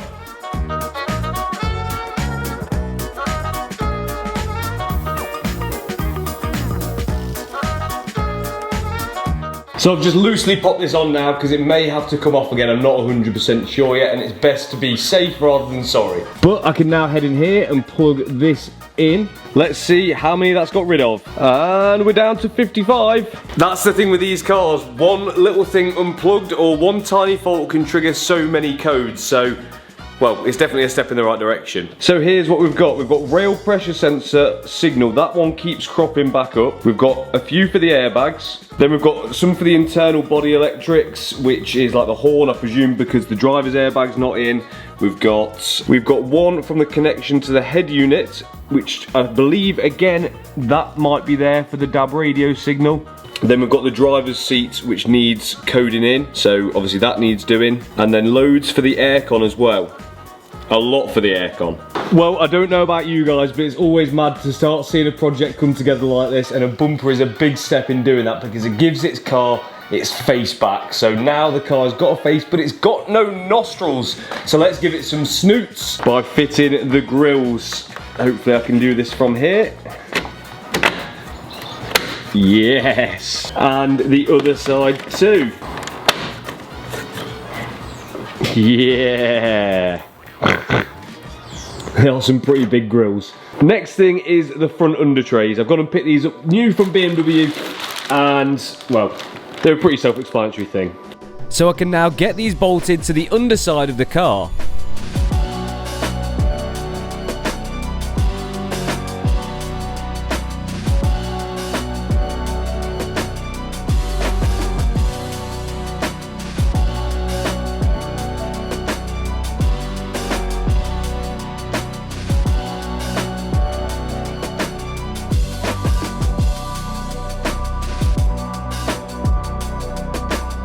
And now that those are on, there's also this trim piece here which also attaches in the wheel arch area, which the under trays bolt into.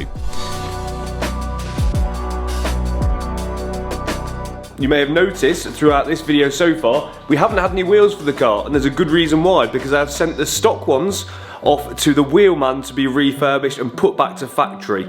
Originally they were matte black, curbed and not looking in the best condition, and now they look like this. A boom! Nice! So we've gone back to factory spec on these. We've done black with the diamond cut and put in a genuine 50th anniversary centre cap and new M logos just here.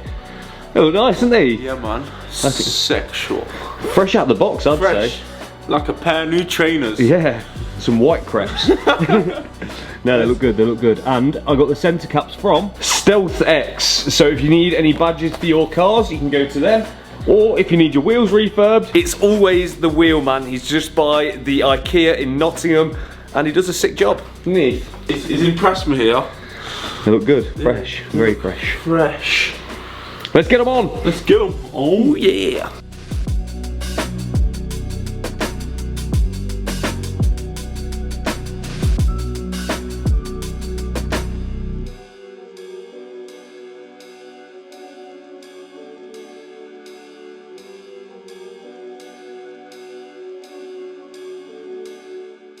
And now we can put on the side skirts. And this really feels like a step in the right direction because this is one of the first things we removed off the car when we got it, so we can open the doors up and get these clipped into place. Fits like factory, as if it's the part that came off the car.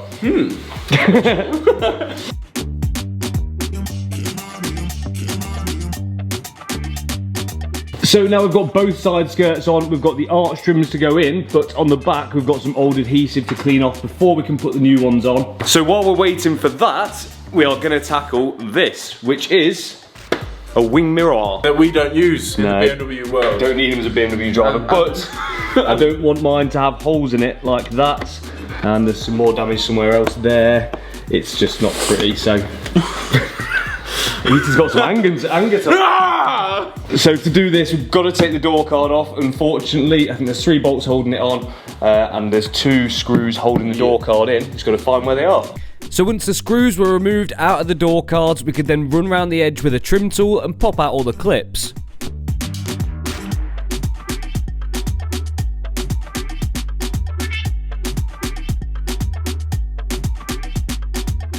This then gave us complete access to the mirror, which I could then unplug and start taking out the 3 T30 bolts which were holding it on.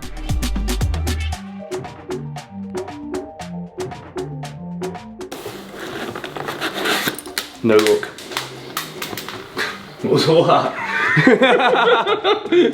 Right, this one is toast. Let me show you why. Big scratches there, probably could have been repaired. Got nicks in the rubber, and then around this side there is cracks here. I can see stuff in the... Hello. Oh, there. I have one at home. And then also a big chunk out of it here. So I think it would have been more faff than it was worth trying to get this in pieces. So I picked up a second-hand one off the same guy which I got all the interior stuff on. So let's just put it on. So we can now bolt the new mirror into place and plug it in and see if it's going to work straight away out the box. Yeah, you ready? Let's have a listen. Look what the mirror did. It did it. No talking. Ooh. Nice. What new moves was that? All of them. That's it, isn't it? Yeah. Look at that. Mirrors on. We're gonna have to check to see whether that's flagged any more fault codes because it won't be coded to the car, but fingers crossed it doesn't. Let's put the rest of this back together and get on with the next thing. The next thing? The next thing. The next job on our list of a million things to do is sorting this interior out. We've got it pretty damn close, but it's time to do that final fasten up and make sure everything's plugged in and make sure we've got everything we need. So we're gonna go through all the boots, which Ethan's doing right now. You right there, Ethan? Hello! Make sure everything's nice and tidy, make sure everything's clean, and it should be pretty much sorted. We've got to put the fuel pump cover back in, put the rear seats back in, fasten that seat in, ready to get the seats coded, and then the final thing we're waiting for is for our windscreen man to come and sort out the windscreen camera situation. And I made it all sound as if it was going to be so easy, and some of it was, but I didn't realise how much of a ball ache this was going to be later on in the video. But for now, we can get the interior back together as much as possible and get it cleaned up. And now that these adhesive strips on the arches had been soaking in tar and glue remover for a while, I can then wipe those off and give the surface a good clean, ready for some fresh adhesive, and I can stick the new arch trims on.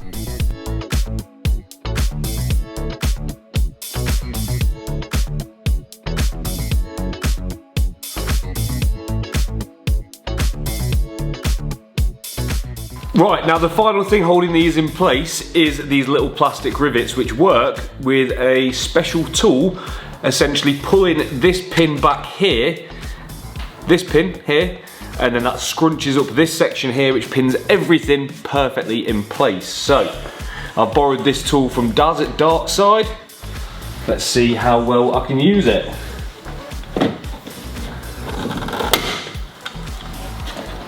That's nice. Quick and effective.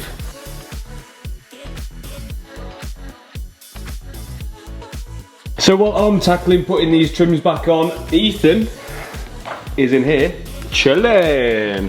Beep beep beep pop pop. Bloody. And he is about to put the steering wheel airbag in. So for that, we need the new airbag. Catch the bomb.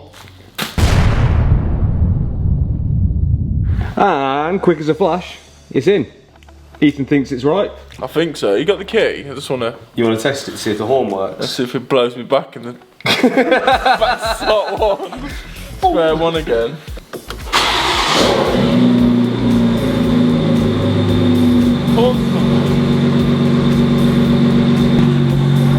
The horns are definitely plugged in at the front.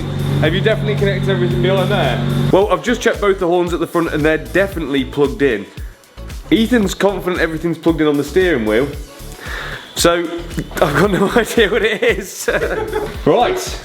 How are you? You broke your car. Yes. Now it's time to level it out. Yes. Let's fix mine. No, let's break it. Brilliant. So, we're pretty much there now. We're getting there. You've come in at the good bits. You know where the work gets a bit easier? Yeah, I know. That's when I come in to observe everything to see if you've done the right job. Okay, and what does it look like? It looks alright, to be honest. I mean, do you could have done notice a few things better, but do you notice anything missing around here? Just something that might go straight across here? yeah, like something here. Like, I mean, That's supposed to be there. I mean, kind of like this big gaping hole here. I don't know. What is that hole? Let me explain. Now that Sword? is whatever you want it to be, but for now it can go just here. So is that to literally stabilise the whole engine and keep it in one place? it's that powerful. It twists the chassis. What is this? So it's like a brace which goes from one side to the other and holds it sturdy and makes it handle better and be stiffer. Alright. You know about stiffer. I love stiff. Please. So I'm going to put this on. You're I'm doing gonna the put that finishing on. touch. Basically, I built this car, not you. From scratch. Yeah, I built this car from scratch. Is this the last bit? We'll pretend it is for Nico just to make him feel better. Look at me finishing off this car. Right, I'm now holding your nuts. It's the only thing I've finished in a long time. Of course, I've already seen that you get handed it wrong. So, let me see. I am a genius. You are, almost. Oh, look at that. Just, what about this wire here? We don't need that wire. We don't need that for anything. Okay. It's not that hard, Chris. Like, rebuilding cars is not that difficult. You think? No, it's easy. Give me that. I think it's that. Might be wrong. Is that the one? Yeah, well done.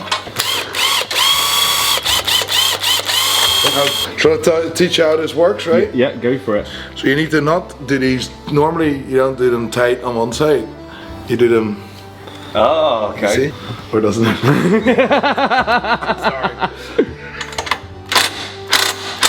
Sorry. Nice. Talk to spec. Yeah. Always 3 times, not 4 times. 3. It's got to be 3. 4's too much and 2's too little. If you drop one of those nuts, I'm in for a bad day. I'm just saying. Yeah, but listen. Are you talking to me? Do you know who you're talking to? 3 times a late. 3 times. Just finished your car, bro. Like, I mean, it took you so long to finish, and I just done it in 5 seconds. He makes it look easy, honestly. I don't understand how this man isn't doing everything right now. You need a new channel, a 4th channel. I need a 4th channel where I rebuild cars. Exactly, yeah, because it's so easy for you. Like 5 minutes, done. Just look at it, it's fixed. Nice. Here, close the bonnet. Okay, Here, yeah. Let's go for a drive. Oh, you're missing a badge. I'd like you to install the bonnet badge. Bonnet badge, don't worry. This is going to be put on this car with love. With pride. And dedication. And opinion. On here. Oh yeah, that's perfect. Are you sure? Oh yeah. That's pretty cool, to be fair. Let me see. I need to line this up perfectly.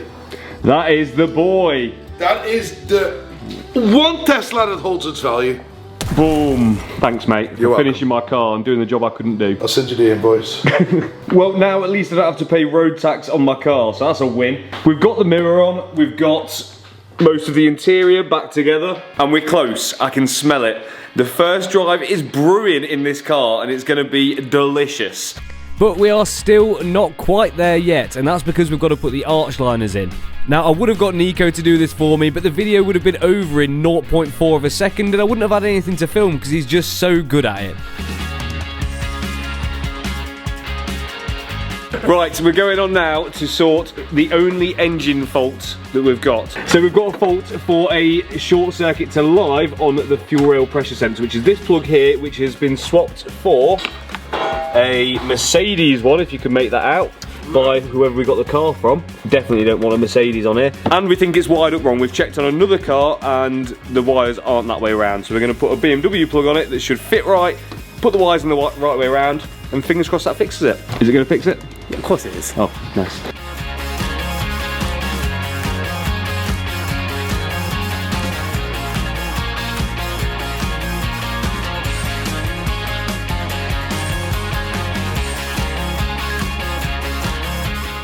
That's looking much better.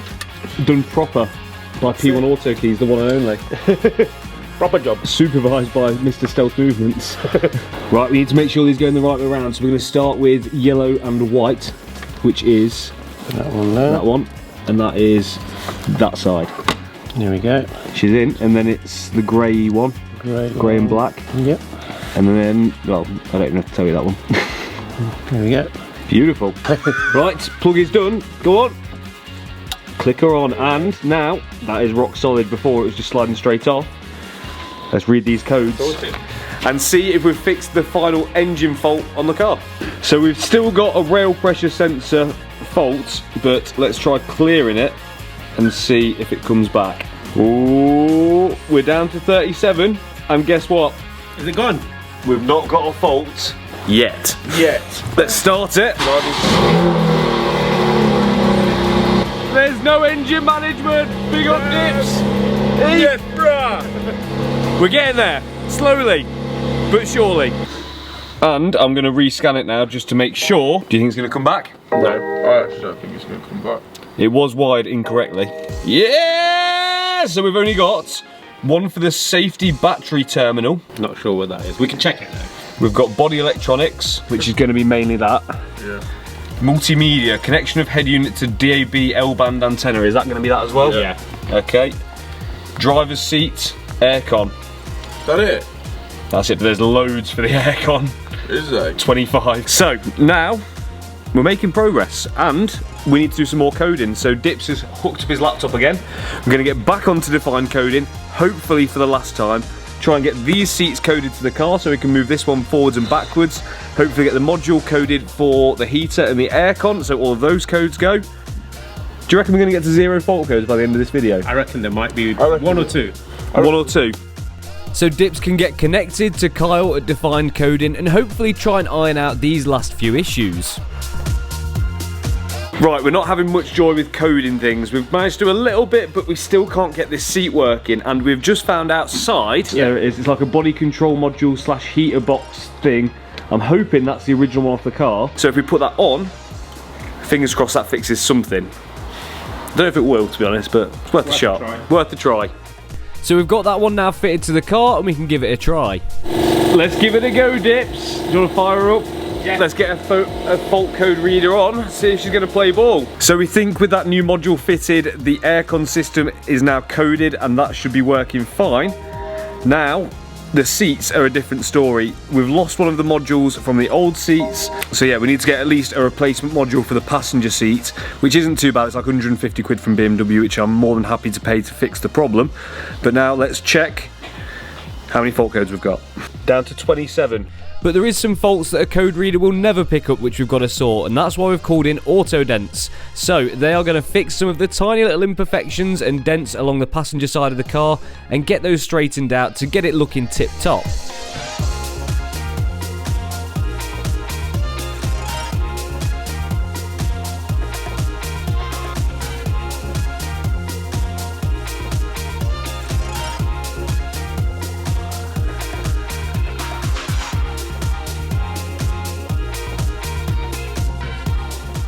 Now, I've done work with Rob from Autodents for ages, and if you're in or around the Leicester area, I can assure you there's no better paintless dent removal company to use. Their links are going to be in the description.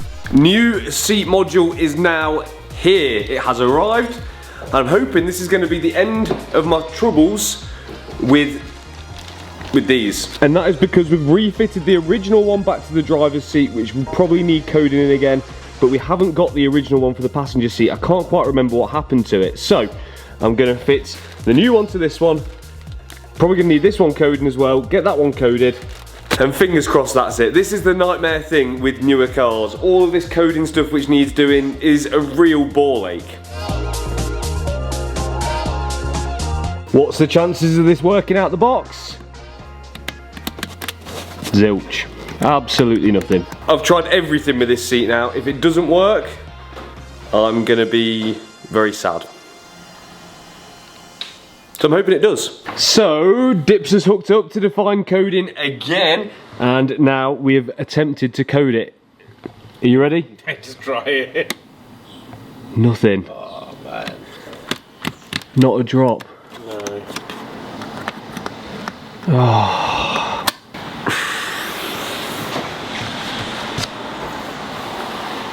I just don't know what to do with myself. So me and Dips have been punching ourselves in the head basically for the past 24 hours because we're fighting with two main issues still on this car. Firstly, the horn doesn't work, and secondly, we cannot get that passenger seat to move. Even though it's now coded in, none of the functions apart from the light and the headrest are going to work. And Dips was like, if you check the fuses, I was like, nah, this can't be a fuse, surely, not on this. Fuse is gone. There's a fuse gone for something. So that's definitely going to stop something working. I believe it's F7 and it's showing it's for the horn. Okay. So that's one thing eliminated. Maybe. Yeah. So it could well be that. Yeah. Now so what? We'll get a fuse in there. I'm just going to run through the other fuses as well, and hoping that one of them's for the passenger seat. Fingers crossed, mate, because if it is, then it's all getting fastened up and we're going to go get a KFC. Yes. It's the simple stuff sometimes that catches you out, and that's pretty simple. So luckily the horn should be an easy fix, but that still doesn't explain why on earth the passenger seat won't work when we've checked over absolutely everything. But if there's one man I can count on, I know Dips can sort this out. It was just super stressful for both of us trying to wrap our heads around this problem.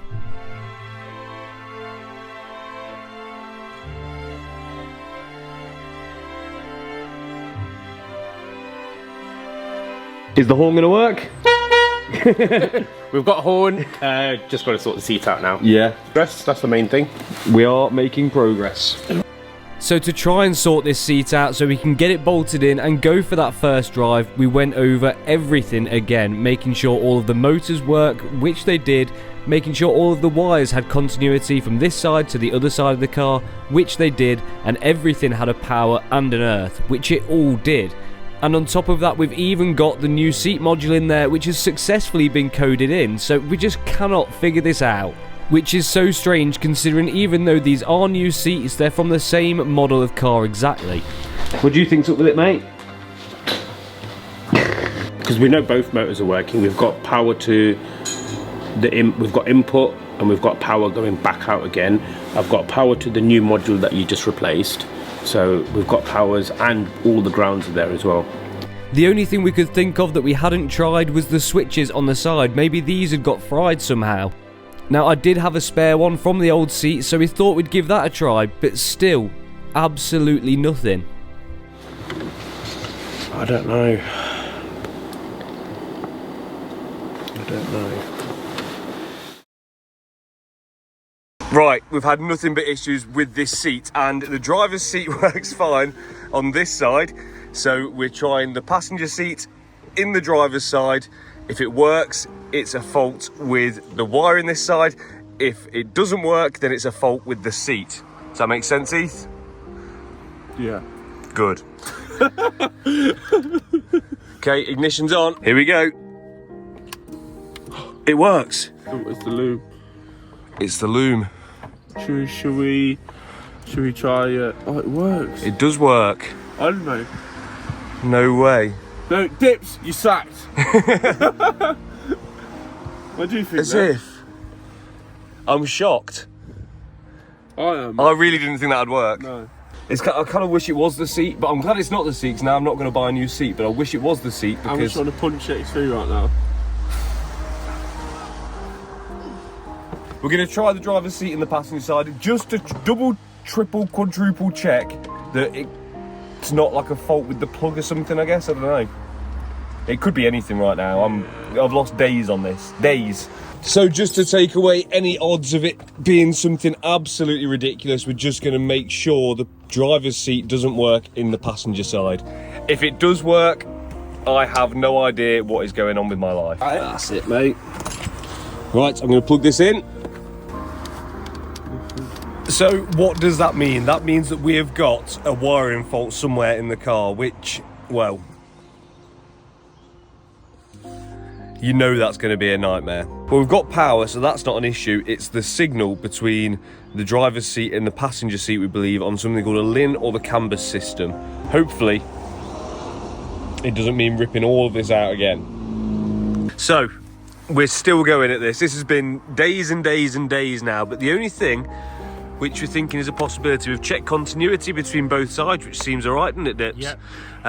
But I've just noticed, this was actually me as well, one of the wires, wasn't it? Yeah. It goes to no pin, essentially, in here. So we're going to pull this open, see what we can see from the back, and see if one of them needs swapping over, and see if there's a slight variation in the seats. If that does work, that is the best solution, because it saves me ripping out all of the interior again. Is it going to work? No idea. I think I owe Dips a few £1,000s by this point, I can't lie. Do you want to explain for the people at home what we're trying to... No. Go on, just give it a go. Are we just essentially just trying something to see if it works, not hoping it is, but... Yeah, I don't think it's going to work. I don't think it's going to work, but it might, and if it does, that's why I'm recording this, because then it's going in. So if you're seeing this clip, we've done something dodgy. Yeah. Who's your daddy? Who's your daddy? Dips, I've got no idea what you've just done, but... Check this out. It's now working forwards and backwards. What about up and down? Up and down, everything's working. What? Explain to people what I don't. My brain does not. I do not. So I do not compute. what I've noticed is on this plug here, on the back, on the seat side of it, there's canvas wires. Yep. On the plug that's going from the vehicle to the actual car, there's no canvas wires on it. Right. So for seats to work, for the controls to work, they run on canvas. I've noticed because there's no canvas wires, I thought let me just join the canvas signal coming out from that seat to this seat. Now we can sort this all out and we can just get canvas from somewhere around here, which is not a problem. But I thought let me just run canvas from that side to this side, and we now have full control. Dips, I just don't. Everything's Do you know what? working. I don't have to get it. All I have to know is that it's working and that I want to cry. Can we have a hug? Yeah! So we've got cam wires, so we're going to run those for now. Yeah. Until we get the old information from the old plug. Yeah. Then we can do a permanent fix. But everything can go together for now and be safe. Let's get this back together and then let's drive it to Miller and Carter.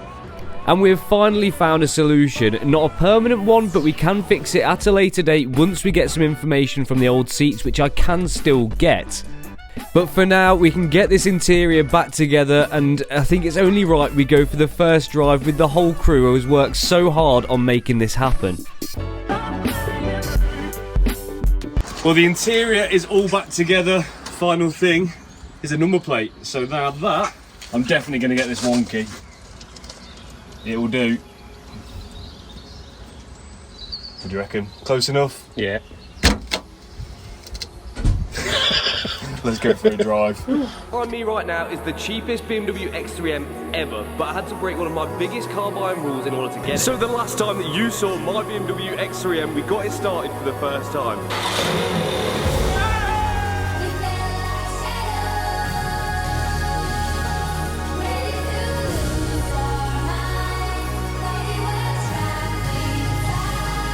But there's still a massive list of problems which we need to fix. The job that we've tackled on this is the biggest job I've ever undertaken. Well, it's ready. Are you ready? Yeah, let's go. Are you ready? I don't know. Me neither. Let's do it. I ain't got my truck, mate. I know, yeah, we're gonna be screwed if we break down. Come on. Here we go. Can't see me. I'm scared as well. Can't. Oh my god, my seatbelt's just strangled me. My tracking's a bit out. So This brake feels test. like it shouldn't be happening. Yeah, Do you want to know the maddest thing? Is because you haven't had to have an MOT test to drive this, because it's still got one from until April. Yeah, it's weird. It is, isn't Especially it? being in the state that it was in. Oh, this is putting all over the place. What are you thinking, Dips? We're doing 45. Oh my god. It sounds alright, it's okay. Yeah. Right, Don't sport mode. speak too No, soon. don't do that. speak too Don't soon. Sport do plus. Oh, what's happened there? You just... Oh. It's doing weird stuff. Oh no. Let's go back into efficient drivetrain. Oh no. Oh, Is it dark? We're in limp. Oh. Oh no. Well, we got a good 100 meters. Oh my god, it's going. Has it died? Don't tell me it's died. Hazards. It's done. In neutral. No, it ain't. It has. Yeah. No, That's it it. ain't. Well, we're walking home. I told you. Oh no. Okay, now. I think we maybe concentrate I on think going there's back. a major electrical issue.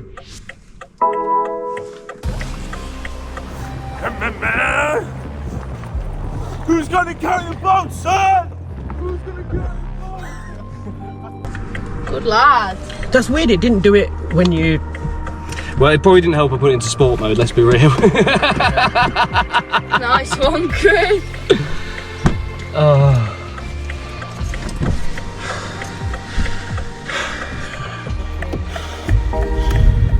So it starts, and okay, and now it's died, and the screen's gone off. Everything's gone.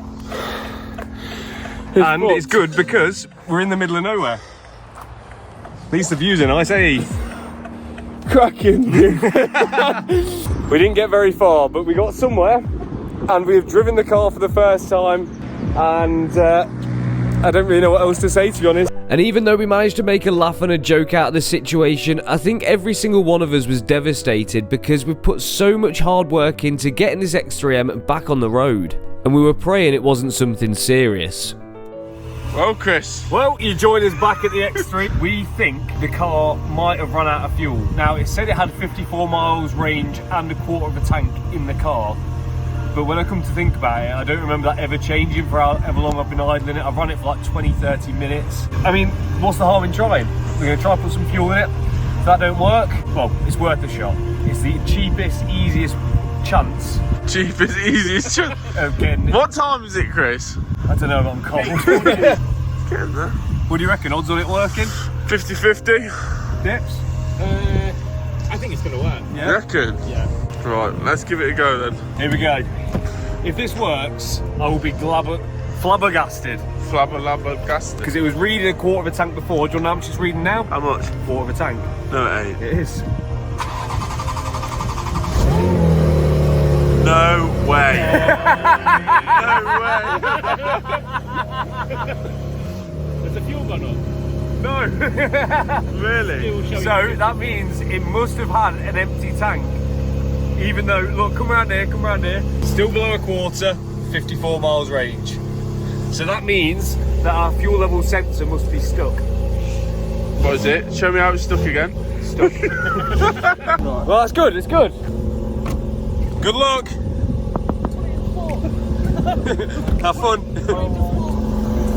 So although the first drive didn't go so successfully, it wasn't such a bad problem as we first thought. The reason why I've pulled the car apart is because we're going to start transforming it in this video. Because my intentions with this car was never for it to remain standard. And we're going to do something to make this car from being okay to being V-good. So I've brought the car down to Ulster to Raptor Customs, and I'm going to be working with these guys to try and transform this car. Now these guys have been kind enough to start with a strip down whilst I've been working on other projects, meaning we can get straight to work. So I suppose let's get on with it. And it's not the first time that I've ever wrapped a car, so I was keen to show them what I could do. How's my line? Wonky, it's okay. So once that wing's decontaminated and clean, I can then start laying the wrap on this panel.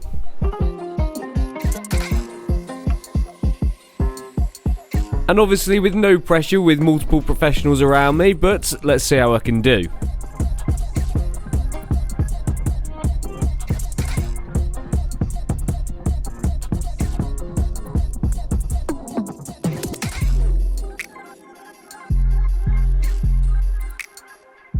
So quickly, let's talk colour. Now we had loads of colours to pick from for this car, but I didn't want something too in your face with it being quite big, but I wanted something that could still stand out and be a little bit different. So it's quite hard getting this right, but I think this has nailed it. Because it's not blue that I've gone for a change, it's actually green.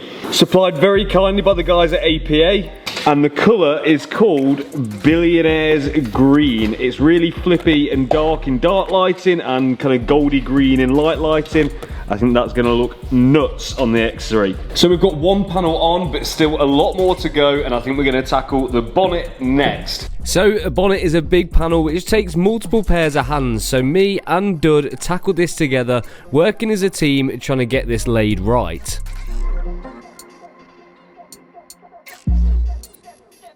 And I don't know about you guys, but I'm in love with this colour. I think it looks wicked. But with the bonnet now laid and the edges all trimmed, I then went onto the driver's side and started doing the doors, whilst Dud did some finishing touches around the bonnet and then started tackling the passenger side.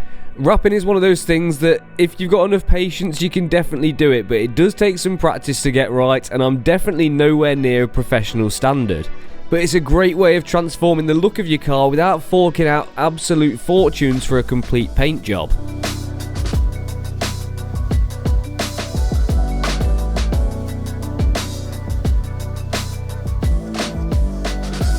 Now the wrap is only one of many things which we've got to do to the car in this video, and I can promise you by the end it's going to be looking like a completely different thing to at the start.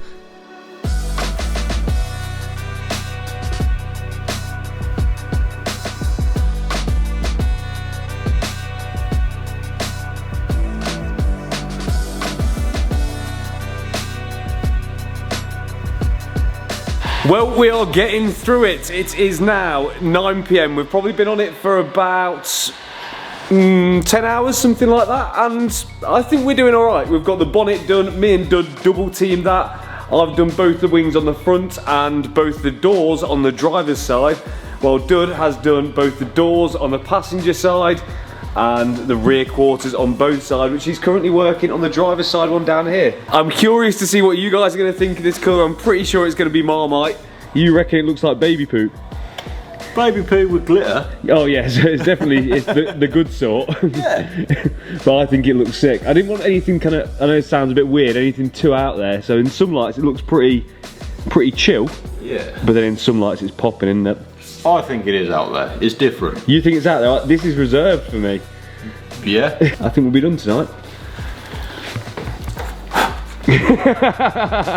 No way you were going to finish tonight. We've kind of done all of the easy bits. We fell into the trap of doing the big bits first, making it feel like we've done loads, when in reality it's all the little bits which take the time. Now quickly, let's talk about the roof, because we're not doing this green, and I'm actually not doing it in wrap at all. I've got something else planned for that, which is, well, we're still going to change the colour of it, but we're doing it in a different way, and you'll see that later in the video. But it's definitely not going to stay grey. Even though it doesn't look too out of place, I feel like it needs to tie in better with the accents on the car, and there's a good way of doing that. So a few days later we came back to the X3 and cracked on with it, and we had a fair bit more to smash out. So the first thing out of that list was the front bumper, which is one of the most complex panels when it comes to wrapping a car due to the awkward shape of it. Now that's knocked out the park, it's onto the rear bumper. Again, still a little bit awkward, but not too bad. Some of the complex parts are the recesses and the parking sensor holes. But now, whilst I finish off some of the arch trims and the other bits, we can also start reassembling it. I've got some nice new gloss black trims for the windows because some of those were damaged in the crash. And now onto the final arch trim, the driver's side rear, and once this is on, everything can then start going back together, but we've got some more parts to make this car a little bit different to a standard X3M. Now, we're on the road to reassembly, and we have some jazzy parts because... What's in the bag? Let me show you. Kyle from Defined Coding has gifted me some new side vents and also some front grills, but they're slightly modified because the X3M is in black rather than being in silver. Nice. Shouts out to Kyle, Mr. Defined Coding. So, let's detape these. Boom. Nice. It's a nice touch. Little details make all the difference. Bumper time. Rear bumper. Bumper.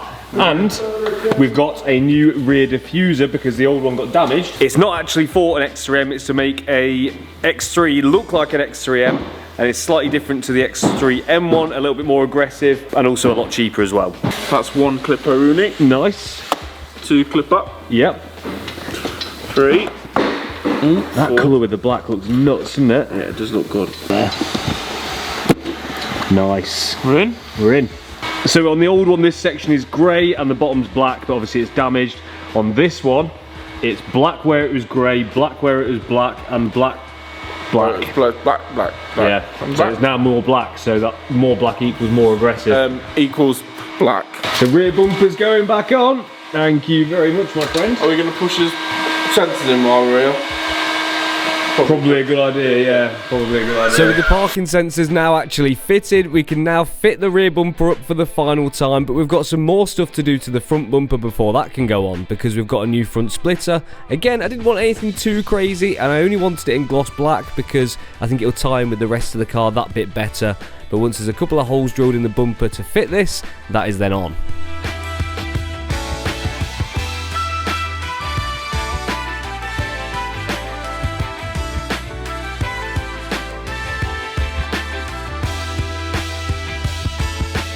Right, we have the new splitter on, we also have the new diffuser on, and also we have the M Performance spoiler right at the top there, which means we also need some side skirts. So I've got these ones here, which we're going to fit now, which is going to complete the body kit for this car. And these couldn't have been much easier. Once we got them lined up exactly where we want them so it matched both sides, it was just then a few self-tappers through the new side skirt into the existing one, which holds it into place. And then me and Ethan then fitted the rear lights, whilst Dud fitted a decal to the gold calipers. Well, it's been a long week, but the X3 is looking absolutely transformed. Ethan is on the back doing one of the finishing touches, a number plate, no pressure, mate. You best get it straight. What else we got to do? We have got 2 very special finishing touches in these boxes. It's not a hammer job, no. Why not? Because I have genuine 50th anniversary badges. There's the rear, go on, I'll let you do it. Ooh. Ow! It hit your head. And then for the front, boom, boom.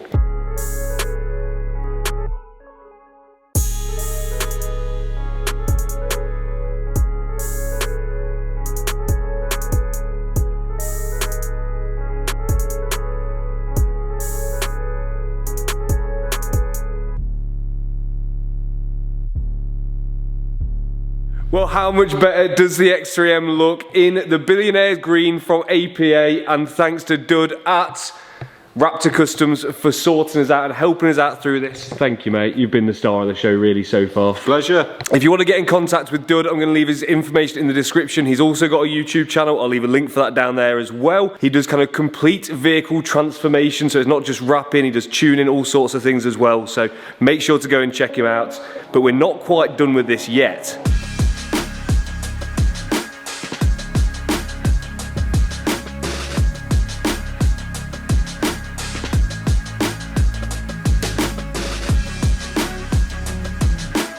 So we've come down to Wheelmania to get some new wheels for the X3M because, well, these wheels are alright, but I think we can do something slightly better.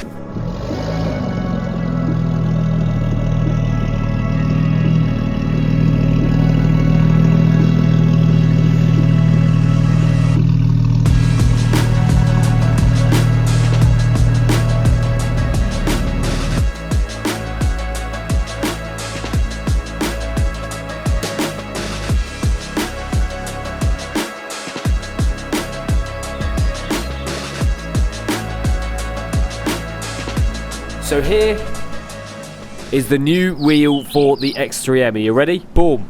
That's what we're talking about, much more aggressive. So we've got a Concava. I'm not really sure what the model's called, but the brand is Concava. Come closer, take a look. So they are black with a diamond cut face, but with a shadowed lacquer, which makes it slightly tinted. And then, tyre-wise, check out the width of that. Standard, these come with a 265 rear, and we've gone for a 295. Kept the rolling radius the same, with, you know, bolts up the fronts as well.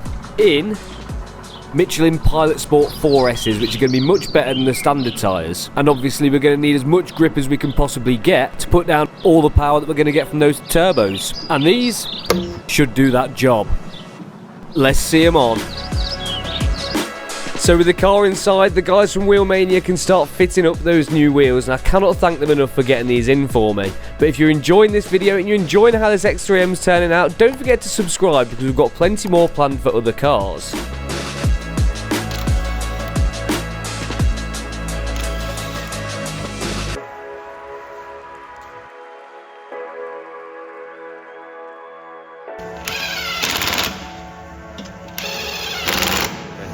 Wheels fitted. Let's get it outside and have a good look.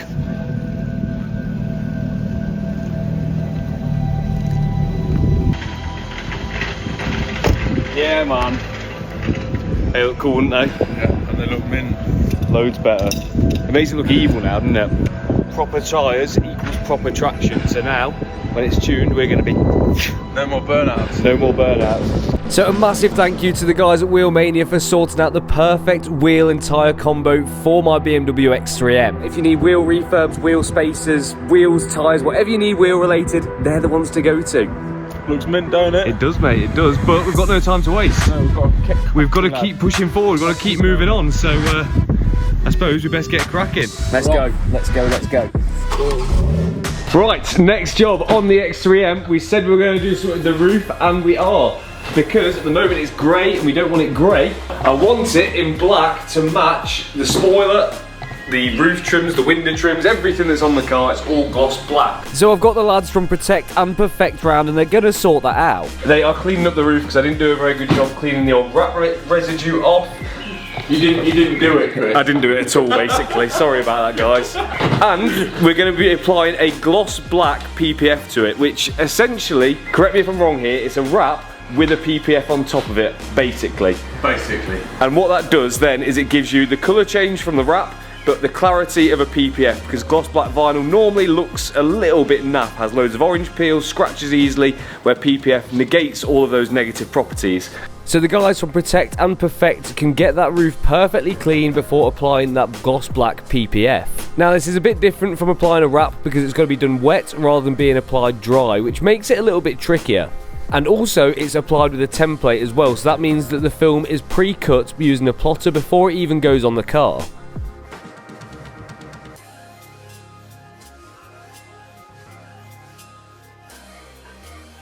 Now we could have done this with a gloss black wrap, but I just think using a PPF for this gives a much nicer finish, especially with it being a panel which faces upwards, meaning the sun is going to bounce directly off it. So you'll see any orange peel or any scratches which are on there where PPF self-heals scratches, and the clarity is much higher. Now if you want to get in touch with Pete and Louis from Protect and Perfect, I'm going to leave their details in the description. They can do, you know, any sort of PPF, so if it's gloss, satin conversions, or the gloss black or carbon fibre PPFs like you may have seen before. But this being a relatively small job did not take them long, and take a look at the finish. And there we go, gloss black PPF installed, sensationally I might add. So now that ain't gonna scratch, the orange peel is much less probably than what's on the paint originally, and it's black. It's a triple win.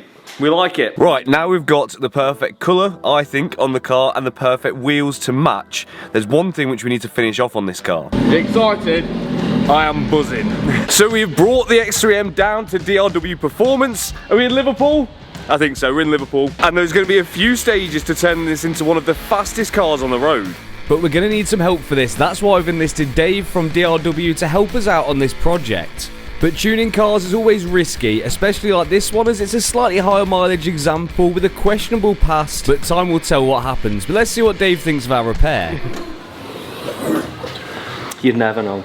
You'd never know. It's a good job, right? It's alright, yeah. It's fine. Best job in the world. It's gonna say. Hang on, it's missing that, it's missing that. No, it's there for cooling. So although this engine bay looks pretty standard, like I said, we have done some upgrades and they are buried right down here. We've upgraded the turbos for the Litco hybrids and fitted some VRSF sports cats, which are going to help with flow and help us make more power. What are we going to aim for by the end of the day? 1,000? 2,000? 3,000? At least 1,000. At least 1,000. So that's going to be like 8-second quarter miles.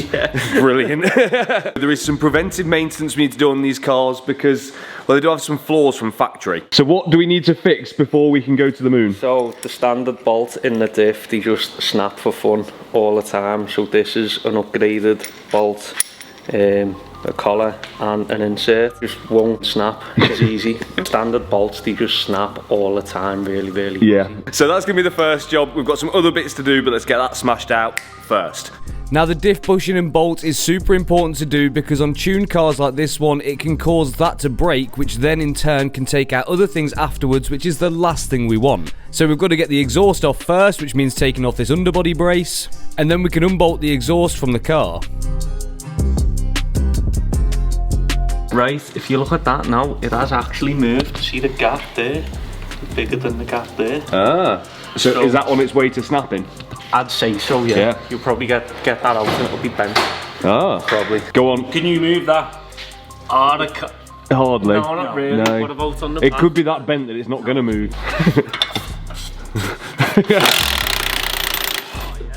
That is bent, isn't it?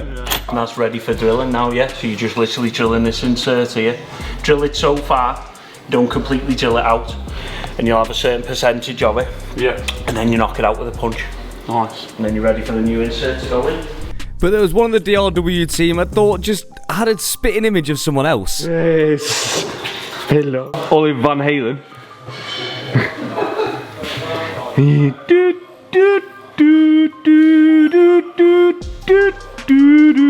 But now I've got that out of the way, we can start drilling out the internal collar on the bushing. Oh, what's your wrist?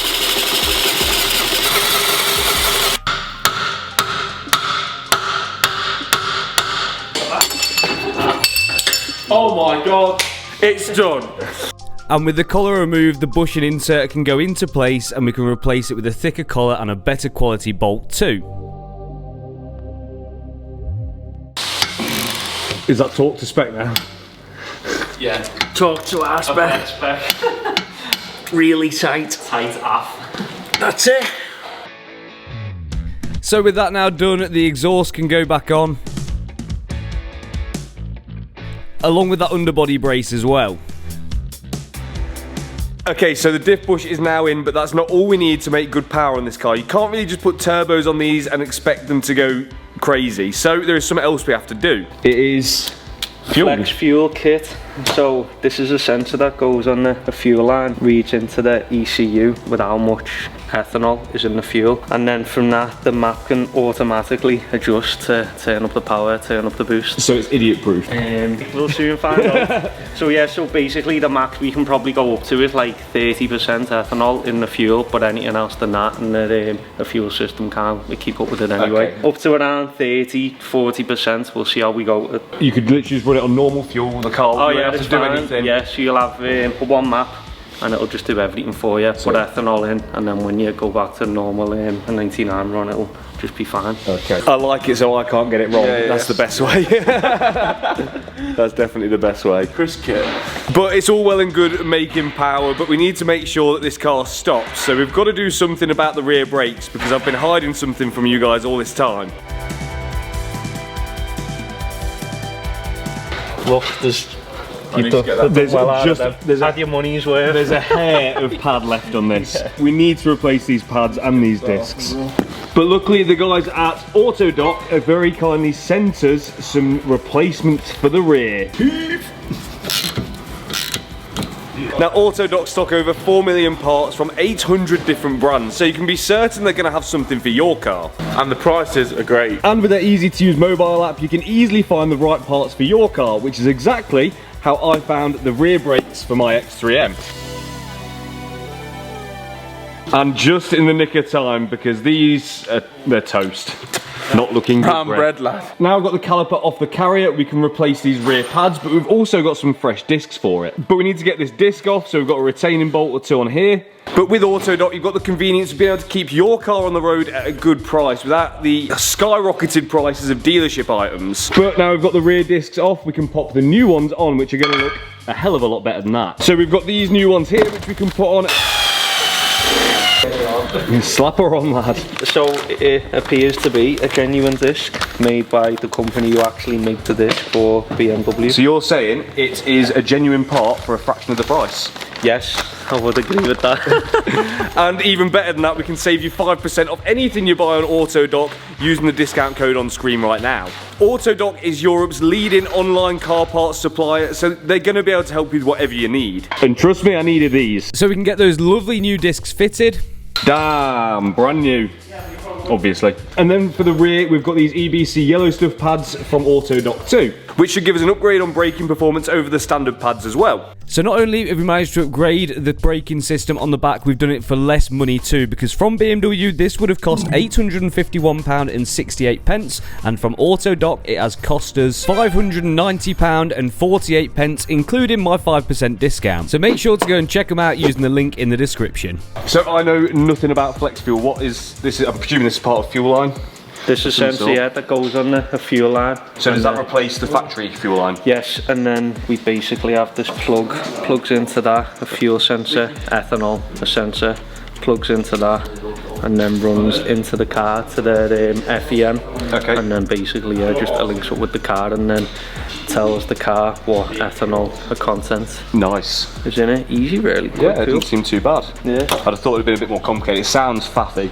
It does, but no, it's actually not. And when it's in, it is just easy to use. You just put some ethanol in the tank and away you go. So by fitting this kit, it means we can run our X3M on ethanol-rich fuels, which is essentially a race fuel. That's what they use in race cars for a multitude of reasons, including more power being able to be made, but also because it burns much cleaner. As you can see on the right here, that is petrol, and on the left is ethanol. But if you want to learn more about that, I'm going to leave a link in the top right-hand corner.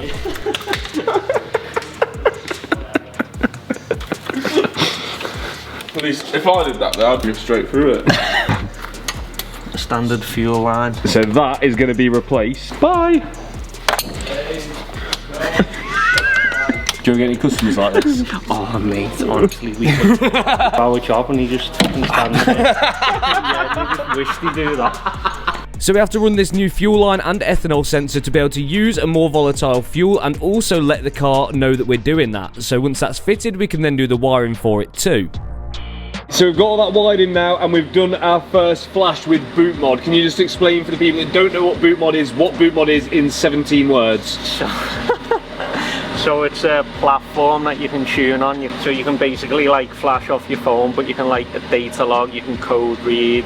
And you can use it to work with tuners anywhere in the world. They can like send you a tune, you can go out, a data logger, send them the log and they can make revisions off that. Yeah, basically. And you don't necessarily have to do a dyno run to be able to use it to be done on the road. No, yeah. Clever stuff. Noisy in here. That's the good stuff. Yeah. Smell it. So what octane should we be like? What's like the octane we're aiming for? So we're aiming for about E30, E35. So what would that be in pump fuel? Like you know, like you get 99. Loads. It's like 120, 130. Yeah. Over 100. I think where we're going to meet the limitation is on the amount of fuel it can pump. Correct me if I'm wrong, but you have to use a lot more fuel. Yeah, is so that right? You need to get a lot more in. Right. Okay. The high pressure pumps can't keep up. So basically we could max out the fuel pumps and injectors, and that's probably where we're going to meet our limit. So how do we know how good the fuel mix is? So at the minute it's on a 99 run, so it's showing on the dash when we press that down. So you press that? It's showing basically 5. Okay. So 1 would be 10, 2 would be 20 and so on. Okay. Everything seems to be working. The fuel is reading, what do you say, 28? It's about 28%. But that does mean that we can now try and tune it. We're going to tune it on the road and then get it on the dyno later to see what power it actually makes. Am I going to be scared in here or? Hopefully if it's fast enough. It wasn't a slow car before, so I'm looking forward to seeing what it's going to be like now. Yeah, that was the fast 30. yeah, no more than yeah, definitely no more than 30 that. I can't stress how much of a weird sensation it is going that fast or have an acceleration like that in a 4x4. It's a bit weird, isn't it? A little bit wrong. Yeah. How fast you can make it. Even the sound's wrong because it sounds like an M3, but then you look around the corner and it's like some 4x4. It's funny. Well, she feels good. There's still some tweaks to do on the tune. It's all just being done as we're going, but we're on a deadline because we need to get to the dyno. So we've got to find out what it makes, Heath. You've not had your car tuned if you ain't got a printout. That's the rule. So we need to know what that horsepower figure is. Bit of paper. Yeah, we need. Yeah, I'm gonna get it blown up into like A2 and put it on the wall. So we're gonna go in Dave's G80, which is stage 1 already. I know this car's fast. He's gonna drive that there to the dyno. We're gonna do some more logs on the way and then do the final finish up on the dyno, and we can actually find out what power it's made then. Exciting stuff. Bye bye, nice to meet you. So we hop in the cars and on a half-hour drive to the dyno, get some last data logs in to send off to the tuner to get some revised files before it does the dyno runs. But this is where everything has the potential to go wrong. Dynos push a car to the limit. And if it's gonna break, it's gonna break here. And for my sake, I'm praying it doesn't. So we're all praying it's going to be okay. Fingers crossed. I hope it is. I really hope it is. I love this car. I think I'd be heartbroken. So with the fans in place, it's now time to see what power we can make with my X3M.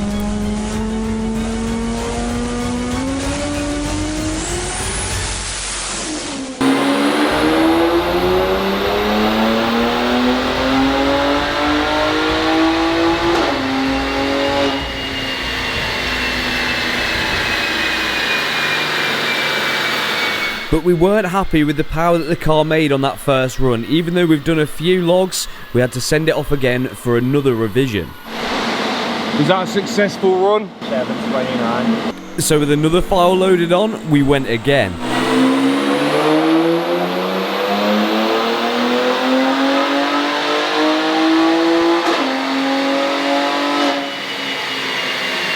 But Dave still wasn't quite happy with the result, but we were running out of dyno time, so we only had one more run left. Here we go, the final run. You feeling hopeful, lad? Emotional. Emotional? Yeah. It's been a long journey getting to this point. Yeah. 6 months. 6 months of work. Been on the floor. Yep. Got oily. Yeah, got oily, got dirty. I had to wash my hands. Just spent a lot of cash. Yeah. You could have bought a brand new one. I could have done.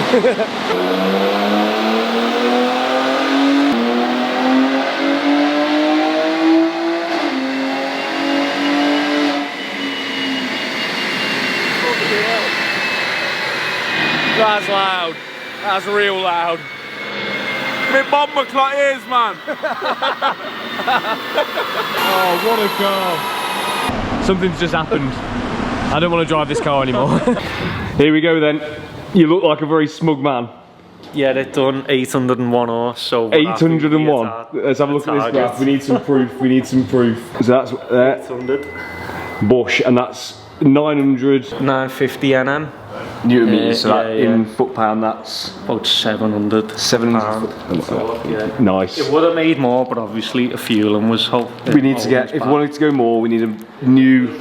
in-tank pump. A new in-tank pump. Meth or port injection that'd help us go more, but it would do more. It'd probably do 850 plus, yeah. Do I do it? I don't know. It's still a lot. That is a lot of power. Yeah. It doesn't need more, does it? No. It's just massage. And it'll be fast. Yeah, it's massage on my ego if I go for more. And I don't think I need that anymore. No, that's sick. Well happy with that. But it's all well and good seeing it on here. We need to find out. Draggy. We need to find out some numbers, yeah. See where it's sitting. There's only one way to find out. Now, before we get some official times in, I think it'd be a good idea at this point to see what some of my friends think to this. And to tell if this is properly fast, I'm going to pick my 3 friends who have the fastest cars. I think we're ready. Alright, you ready? Yep.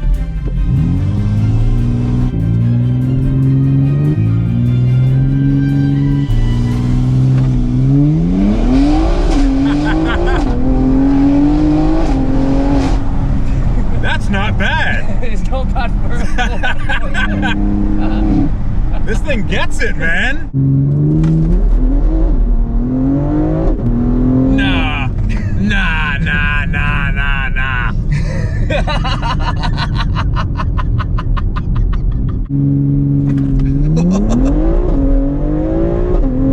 Jesus.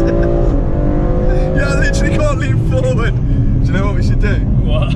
We should do that phone test. You know, like you put your phone like that. Oh yeah, try stick it. And then if it stays there, how long will it stay there for? That's a good test. Let's see if it'll do it.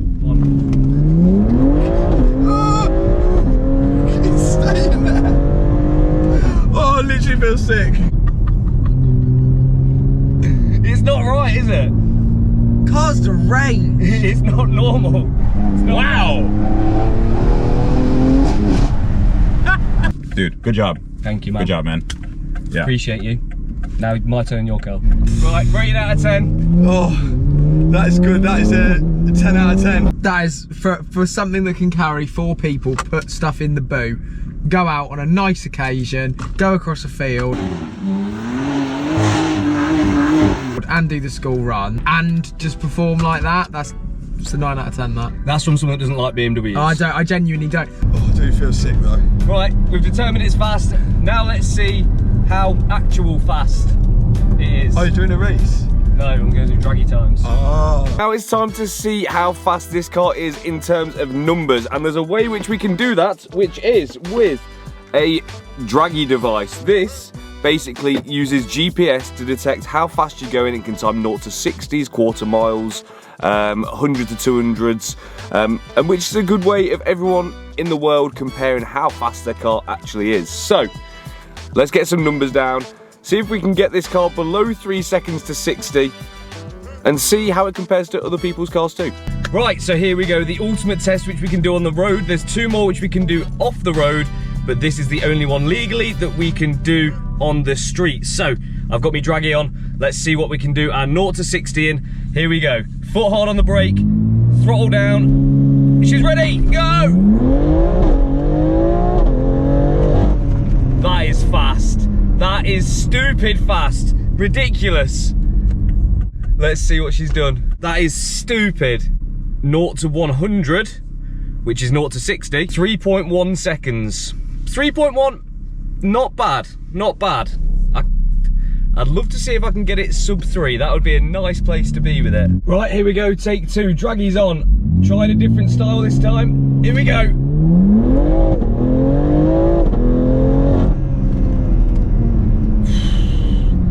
This car's scary. Oh, a little bit slower that time. I had it in MDM Sport, trying to make that a little bit better. Let's try it completely off. Strangely, I think the thing slowing me down is the turbos potentially. Only for one reason, is I think the launch control needs adjusting to the turbos because it doesn't boost until a tiny bit later, meaning that when I get off the line, it's still like a slight delay before I get going. So if I can get the launch control and we can dial that in to sit slightly higher, I think that's going to shave some time off for us and get us in that sub 3 second window. Third and final take, here we go. Launch control active, that's it. That one felt quick, that one felt really quick. That felt stupid. Oh, no way. Oh, 3.01. I know it's got a sub 3 second in it. One more go. Here it is. Come on, come on, come on. Let's go.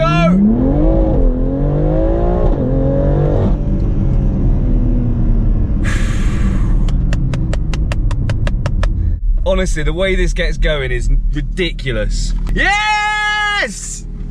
Yes, yes, yes, yes, yes! 2.99 seconds to 60 on a 2.3 degree incline, which is going to go against me. If I had a perfectly flat surface, it might be even quicker. Well, what a car this X3M has turned out to be. It is an absolute beast, but we've had to upgrade the fuel pump due to some other issues, but I think that means we can actually turn it up a little bit more. And a massive thank you to Dave at DRW for helping me finish off this weapon of a car. This is the BMW X3M which I rebuilt, and I'm convinced it's faster than any supercar. And today we're going to find out, and here's how we're going to do it. We're going to line up on a quarter mile against some of the world's fastest cars.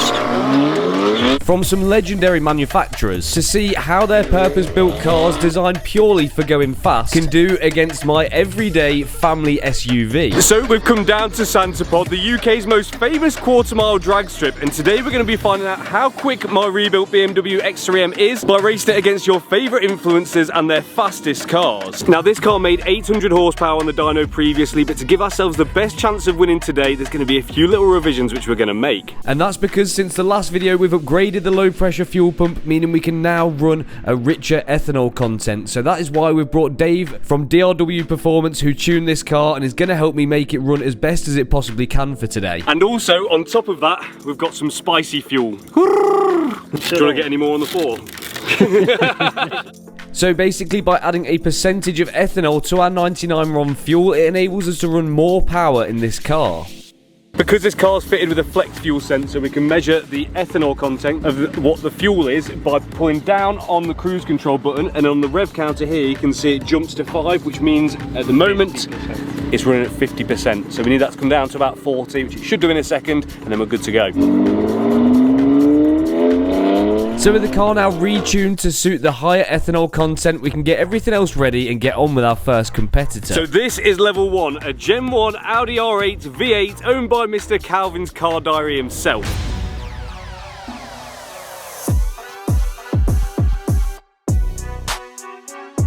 So our first challenger is this Audi R8, but through this video each level is going to get harder and harder because each car is going to be faster than the last, making it more difficult to beat. So if you don't know, this is Calvin, Mr. Calvin's car diary, and he's got this Gen 1 Audi R8 V8, and it could be yours actually. Completely free. For free. That's a good deal, that. Yeah. Actually I might take 2. I'm going to be doing a whole load of content on it on my channel, and then when we're done with the content, we give my followers a chance to win it for free. So if you want to be a chance of winning a car for nothing, head over to Planet Dreams. There'll be your link down there somewhere, something like that. But let's go and find out what's quicker between a BMW 4x4 and a supercar. I already know the answer, but yeah, let's go find out. What sort of time do you reckon he's going to get? I don't know, you know. It's hot, isn't it? It is hot. 11? 11.3. I reckon it's too hot. Fair. Way too hot. Maybe 11. And the boys had a fair point because the ambient air temperature was around 30 degrees Celsius, which is great for sunbathing but bad for making power, as hotter air is less dense, meaning you get less oxygen, which makes a smaller explosion in your engine. But at least everyone today has the same problem, which means that we're on a level playing field. Here we go, first race. Let's see how she does. I need to get to the line quickly, because I need to get on launch. We'll take it easy on the gear changes because the clutch ain't very strong. We'll give it a go. We'll give it a go. Just try. Oh, the clutch has gone that way.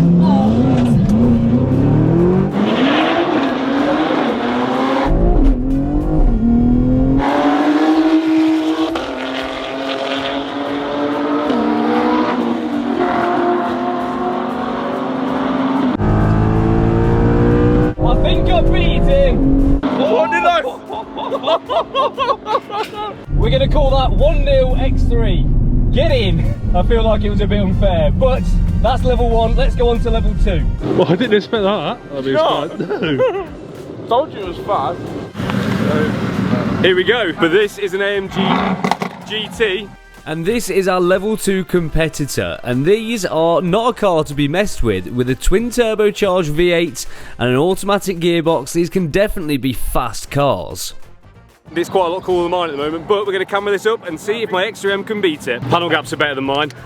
So obviously I've got one of these, I've never driven it. Technically it's a mid-engine car because the engine's behind the front axle, but it's front mid. What power's yours? So this has been dynoed at 603 on an outdoor dyno. 603, and it should be considerably lighter than mine, so it should make an interesting race. Let's go.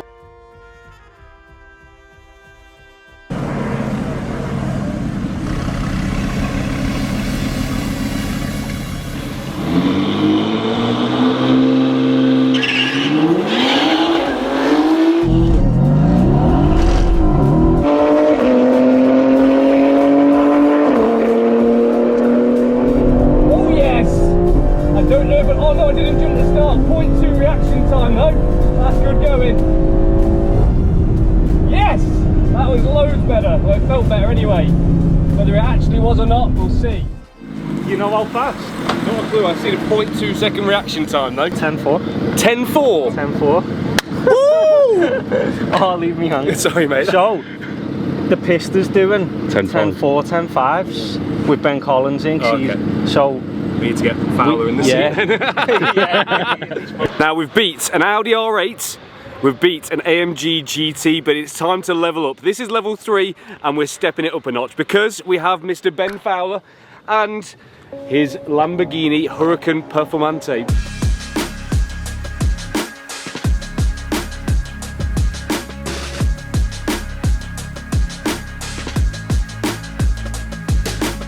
It's become a thing that people from Leicester try and beat a yellow Lamborghini. Do beat a yellow Lamborghini. So, Ben's car, it is 640 brake horsepower, is that right? Yep. 4-wheel drive, which is going to help him. Much lighter than mine, about 600 kilos lighter than mine. Fantastic launch control in this as well. And you can show off your bonnet in it as well because you have the roof down. Now, I'm going to let Ben loose now because we know he's going to have some. Ben, your excuses, go. My excuses are that I'm running less power. He's running meth inside his engine, or methanol, whatever you want to call it. And he's already said if I did beat him or was to beat him, he would go. So Ben's list of excuses went on and on forever, but there's only one way to settle this debate between two friends, and that's by lining up at the start of the quarter mile and seeing which car is actually going to be quicker. So let's see if my family car can beat a certified Lamborghini. As Ben's on, I'm going to get my launch. Go.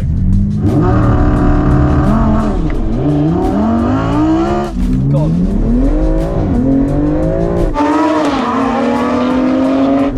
What Lamborghini? What Lamborghini?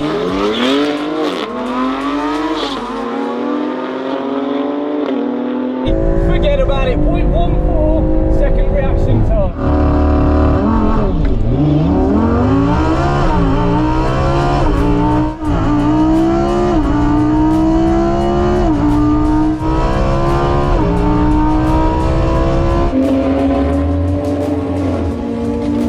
That's not the most humble win ever, is it? That wasn't very humble. Bugger!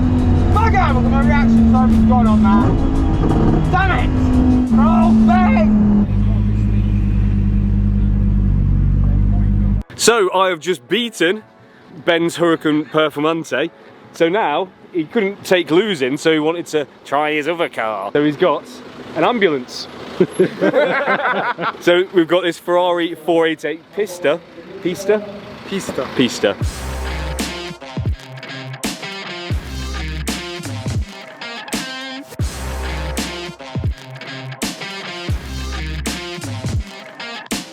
Which is much more powerful, much faster actually, but is it going to be better launching because it is rear wheel drive and it's on Cup 2s? This is the thing with it, it's the launch in this all day has been absolutely rubbish. Good run, it's just whether the launch is any good. It's just a book of excuses again. Like you can read. This one's got racing stripes there, so it's got to be faster. Horsepower's in this? 710 horsepower, twin turbo, 3.9 litre V8. Yep. I'd just like to say as well, this car is dripping with carbon fibre, so it's got to be super light. It's not even got floor mats, man. Is it much lighter than that as well? I would expect this is a bit lighter, maybe 1350, 1400. So a lot lighter then. Yeah. A lot lighter and a lot more powerful. So much lighter than you. Yeah, and more torquey because it's turboed. So if you don't beat me now, it's going to be a bit embarrassing. I'm going to be so much faster than you. Let's see how it does. Ferrari 488 Pista, so that's the super duper lightweight version against this big family bus, and see if this can hold its own. I'm hoping it can. I'd love to beat that car. That would make me feel very good about my day. Right, let's see if we can beat him in the Pista. I'm not even bothering with launch control because my fastest time of the day in the Pista has actually been while it's been in sport mode and just floored it. So that's what I'm going to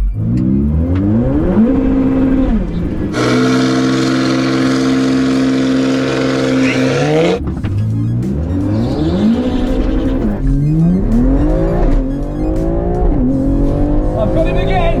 Is he going to wheel it back in?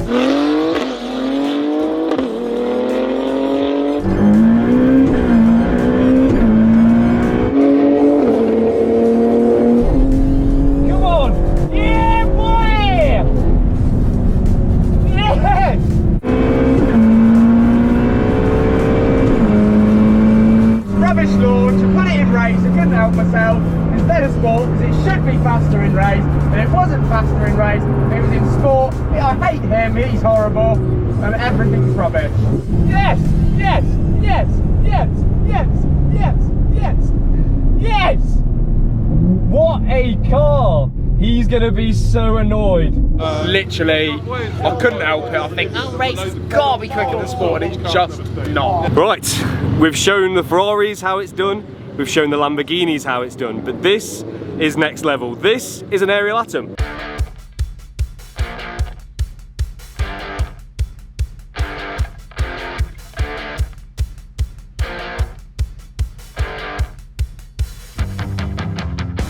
But no ordinary aerial atom. Rick, can you give us the rundown in 5 seconds of what's so special about it? Lightweight, everything custom, 1,000 brake horsepower, yeah, 650 kilo. Let's just check that right. 1,000 brake horsepower in an aerial atom. I don't think I'm winning this one, Steve.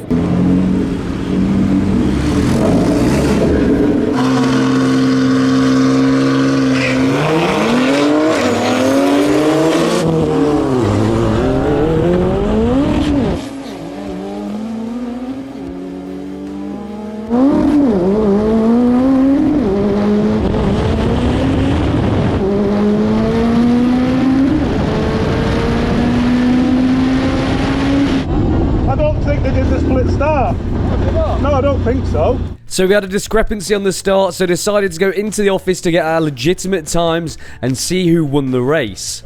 10.5 is not my best, but definitely not bad.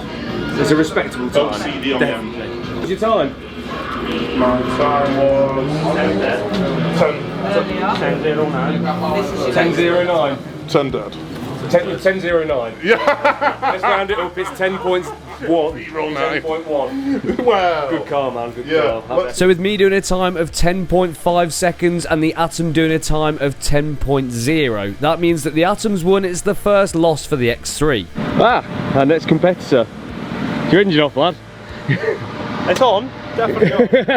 Well, we lost against the Atom, which was pretty inevitable, but I thought I'd give myself a better chance this time round and go against an old Porsche. So this is a Porsche 911 G-body, or aka 930 as most people will know of it, because we've got the sneaky turbo spoiler on the back.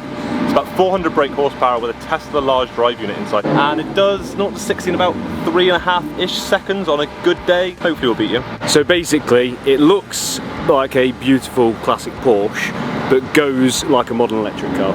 So let's see how dinosaur petrol engines can do against the new school EVs. Waiting for the Porsche to come up. I've got to be on it. As soon as he's on that, I'm going to be on my launch control. Pre-stage, staged, here we go. I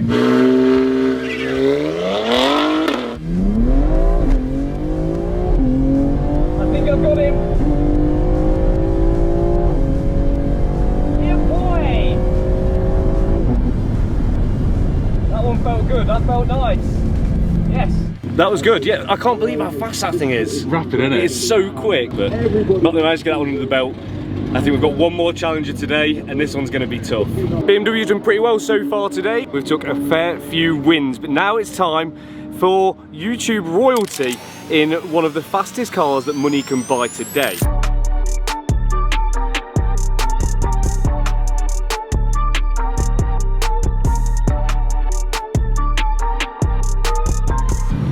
That's a motor, that, isn't it? Don't ding the X3. SF90, just an SF90. I've got the key in my pocket. My fault. Smooth. What do I need to know about it? I don't know loads about these. They're a bit out of my budget, so I'm going to guess, is it 4-wheel drive? It is 4-wheel drive. So that means it's going to be a hybrid system, yes, right? It's this kind of funky 3 electric motor plus a V8. Okay. So it's a 4-wheel drive in the sense that there is an electric motor on each front wheel and a third one on the V8 at the back. That means it's probably going to launch with really well. 1,000 horsepower. That means it's going to launch really well. 1,000 horsepower, 4-wheel drive. And it's currently in qualifying mode with full battery charge, because interestingly that makes a difference with these things. Can't you just put it in like normal mode for me? Just give me a chance or something. I can switch it down like 150 horsepower. That'd be loads better, yeah. No, we're not going to do that. Right, well, we've beaten quite a bit today. I will be well impressed. If I can get within a second of your time in a bus. What does this do? Sometimes. Sometimes? We'll find out in a minute. It's not done bad.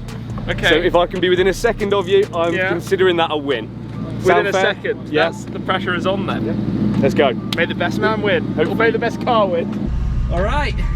Supercar versus super SUV. Those things are quick. Modified, of course, even quicker.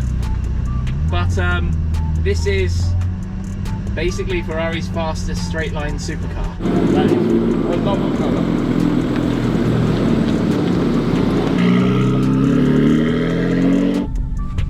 Gonna beat him to the stage, hopefully. There we go. Tree getting ready. Pre-stage, staged. I'm flat out.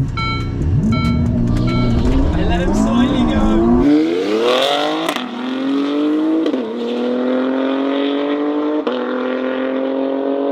I'm gone. Come on, BMW.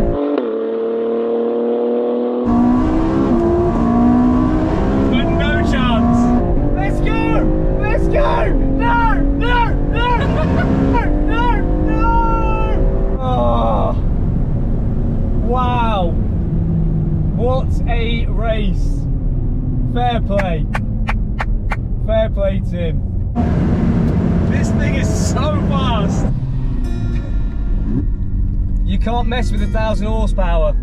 But these supercars are about way more than just straight line speed, which realistically is my car's party trick, so if I even bumped onto them with anything close to a corner, these supercars would annihilate me. So fair play to everyone who got involved and had a go racing my X3. But I just find it wild how a family SUV can beat, well, the majority of supercars out there for what is a fraction of the cost. But one day I do dream of owning one of these thoroughbred supercars, but for now, if I can get the thrills for a fraction of the price, is that not a bargain? Fair play for Dave for helping me build such a monster. Maybe we go a bit more. So if you've enjoyed this video, don't forget to hit that like button. Don't forget to hit subscribe if you're not subscribed already, and I'll catch you next time.